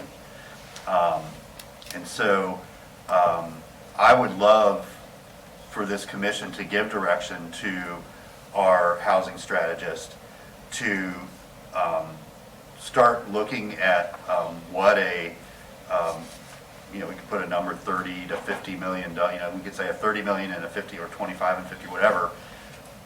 If the voters were to approve this, what would this look like? Again, a lot of what comes back to us is going to depend on what we do with exclusionary zoning and whether we remove some affordable housing barriers that currently exist in our city or not. So we could ask him to, or we could ask him to wait until the commission takes action on that or not, so he knows. Either way, come back to us with, if the voters would approve this money, what would we be able to do? Where would we be able to do it? How would we ensure its sustainability as affordable housing in perpetuity? Those are all things that the voters are going to want to know, right? Well, me as a voter, is when I get promoted to citizen and neighbor, that I'll want to know before I vote for it. And then once that comes back, and you know that the new commission hopefully will want to move forward with this, then I think we have a lot of time to build up a constituency, to do this. I think you're right, layering it with the wild spaces and infrastructure taxes that now people, because that's a 24 tax too, that people will say, okay, now we both have the ability to acquire land and build the homes for people. And I think it becomes a really good story to tell. I just think we're way too late in the cycle to do that, and not even whether it would be approved or not. The majority of Gainesville voters typically haven't met a tax they don't like. So I mean, you look back historically, we've been pretty darn supportive, but for all of those examples, it's been a 12 to 18 month lead time to get it before people vote on it, and it's we just don't have, and we're not going to have that by November. We're not going to have some sort of well-vetted development proposal of how this money would be spent if it was approved, and that's the part that I just can't in good conscience move forward with until we have. So again, I would love if we asked Mr. Harris to say if we were to have this funding source, what would it look like, and start some community conversations to see what would people be willing to support, where would they be willing to support it, and all those things, and then sort of work on it over the next 2 years. We'll go back to Commissioner Chestnut and then Commissioner Santos. Thank you. I too think that this is late in the game. I think when Commissioner Ward was talking about the education component, generally people, because you can't spend public dollars to promote educate about a tax, they form a PAC. I don't know if we even have time to get a PAC together to raise money to educate people. However, it's an excellent opportunity to educate people as we do those multiple affordable housing, have those conversations with the neighborhoods. I think slowly, if this is something you want to do, slowly you have to build and educate people as you go along. So if staff follows through on the proposal from this morning in reaching out to the neighborhood associations, our neighborhood organizations, this could be a topic that is discussed and you begin to build and educate and build the momentum. But I just don't see doing this in November, and I just don't see putting the rest of the county at risk for wild spaces failing. Thank you. Good. Thank you, Mayor. So first, there will be a campaign behind it.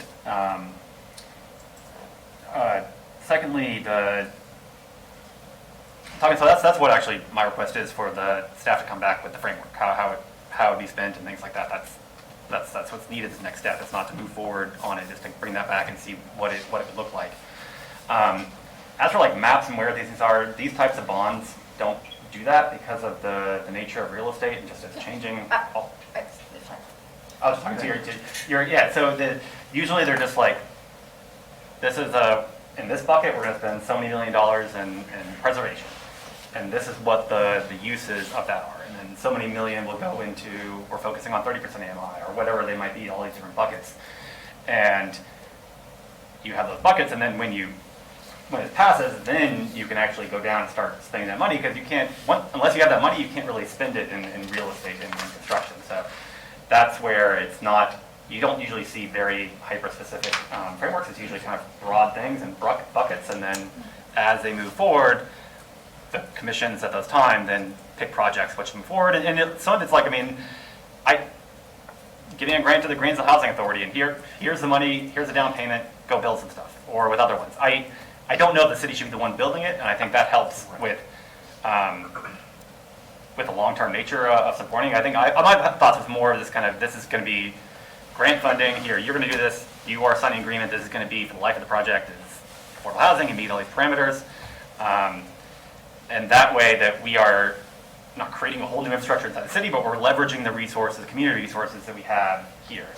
And I think that makes it a little easier.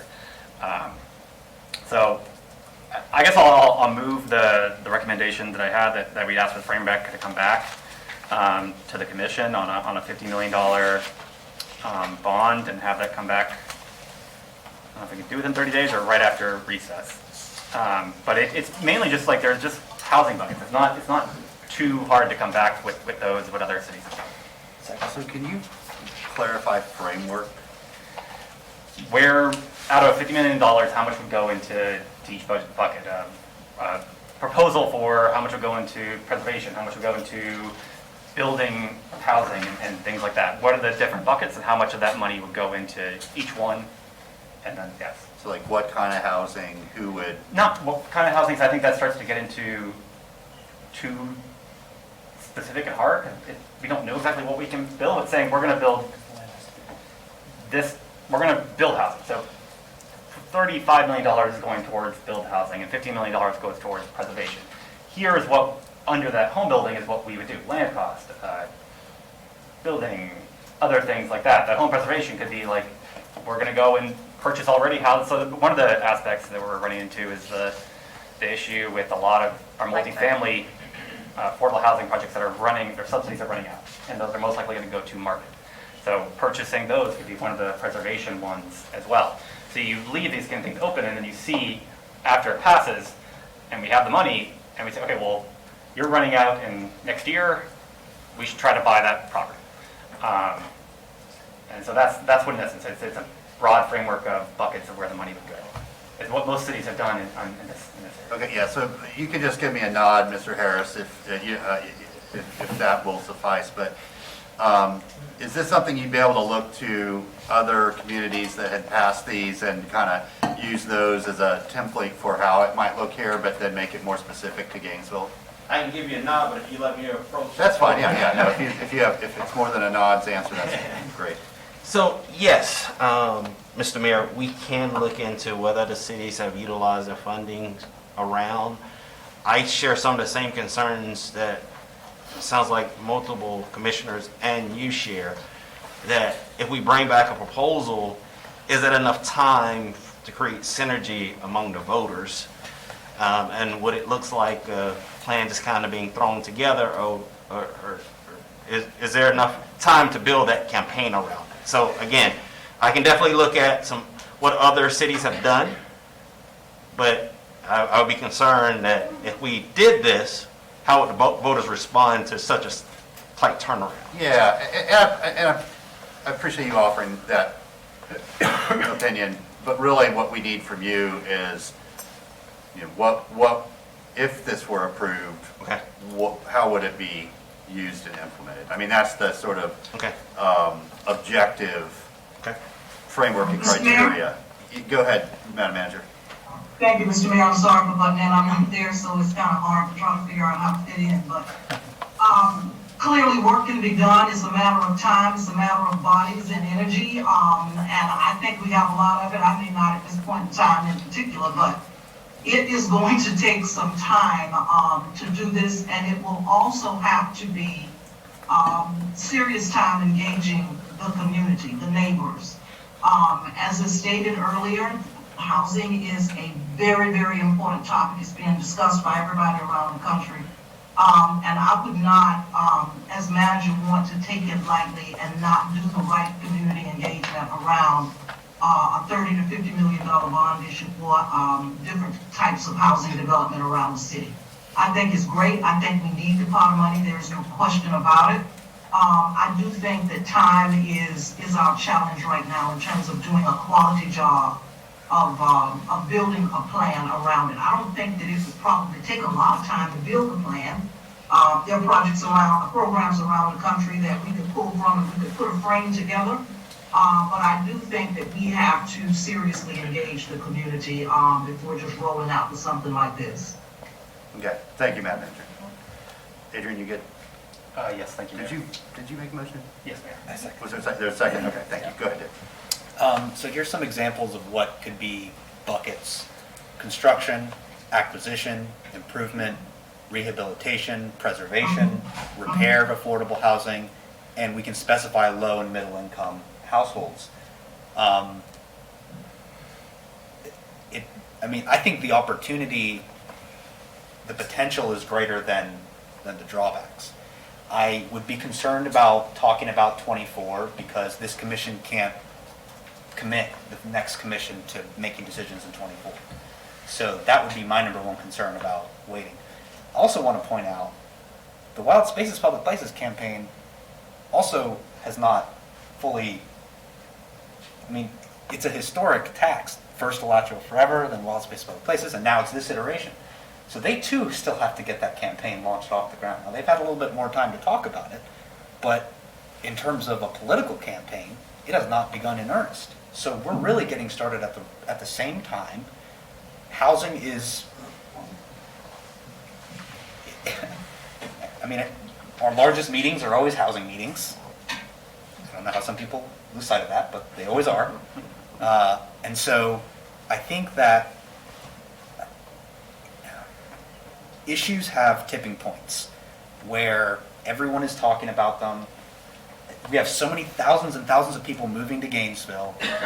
The price of housing to buy, the price of rent, it's all going up for everybody, and that's what everybody's talking about.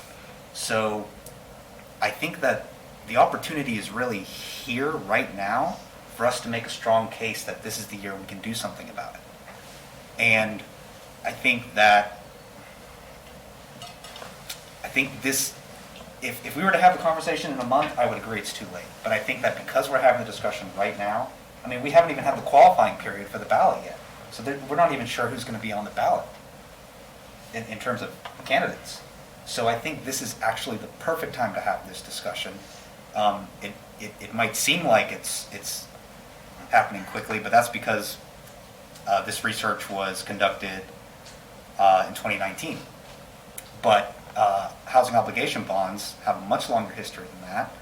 So, I guess what I would ask for my colleagues who have some hesitations is just keep an open mind about what's possible, and let's at least give our staff, or new staff in particular, the opportunity to bring back something that could really work. And if at that time, the commission decides maybe not, let's at least get to that point where we can actually have data in front of us. The city manager's office just worked so hard to publish the housing report, so we have concrete data in front of us, which otherwise may not have been compiled. So it almost seems like a perfect storm to me to have this discussion with voters. So yeah, that's my ask, that we pass the motion today and have a discussion with data in front of us, with a framework in front of us, rather than just this sort of conceptual discussion that we've had. Cynthia and then Harvey. Good. Yep. I think we also have to earnestly think about how much time you're asking a new staff to devote to this. We've already said that this is not something we want to put on the ballot in November.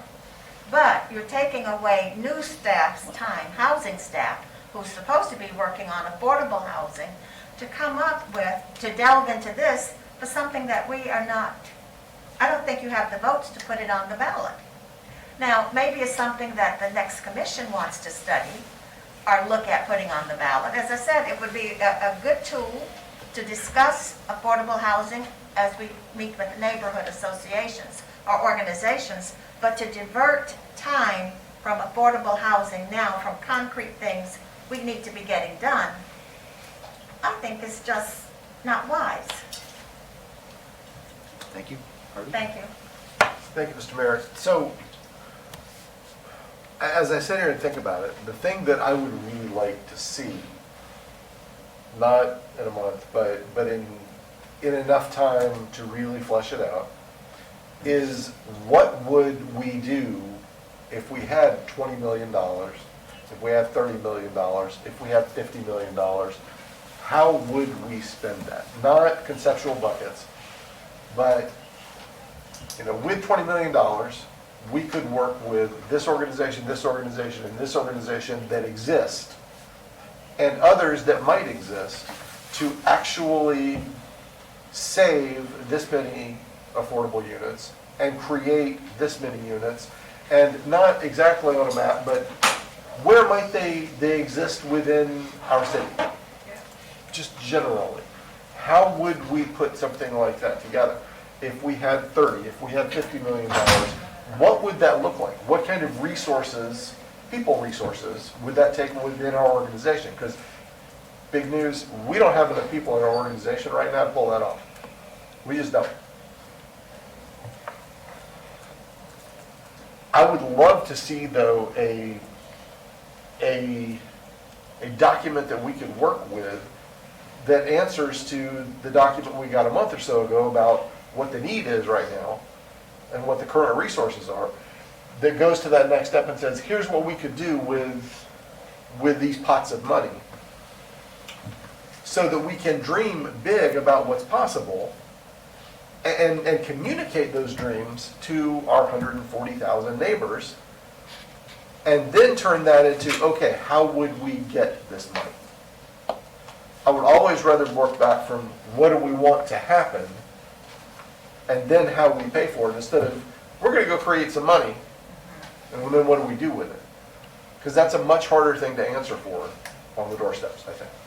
Particularly when inflation is a thing. And it's going to still be a thing in November. And what we're asking people to do is, we're talking about November, and I don't think we are, but if we do, we're talking about asking people to support giving money to us for something that we can't be specific about. And other than housing. And we're not going to get a good plan back in 30 days that tells us, that answers those questions. But if we could get a framework for what we'd honestly like to accomplish, and that we can tell stories from, then there is a chance to build out how would we pay for this, and I think a really good way to pay for it would be housing bonds. But I think saying we want housing bonds is putting things out of order. We know that there's a need. We know that there's a case for housing to be built and renovated. But there's a missing step of, okay, what would that be? Who would do it? Because if we're asking for it, I'll promise you a lot of people are going to assume that the city's going to go out and build those houses, which we absolutely do not have the capacity to do. Also, let's keep in mind that it hasn't been very long that we were out at Ironwood, and the city manager asked us to please not put a lot of new projects on the table so that we could get finances squared away.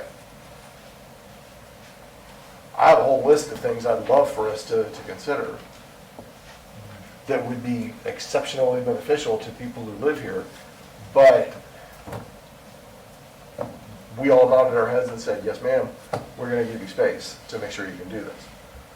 So the more projects we put on the table, and the more things we ask of staff, the longer it takes to get that stuff done too. So let's keep that in mind going forward.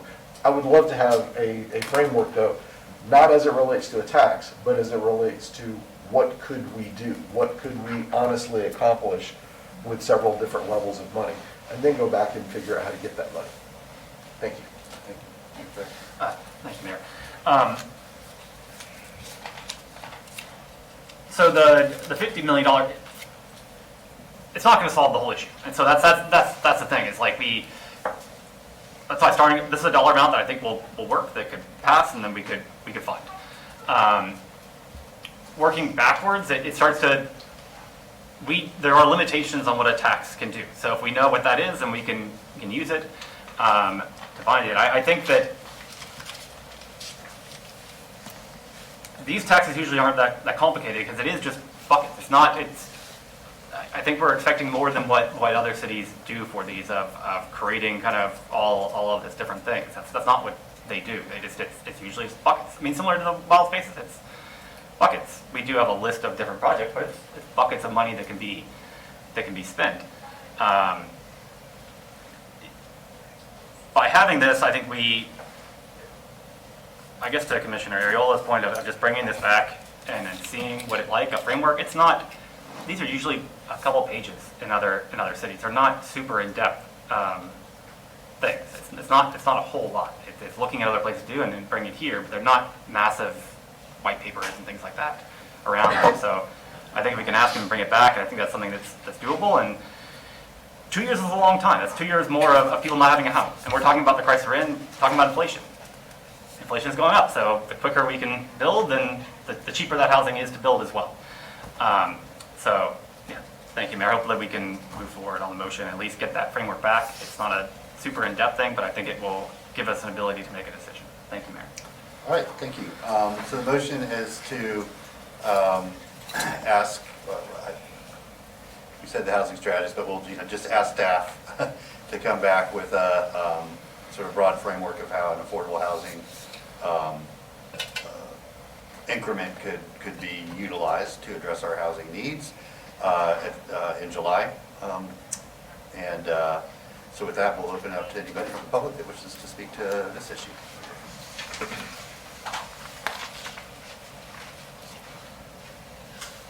Tana Silva, where was this discussion 4 years ago when the 4 men who were on the commission, went to the housing summit? Why was it urgent then? Why is it urgent now?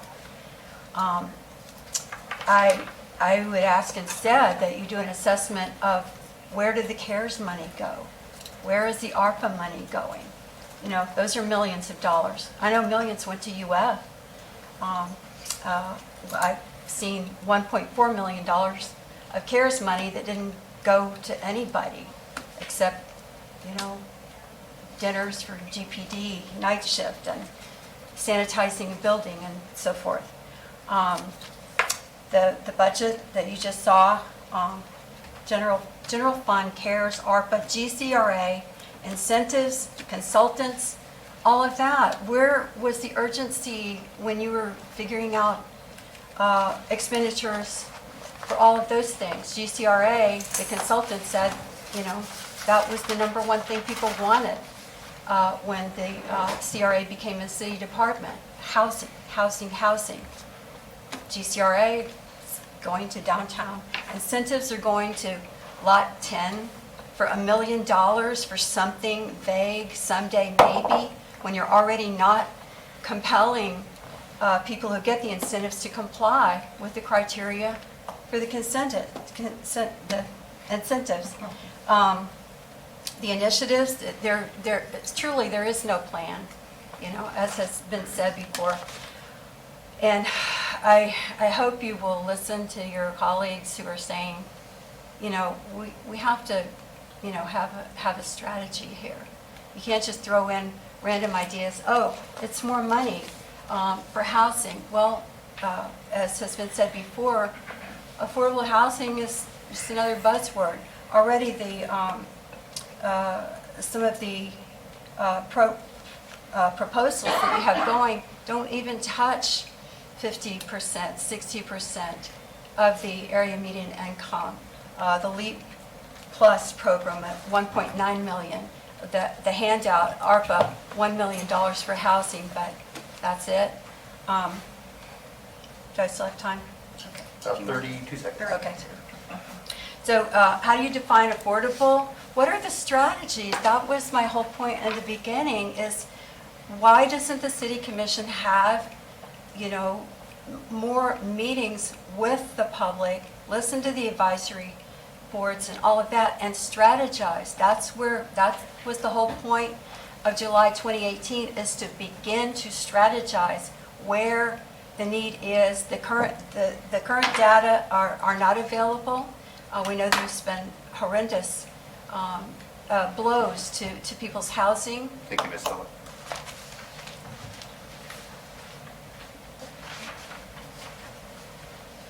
If I may, a handout. Okay. Robert Mounts. What I'm handing out there is a sneak peek at next week's op-ed. Nathan Crabb at Gainesville Sun asked several people that are contributors, regular contributors to the Sun, to outline housing solutions that we think will work. And that's my piece in an effort to do that, written several weeks ago. And what I found is that we're already doing a lot of good things, but a lot of it is at the nonprofit, like Habitat for Humanity, the Weatherization Coalition, all of these things, and now GRU with the LEAP program, things that are designed to help people stay in their homes and reduce the cost.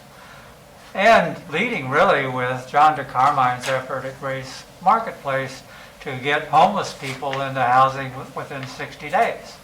4 walls, and a door. And all that's commendable. Much of it needs more funding. And 3 years ago, when we dissolved the 4 CRAs, I was then the chair of the College Park, University Heights Advisory Board. And the last recommendation that I made to Sarah Vidal Fenn at the time was, with that $7 million a year, I guess, that the city and council were committing for 10 years for redevelopment. Why couldn't $1 million of that per year over 10 years be given to a community land trust to actually start building things as a seed money for that, with the Halifax community and Winter Park as an example? And of course, she said she had her other initiatives and projects she wanted to push, and she said, well, that idea is not going to come from me, basically. And what we've seen since then is a little bit of disarray in the GCRA. Sarah's gone, but we still have that source of money to at least provide seed money for a community land trust. And we have ARPA funds, some amount of that. So I would encourage you to look at those and to actually do something. As I've been saying for several years now, put real money against it. As for the bond issue, I hate to see it put on the backs of the taxpayers. We're already heavily in debt. You're talking about a much longer debt, raising taxes to do it. If we can do it with money that's given to us in some other way or that we already have, let's at least start doing that. Thank you.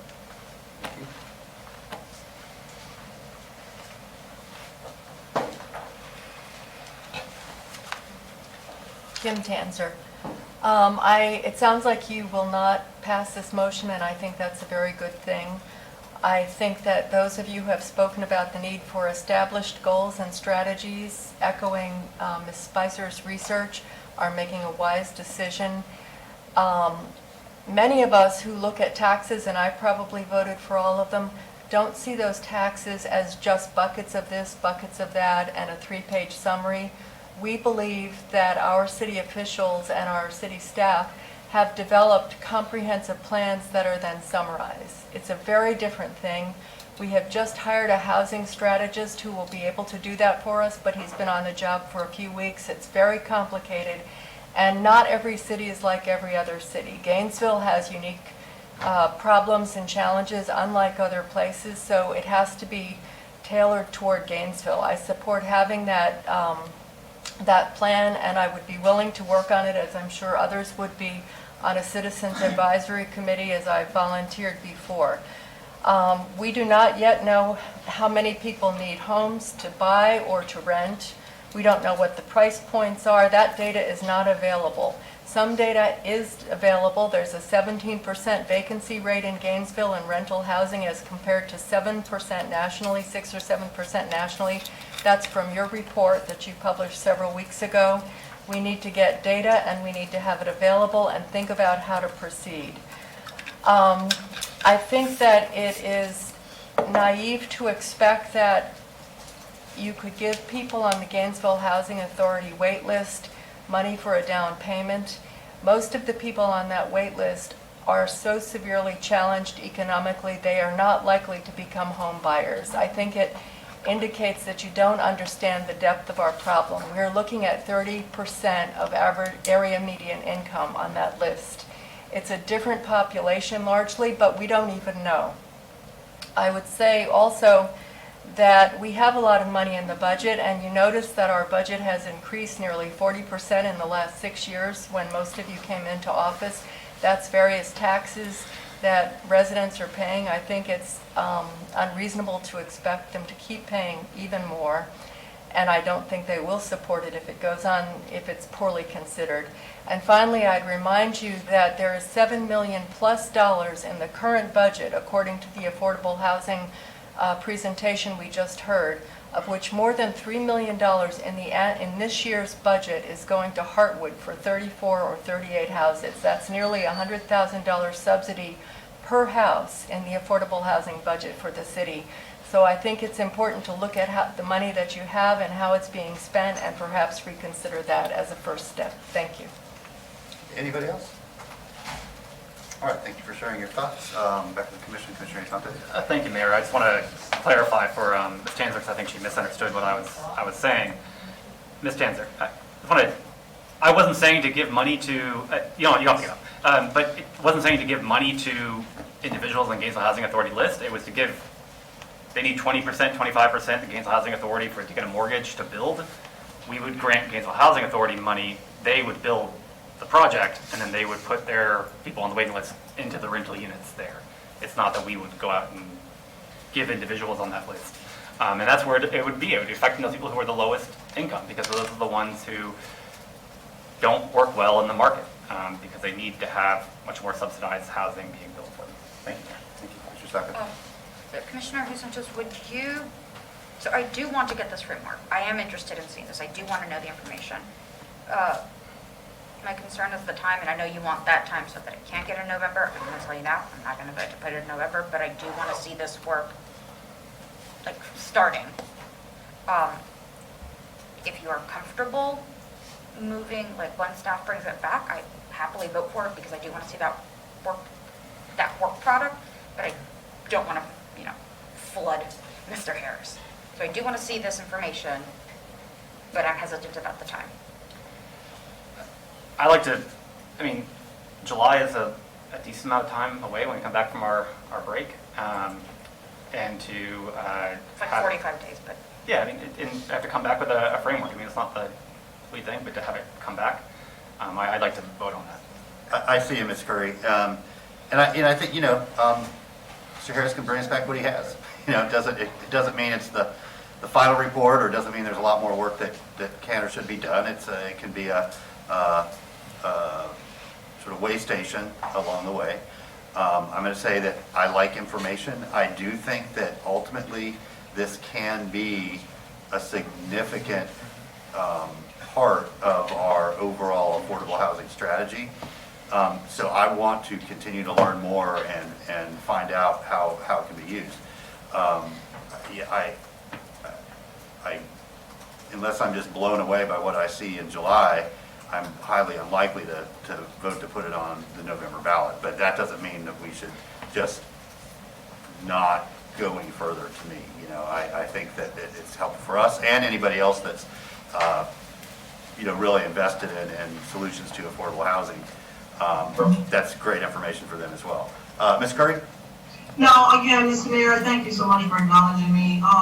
We will make our best effort. It's not just Mr. Harris, but he draws on, all of the staff around the city, from housing and development to Andrew Shop Sustainable Development. We'll do the very best that we can, but it will be put through some paces. There's so many other things, as Commissioner Ward has identified, that we really need to address relative to our finances, our infrastructure, just getting people hired.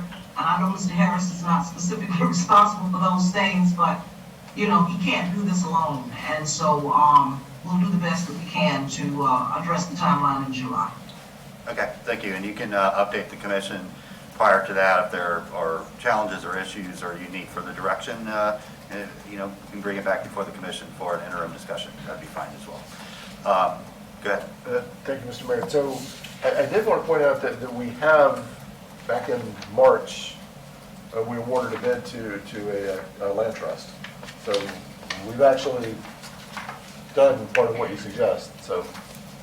I don't know if you want That was All right. written all around. Yeah.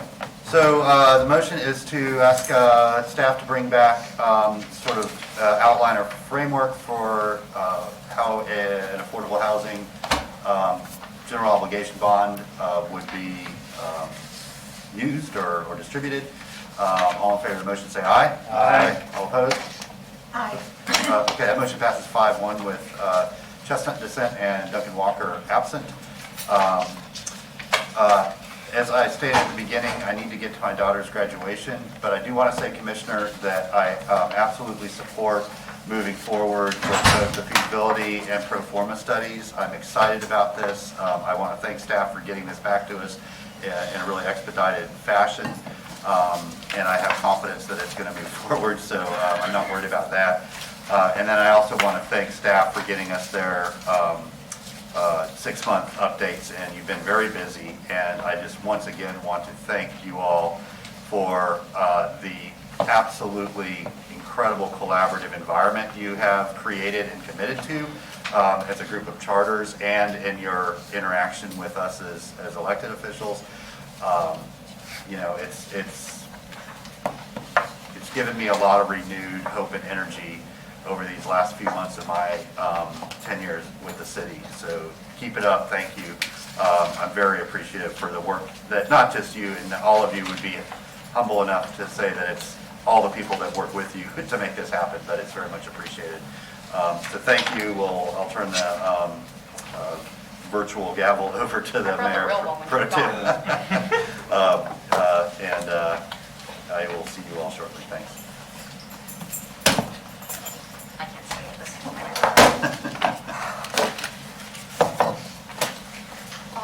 So Commissioner Chestnut, would you prefer to do the charters first or the Eighth and Waldo? Because I know staff doesn't have to necessarily present anything on that one, but I'm not sure what you expect. I think, given the time frame, Madam Pro Tem, I would like to do the charters, and I'd like to defer Eighth and Waldo to the top of the program at June 2nd. We're going to adjourn in 10 minutes. The top of the meeting, I think there's, I wish the mayor was still here, but the agenda, there was something already set in the beginning that I don't. What is it? There's a What's in the set item. morning, There's something, The wild space of public places, I think. Yes, is it. it's that one. We can have it right after that in the afternoon. That probably won't take too long, I don't think. have this after that on June 2nd? Yeah, so right after that in the afternoon. Okay, yeah. I think there's room now. There's a room in the afternoon. June 2nd. Okay, so move Eighth and Waldo. To We June can excuse 2nd. Ms. Gonzalez. Oh, I'm sorry. And just cover the charter real quick. Yes, yeah. I think that, Any objection? So moved. Is there a second? Second. thank you. So, All in favor? aye. All opposed? No. Okay, cool. There you go. Okay. I'm sorry, can you clarify? We are going to move Eighth and Waldo to right after surtax, the golf space surtax on Thursday. Just And for now, we will only do the charter. For the updates. final June 2nd. I see. Who was the second? I was. Word. Okay, so now that agenda will need to be, It's no longer final. it's no longer final. Okay. Well, Commissioners, Madam you all have received the wonderful updates from our interim charter officers. I think that in the spirit of stability, I don't think it really hit home to me until I heard a citizen refer to us as the interim city. The interim city. And I think that our staff have worked very well, very diligently in carrying out their duties and working so closely together. So I'd like to move to authorize the mayor to enter contract negotiations with all interim charter officers for the permanent positions. Bring back to the June 2nd City Commission meeting the final contracts for commission approval with an effective date of June 6, 2022. 2, direct the city manager to work with human resources to make contract terms consistent for all charter officers with regard to PTO accrual, PTO carryover cap allowances, and residency requirements. Second. Okay, give me a second. So, I will briefly just say that I wish I had known that's what we were going to talk about at this update, because I would have liked the mayor to be handling that one. He's the one who's going to be in negotiations. Yeah. So I think he'd have to be part of this conversation overall. Because we can vote, force him to do things, but I think the professional courtesy thing would be, he is part of that conversation here, if he does want to start entering those negotiations right then. That's just mine, but. I think what I said when I brought it before the commission is that the idea was to bring this, to get their updates and to move forward in terms of finalizing, to move forward and making them permanent. The only person who can negotiate it is the mayor, so I think that he understood that. I understand it, but I don't recall any portion of that motion making them permanent. It was get us a report. I'll come back. Commissioner Sanchez? Thank you, Mayor. I hear you on the interns. I think there's some of them, but I also think doing a search is something we should consider. I also, at the very end of a meeting, having this is a big decision, and I also believe that we should have all 7 commissioners here if we're going to make a decision about our charter officers. I think that's, we have to give everyone that courtesy. It's too important of a decision. If you want to have this discussion on the June 2nd meeting, I'm fine with that, of putting it there, but I can't support a motion to do that at this time without all 7 commissioners here. And I also believe that we should have a search. I think that is an important part, and we have done that in the past. So I will not support the motion this time, but I would support placing it on the June 2nd meeting for discussion of how we want to move forward with that. Thank you, Mayor Pro Tem. Commissioner Arroyo? I agree with everything Commissioner Hayes Santos said. We can have a discussion about it next meeting, but I'm not comfortable making that decision with the mayor and the District 1 commissioner not here, and also not having had the opportunity to have that conversation with my employees, because I don't recall that being the direction that we were going when we were asking for the 6 months. So maybe that's a miscommunication, but I would like the opportunity to talk to each of my employees about that before we begin to take that step. Thank you. I would just say our employees. Yeah. Our community builders. Then I think it probably then is best just to really defer this until January of 2023. Rather than have the conversation at all. Rather than have the conversation at all, it probably is better to just defer it, and then the new commission can start, they want to do a search, they can do a search. But you are the commission that's worked with the people, and now you want to do a search. You hired some without a search. So I think I would just take it off the table, and I'll bring it back January 2023. So you're withdrawing your motion? Withdrawn. Madam Clerk? Okay. Commissioner Hayes Sanchez? Thank you, Mayor. Mayor Pro Tem. Since I've been on the commission, we have hired every charter officer by search, except for interns that have come in. Every permanent position has been a search since I've been on the commission. I think it's a worthwhile conversation to have on June 2nd. I'm not against the decision. One of the things we also talked about was starting that process of starting the search and starting to kind of work that, because it does take a long time. And I think there's also, do we split up some of the 4 charter officers in January? Like I think I would like for us to have that conversation, just not today.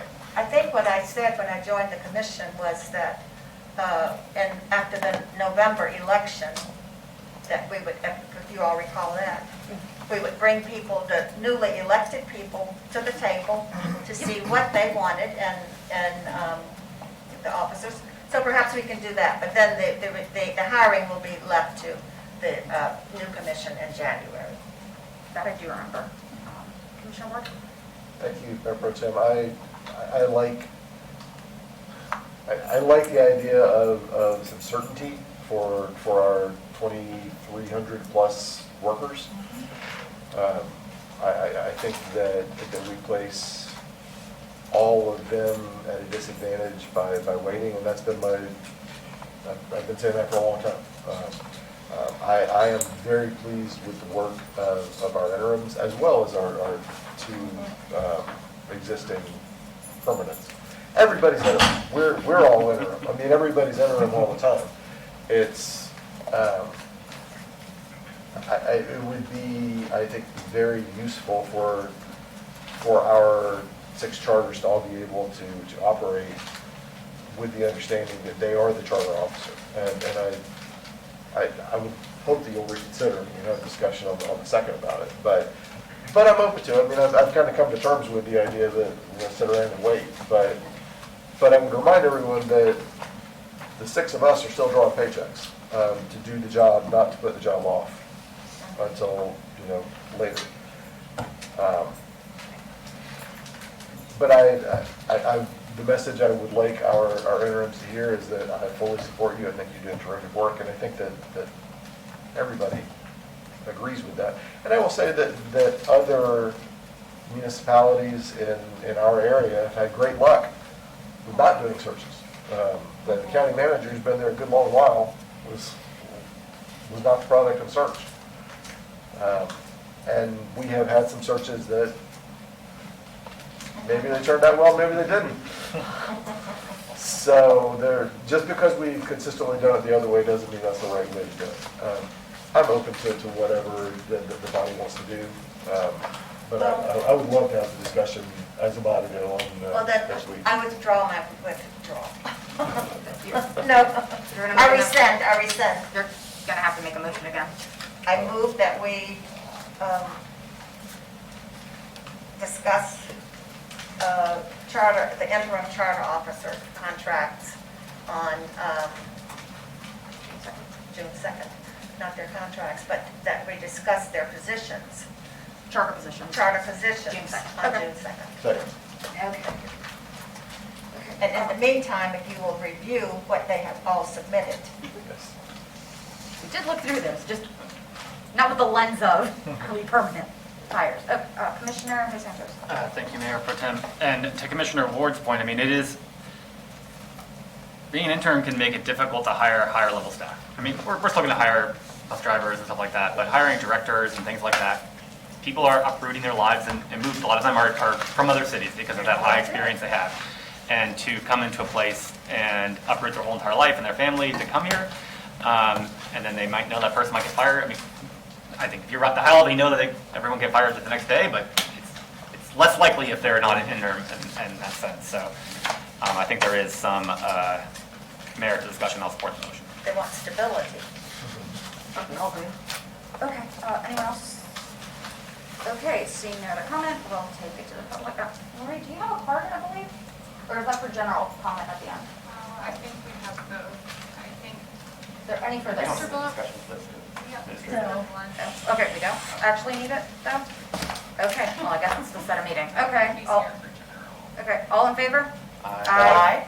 All opposed? Okay, 5-0. Thank you. We'll talk about that. Okay, swim lanes. Is the last one, right? DPA, swim lanes? Or did Morgan head upstairs? Okay, okay, we're just gonna, it's been long enough. Okay, moving on to, Just public comment? yeah, so moving on to general public comment. Do we have anyone signed up for that? I believe Mr. Blunt wants to speak, but you have listed particular.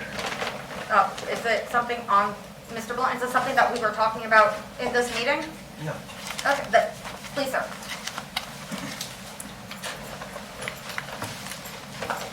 Is this my time?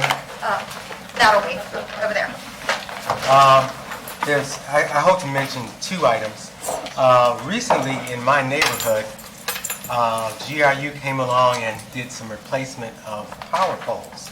which I'm sure they needed it. I'm glad they did good work. The power is still there, and it didn't go underground, unfortunately, but these poles are replaced.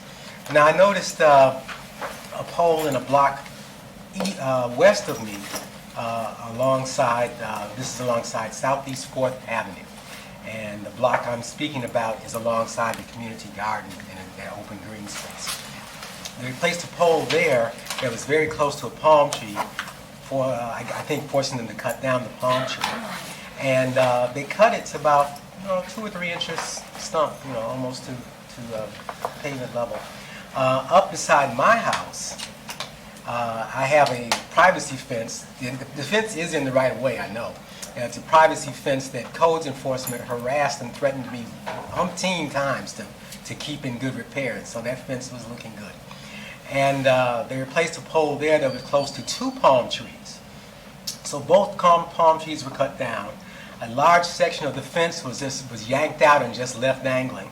And the 2 palm stumps are respectively 12 inches and 20 inches tall.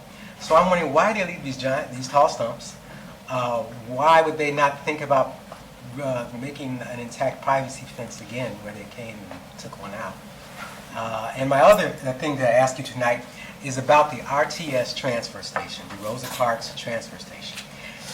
It doesn't seem that the word transfer is getting through to everybody, because I've had the experience so many times of coming in on one bus, meaning to change to another, and see the bus I'm wanting to catch pulling out, which means I get another half hour, 40 minutes, hour to wait. It would seem that transfer would require all buses to sit still for a number of minutes, let people switch from one bus to another, and accomplish transfer. And these are the things I think of when they complain about losing ridership. Thank you, Mr. Blunt. I believe our city manager heard that if we could ask Public Works what's happening with our sidewalks and our lighting, or have someone reach out to Mr. Blunt to see what that issue is. I think that would be, have someone reach out to figure it out. Never mind. I will follow up. I thought we gave them all to Public Works. No, it was power poles. Like power poles cut down. So yeah, I will look into it. I'm not aware of that particular situation, but we will address it. Thank you. It's hard to keep track of who runs the lights. Thank you. Okay, anyone else signed up for that? Would anyone else like to come up for general public comment? No. Okay. Member comment. Commissioner Ariola. Really quickly, I would like us to put back on our calendar our joint meeting with the county commission that was scheduled for, I think, the 15th. I don't know why it was canceled, but we have so many things we need to discuss. So I'd like to move that we put that back on the calendar. I think that was moved. I think I know why it was moved. Do you want to give a list of the items? Yeah. My understanding is that they didn't have items, that the 2 chairs didn't have items to discuss. I don't know. Well, the city manager, I think, is in those agenda discussions. But So that's why I think you may I wish the mayor was here. But, We decided a couple things over the last couple months. Yeah, so one thing would be the infrastructure surtax, for one. The grocery store, the outstanding discussion on that. And Jenny. The community ID, which are separate as well. So that's 4 potential items right there. So, I feel as though we don't meet enough with the county commission. So for us to cancel the only meeting we have on schedule right before recess, I think it's just not a smart move. So I'm going to hesitate to tell them exactly when to do that meeting, because I don't control anyone's calendar. I'm not Lauren. Madam Curry, Madam Manager? Yes, no, I'm sorry, I had gone, had to leave the room for a second, but yes, that conversation between the chair of the county commission and the mayor did occur, several days or so ago. There were 6 or 7 items. Jenny actually was one of those items, but the determination was that they didn't feel that there was anything there that, rose to the level of having the meeting, so they did in fact agree to not have it on the 15th. That's basically all I can share at this point. And they did discuss several topics. Given the topics you've listed, and I think the commission does want to talk about, Madam Manager, would it be possible to ask you or the mayor, I guess, to reach out and see if they would reconsider that? I'm happy to do that, yes. Commissioner Ariola? Thank you. Well, I appreciate the tradition of the chair and the mayor setting the agenda, but the board set the agenda at the meeting, just as we did today. And the county commission and the city commission, we're allowed to call meetings with one another. So I'd like to keep my motion that we just keep that on the calendar for the joint city-county meeting. That's administrative, right? Yes. Any other comments on it?